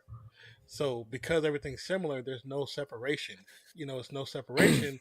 There's no conversation to be had of what makes people special, what makes these artists special. When you have No, man, we have a culture right now. our culture is social media, and that's and that's unfortunate. embarrassing. Yeah. And that's embarrassing. No, Yeah. it really is, because like you said, you know, music is really good. Music is timeless, but Mhm. also tells of the time that it came out. And like there's certain songs, and like I can't name one, because like I said, I'm not big into music like that to where I can name one. But like there's songs that where you can hear and you can know what was going on at that point in time of the world, Yeah. as a culture. It was based in that moment. Like, even if I listen now to like Biggie or Tupac, like obviously like I can go back and listen to like, oh yeah, flow, rhyme scheme, Yeah. Yeah. like Yeah. the words, like, it still sounds good, but I don't know what that story was telling, even though I probably never would, because I'm not of that what they've been through. But like, you Yeah. can always kind of put yourself in that situation. I think that that's the one thing that I've always liked about music, is that even if I haven't lived through it, that like I can feel what they might be feeling. But we're so disbanded from that to where like we couldn't even tell what they're really rapping about, what was really the times of that moment. Yeah. I mean, it's like Tupac did Brenda Got a Baby. And it's because in I think it happened in Oakland, but the police or somebody had found a baby that was in a trash can. A girl had a Mhm. baby and she threw it away. She was at school, had a baby at school, threw it away, and went home. And so when the song comes out, it tells a story. It tells that story. Brenda's got a baby, and it tells the story of a young girl not knowing that she's pregnant, finds out she's pregnant, and then she never shows because she wears baggy clothes, so nobody knows. And then she has the baby in the bathroom floor at school, and she gets rid of the baby because she doesn't want nobody to know. And that was it's not like that was a one off thing. That thing, it still happens today, but it happened a lot, especially back then when, man, things was just 80s was crazy. 90s was crazy. Like, yeah, times now is crazy, but it's always kind of been crazy, especially if you grew up in the hood or you grew up in the impoverished areas, you know what I'm saying? Like uh hip hop really started like, 1 second. yeah. All right, Skyler, good luck on your final, babe. Give me a text whenever you finish. Good luck. Good luck, good luck. But like with Diego said right there, bro, the fact that blackout is what started the hip hop revolution. That's a part of what started it. You know what I'm saying? Because the father of hip hop is DJ Kool Herc. Like, if those who know who he is, DJ Kool Herc he was a Jamaican Jamaican. I think he was Jamaican born or Jamaican American born. I can't remember, but he was in the Bronx, New York. You know what I'm saying?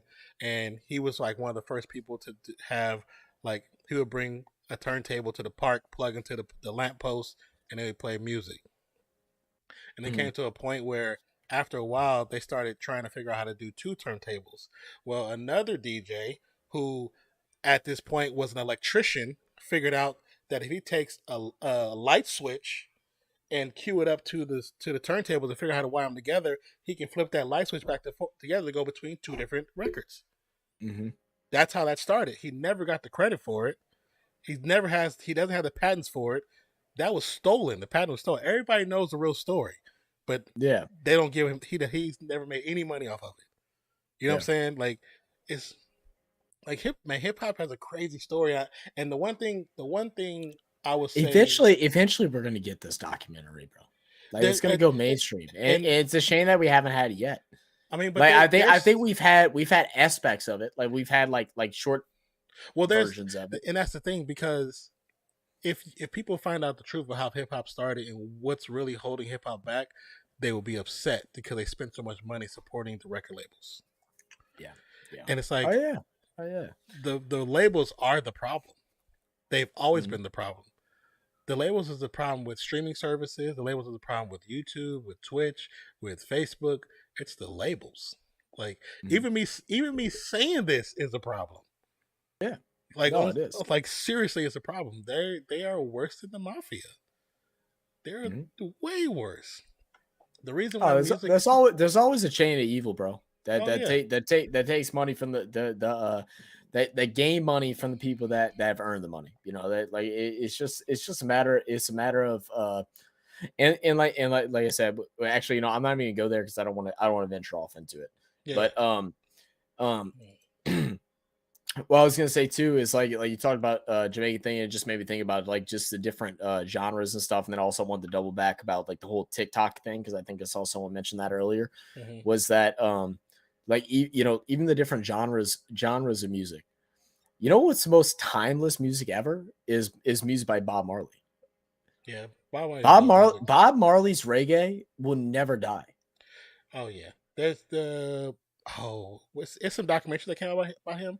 You will sit down and watch them, and you'll get stuck because they're so good. I have to figure out you're gonna have to remind me, and Okay. and I'll find them for you. But they're so freaking good. I remember when me and my ex was together. We started watching one. Was supposed to go do some. 2 hours later, it was like, oh, okay, yeah. and she's like a major, like that's her number one artist is Bob Marley. Is Bob Marley. Yeah.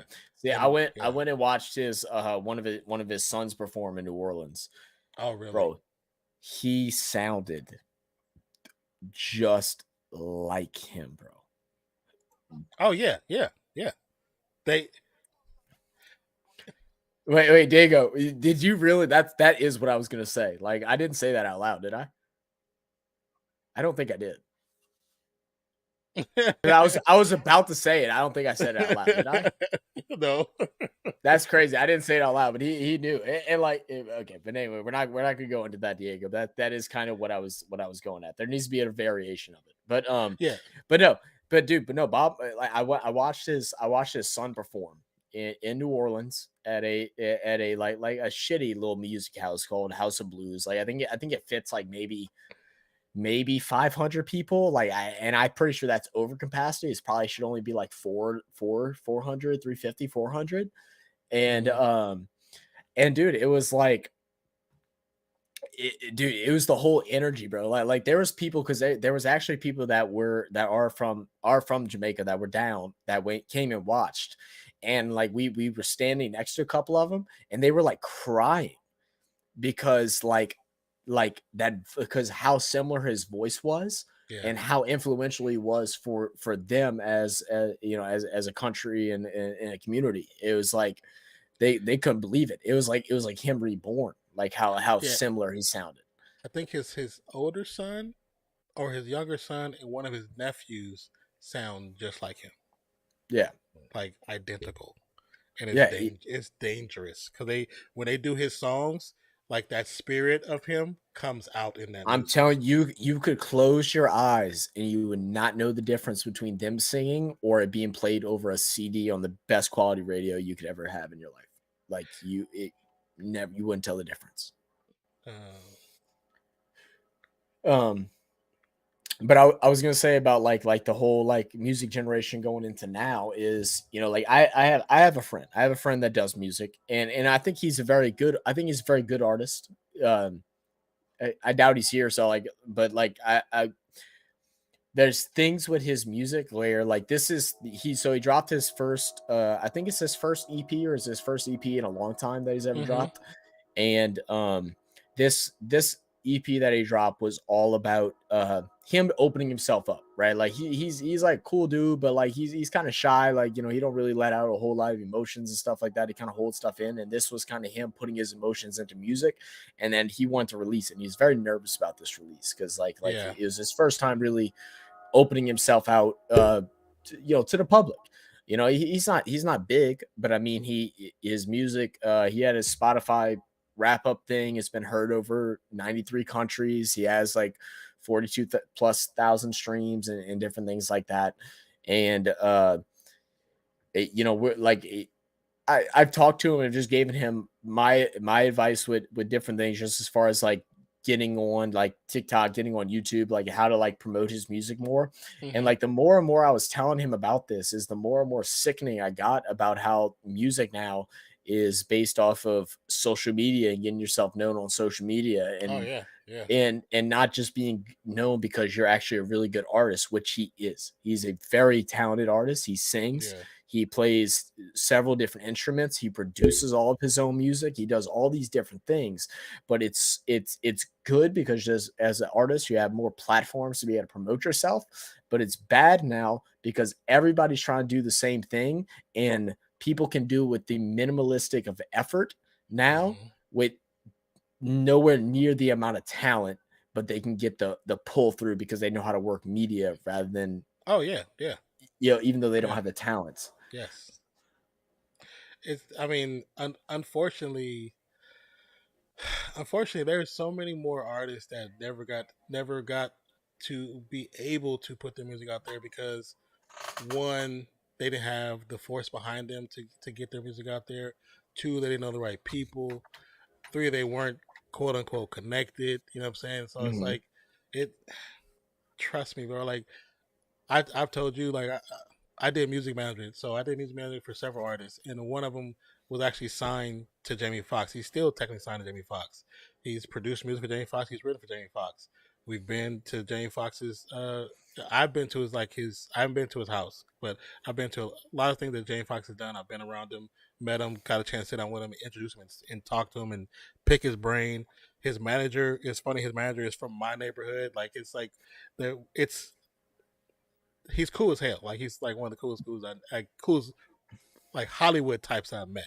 But it's interesting how that world works. Like the artists I worked with, I'm not gonna say his name, but the Mhm. artists I worked Yeah. with, there's so much hate on him because of how good he actually was.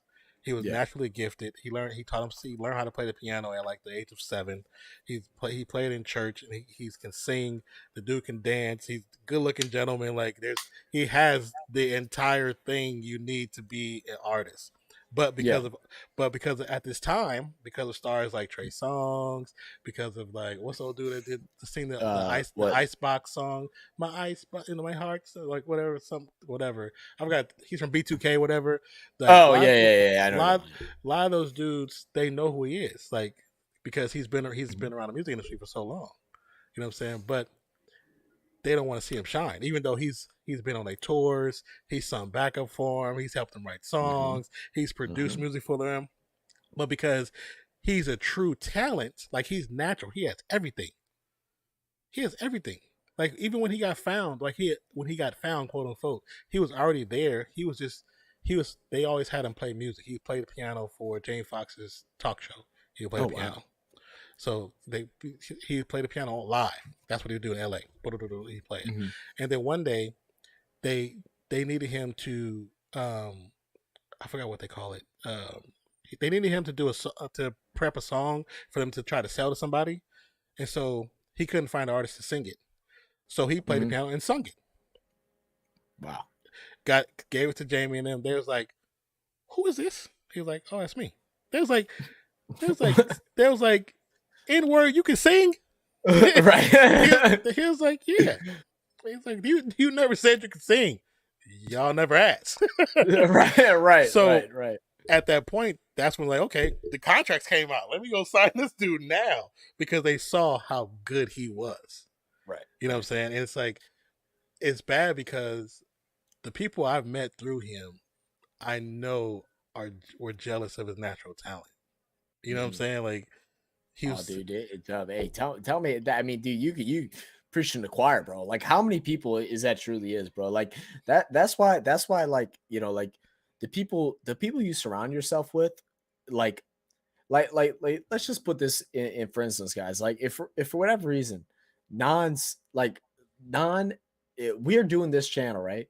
Yeah. And not and everyone is just like, dude, like Non is that guy, like we love it, his how he talks, how he delivers his sports context or whatever, and this dude goes and gets signed. I will never like be a person that would be jealous of someone else's success, and Oh it'd be yeah. vice versa with me and Non. I'd Yeah. be the guy in the back corner that's saying, you better hire this mo, you better do this stuff right now, bro. Like, I don't understand a hating ass person. That comes back to what we talked about earlier. It's like jealousy is horrible, bro. It's a horrible look on somebody, man. It's Like, a horrible look. there's enough money in the world for all of us to be rich and successful and live out But all of our dreams, bro. but And that's like, the crazy part. People don't it's think it is. There's they enough don't for think it every is, bro. person on the planet. We can all eat. We can all eat. Everybody. We'll never have to struggle. Our mothers will never have to struggle. Our fathers, our aunts, uncles, grandmas, like all that stuff. Never have to. He said, "Now, to Never be have to. honest, is Bieber talented? Yes, Bieber is talented. Mm. I'm not. Wait, first off, is someone trying to say that Justin Bieber isn't talented? Like Bieber is actually Did he talented. did he mess up himself? Because he should have been I wouldn't say the next Michael Jackson, but he should have been the next thing He of that pop stardom if he he didn't should mess have himself up. he should have gotten a little further than what he did. Yeah, I'll say that he definitely He should have should got have further. definitely had. The dude can sing, he can dance, he can play multiple instruments. Like he was very talented. He's very, very talented. And I mean, of course, a lot of us hate on him because he's, he came in the game with, young little white boy, like, Young, yeah. and it's like we just hate on him because a lot of us didn't listen to pop music. That's really what And, it was. and the thing that was funny about that is that Bieber wasn't like just like little rich little white kid. Like his Yeah, family are all he's they poor, grew up. yeah. He poor. Poor, Yeah, he grew yeah. up poor. He grew up poor. But I They mean, gave him money. Simon Cowell gave him money to make Yeah. him look better and like stuff like that. But I mean, I did I want do think to he's jump back talented, just yeah. a second and say, Yeah, go ahead. Zach said, or Noel said, Zach, you can't say certain things on the channel. No, I can say whatever I want on the channel. There's just certain topics that we just don't want to get into. It's Yeah. not that, it's not that we don't, man.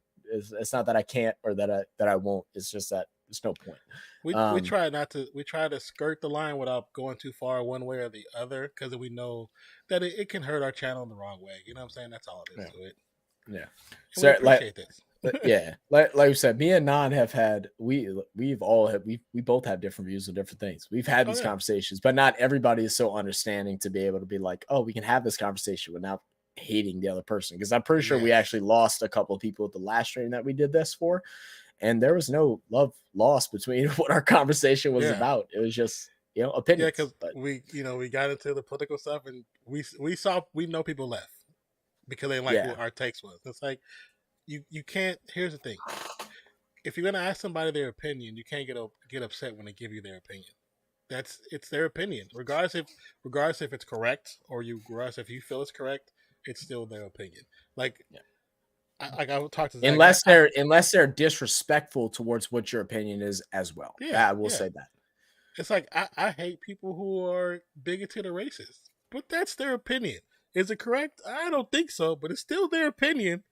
And unfortunately, if you sit down and talk to somebody like that, that's why I would love to sit down and talk to somebody like that, so I can understand where their hate is generated. Because a lot of times you can probably figure out where it's coming from and correct it.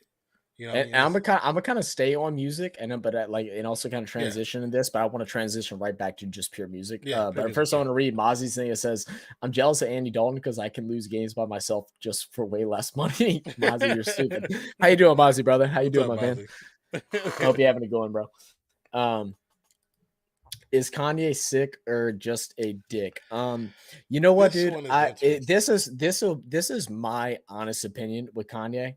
I think Kanye is so lost in his success and his own mental that he wants to find things that are so different. But that's always been him in music. Yeah. Even when he first started music, he was so different. And he looked at things at a very different way in that he embraced that. And now he has succeeded among anything that he could have ever thought he would accomplish in life, to where he wants that challenge, not challenge. Like I don't know what the right way to word it is, but like, he's just so lost. I think he's just lost, man. Like what he says, is it wrong? There's a lot of things that's wrong too, but he's just lost, man. I think he's lost. I definitely do think I think he's lost. I think he's hurting, and I think he's been hurting since his mom passed away. And I think when his mom passed away is when this all went the wrong direction. I think he might have the wrong people around him, and they're not trying to help him. They're pushing him. They're pushing him to be successful, but sometimes successful in the wrong aspect. Because one thing I like about Kanye is he is very talented. The one thing I dislike about him is that he is an asshole. That he is. There's no ifs, ands, or buts about it. And the thing about it is when you get into stardom, you kind of actually have to be an ass because you can't be nice to everybody. Tangled up my ass. Did I even say that? I don't even think I said that. Did I say that? I was like, what? Did I say that? I don't think I said. Did I say that on like the other stream? Maybe. Oh, yeah, I must have said the other stream. But I do, as far as Kanye, I do think that he's lost. I do think that. Yeah.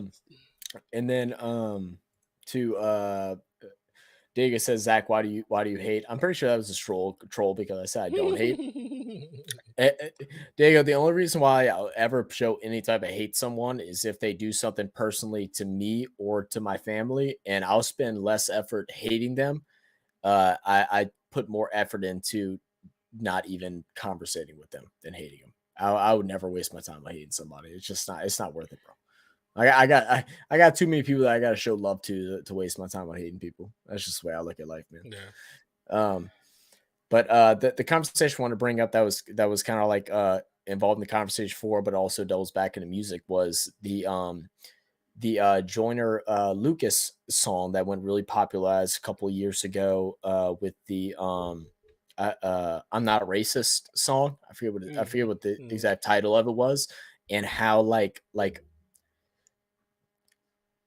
how the feedback was from that song. It like kind of it took the extremes from both sides and kind of put them together, and it was like it was very interesting, man. I honestly think it's such a underrated, like beautiful piece of music that we don't get in this generation anymore. Yeah, it started a conversation. Unfortunately, this conversation didn't continue. You know what I'm saying? Like Yeah. it did start a conversation, because it's an important topic that should. I think once people sit down and that have definitely very strong feelings, you know, regardless if they're extreme or not, if they sit down and just have a conversation, that you can always find common ground. You know what I'm saying? And it's just one thing that we as a culture, as you know, as the American culture, need to do. Like we need to sit down and understand why people are angry, why people feel slighted or whatever, because there's a reason behind everything. And Mm. even to a person that hates someone like myself because I'm African American, you know what I'm saying? Like, there's a reason why. And if you really sit down and talk to them and you find out the truth, they'll probably end up seeing that, oh, I was incorrect. That's not what you know. I was Oh, looking yeah. at things differently. Like, I but mean, it's I'm pretty sure there's been points of like just talking with you that I've had those things of where of mm, like just some like things I just grew up like stereotypically thinking and don't take that the wrong way, guys. Like, cause like I mean, now I wouldn't be doing this thing with me if you thought that I was some way of not myself. Like, but like there, we all have our stereotypes of what we've grown up and what we've been taught, and like how we saw things and stuff. Because like at the end of the day, we're all human. We look out for ourselves and our people over anybody yeah, first because that's where we're raised. But right once we really learn to what's deeper about it, it's like, oh man, there's a whole other story that I'm just not understanding. It's like, holy shit. like, you know, um, Diego said I was trolling on that hate thing. Yeah, I figured Diego. Watch what we say, guys. The Illuminati is watching, bro. Bro, I had a guy that told me that he was in the Illuminati when I was younger, and he'd be like, "Yo, dude, watch. I can make my eyes turn to cat eyes," and he would be like, "Yo, watch, ready?" And he would do it, and I'd be like, "Dude, whoa, that's crazy." None changed, bro. None changed. um, but yeah, dude, with the like with the music industry and stuff, and the like the TikTok stuff, because like I was having that conversation with him and like just very vaguely, bro. Like 'cause I don't know anything about that whole industry and stuff. And yeah. he's worked and he's like talked to different like radio hosts. He's tried to get his songs on. He puts a lot of effort into his production and stuff or whatever music he puts out. What And style is like the music? it's kind of like it's kind of like a it's not really a pop. It's like a I don't know. It's like a slow pop. I've showed him to you before. The David Suarez. Oh Oh, yeah, but yeah. he okay. Here's a key. A lot of artists don't realize. Look into the college music realm. A lot of Mhm, colleges have radio stations. Go if you want to blow up, you go to the college radio stations because mhm. if you blow up on the college radio station, then you can do a college tour. You do the college tour, then radio stations may actually catch wind of you. But if you want That's to do actually interesting. I'm gonna you have to talk do to him about that. you do the colleges. You contact the colleges, see if they like send out your music, send out your whole catalog, not catalog, but send out your music that you want to promote. Send out your marketing materials. Put together a little package for them specifically for that station. Make them feel special. Good night, Declan. Good night, Yeah, everybody. have Thank a you good for the night, great Deck. stream. Thank you, man, for being here. I truly appreciate you, my brother. But put a package together for them. Send them something special, like send them the music. But if you have a shirt or like headphones, like fancy headphones design with your logo on it, something that Oh yeah, no, they'll he owns his remember. own like t-shirt business, like branding Yeah, and stuff like that. Yeah, yeah. send a cool package to a college radio station that said they'll like your music. Get your music on there. Then if you get the music charting on the college level, because colleges do chart music. A lot of people don't know that either. College music, they chart in NAB. I think it's like 3 different magazines that they can chart from. Big radio Mhm. stations do look at that stuff. They look at that and they see who's charting. So if you go across the country and you get into 100 college radio stations and they're all starting to chart you, people pay attention to that because college is really Mm. college is really where it's at. It's so difficult to get on mainstream radio because they have look at it like this. Mainstream radio has 40 slots. They have 40 slots to get new music in, and that's new music that's already out. It's the top 100 list is already being played at top 40 radio stations. Because of that, music, it's only so much space that's open for new artists. Unless you conquer your local area, it's gonna be Mhm. difficult. So try to go to the college realm, get into the college music.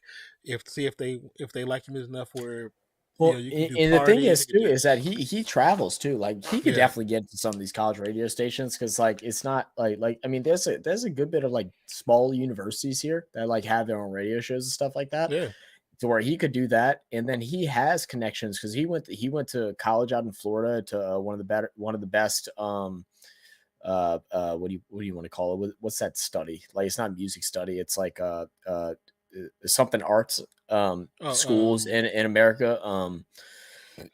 It's in Orlando that he went to. He has connections out in New York. He goes out to New York a couple at least once a year and stuff like that. And he could venture off and do different things like that. Because like I said, like do I think personally, like as his friend, that he needs to take his music to the next level? Like, yes. But I think that also comes with confidence in getting his music out there because mm, his music is very well produced. Do I think yeah certain yeah song do I think certain songs miss? Yeah, I think certain songs miss. But the ones that hit, they hit. And I'm like, damn, bro, like this is something that people would listen to and would be on their playlist if they would just hear it. If it would well just get to their ears. the benefit, I mean, unless it's changed, which it could have, it's been 20 years. So, unless Mhm. like college music, the big benefit of college music is they're not stuck to the same requirements as mainstream radio stations. Right, College right, right. music, you can play whatever the hell you want to. Yeah. And, I mean, they may have the music director or the hip hop director or the R&B director or the whatever director it is Yeah. may have a requirement that you have to play within a certain time, but you more likely have some freedom to play other stuff. Mhm. And so when for him, he needs to tell you work that college. You work the college ranks, and you get to like do some college tours. He can not only make some money, but also build a fan base. Mhm. You just want to build a That's the fan biggest base. thing. You want Well, people to and listen that's to the your thing music. too, because he's performed live 4 times, I think, Hmm. before.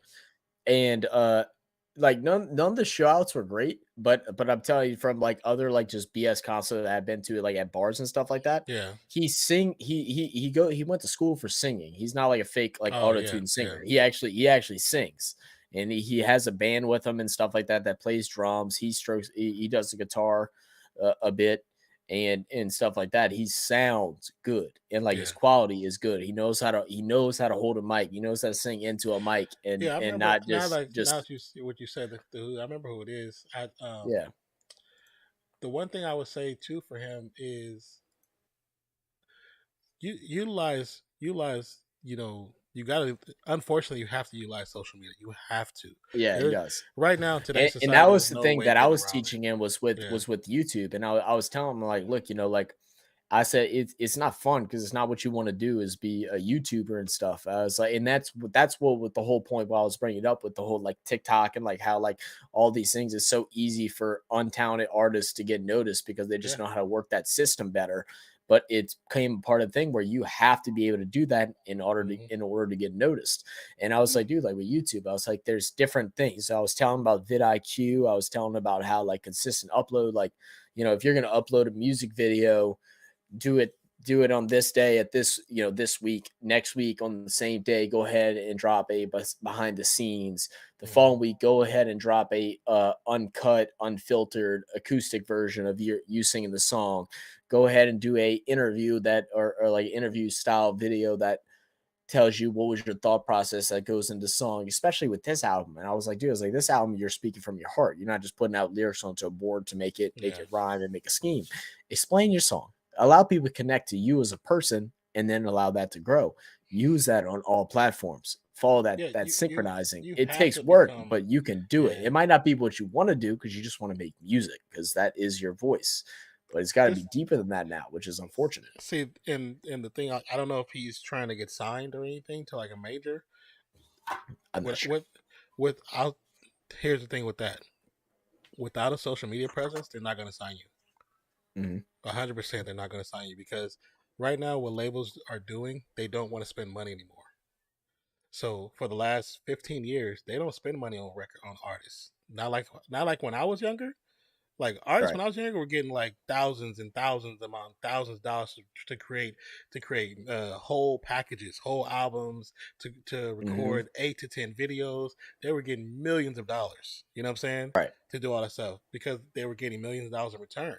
But now what they're looking for artists that they can invest into, but to the point where they're not really investing. They're investing a little bit of time to send a few albums out, whatever. They're distributing a little thing because they're No, already part of the they want rotation. control. They want control of your face and your post. Oh Is yeah, what they really want control of. because the so here's the thing: what a lot of people don't know either.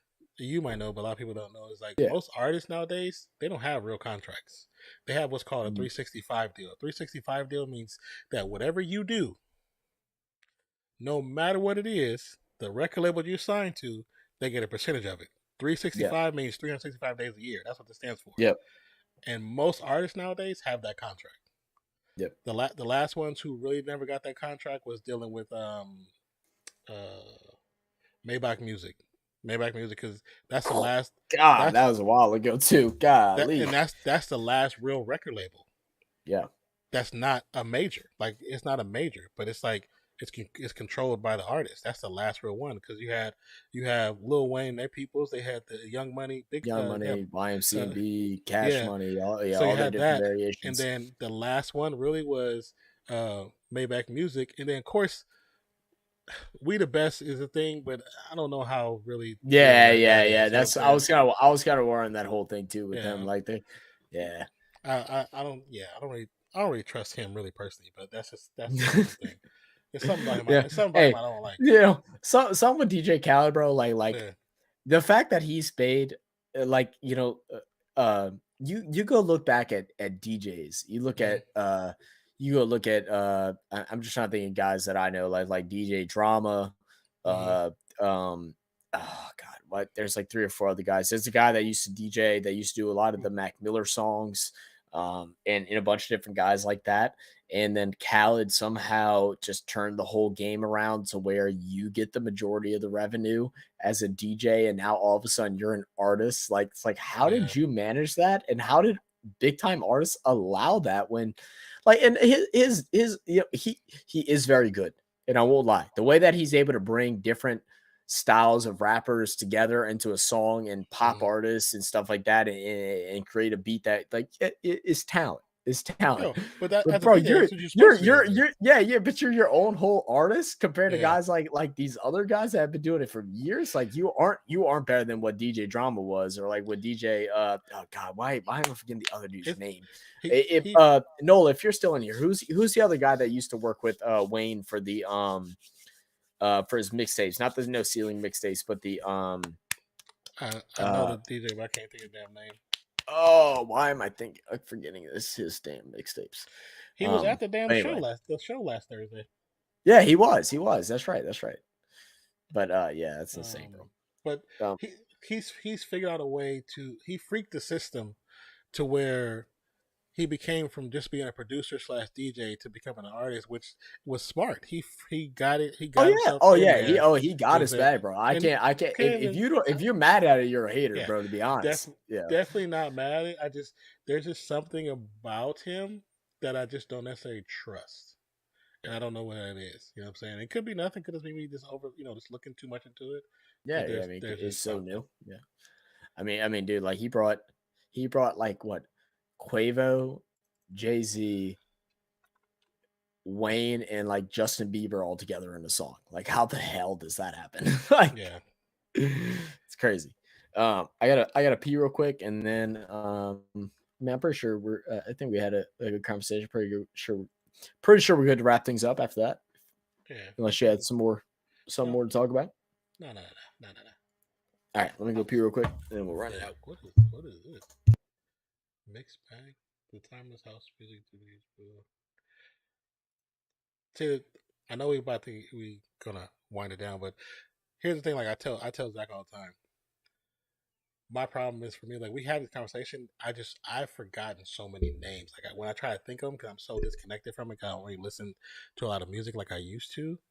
There's so much stuff I just don't remember, and because I've listened to a lot of freaking music. I mean, a lot of music.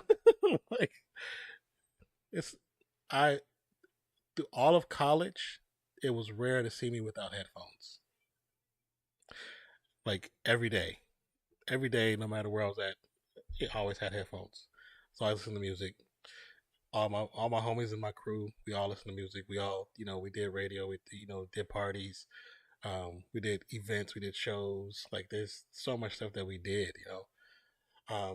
So it's one of those things where, like I always joke and talk crap to Zach about it. But I was like, I've listened to so much, and I'm 44, so there's so much I've forgotten. I've listened to so much music. It's old ass.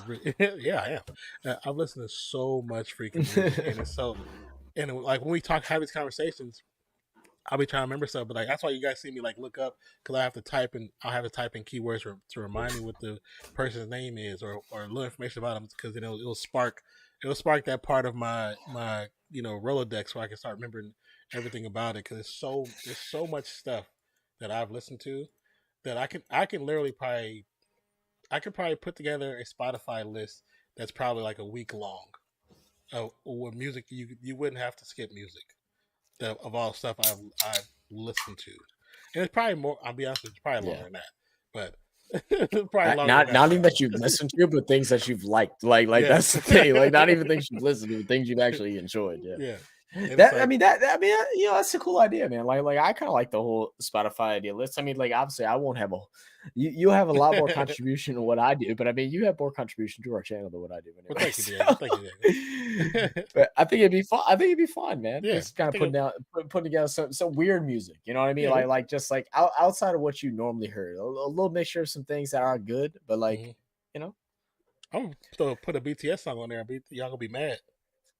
They're like, what is this? I'm like, just listen to it. Just trust me. Just listen to it. This is good music, right? Yeah, of all genres, bro. Yeah. But yeah, we about to be out too, Diego, man. Thank you for stopping by. Thank you for being a part of the conversation. Yeah, appreciate you, brother. This is the part of the channel that we want people to understand. Like, this is where the bonds are really built. Conversations like this, the political to the sexual to the sensual to the music to the this is where it's all built. Yeah, right here. I mean, like we want this channel. Like this channel is a sports channel at the forefront of it.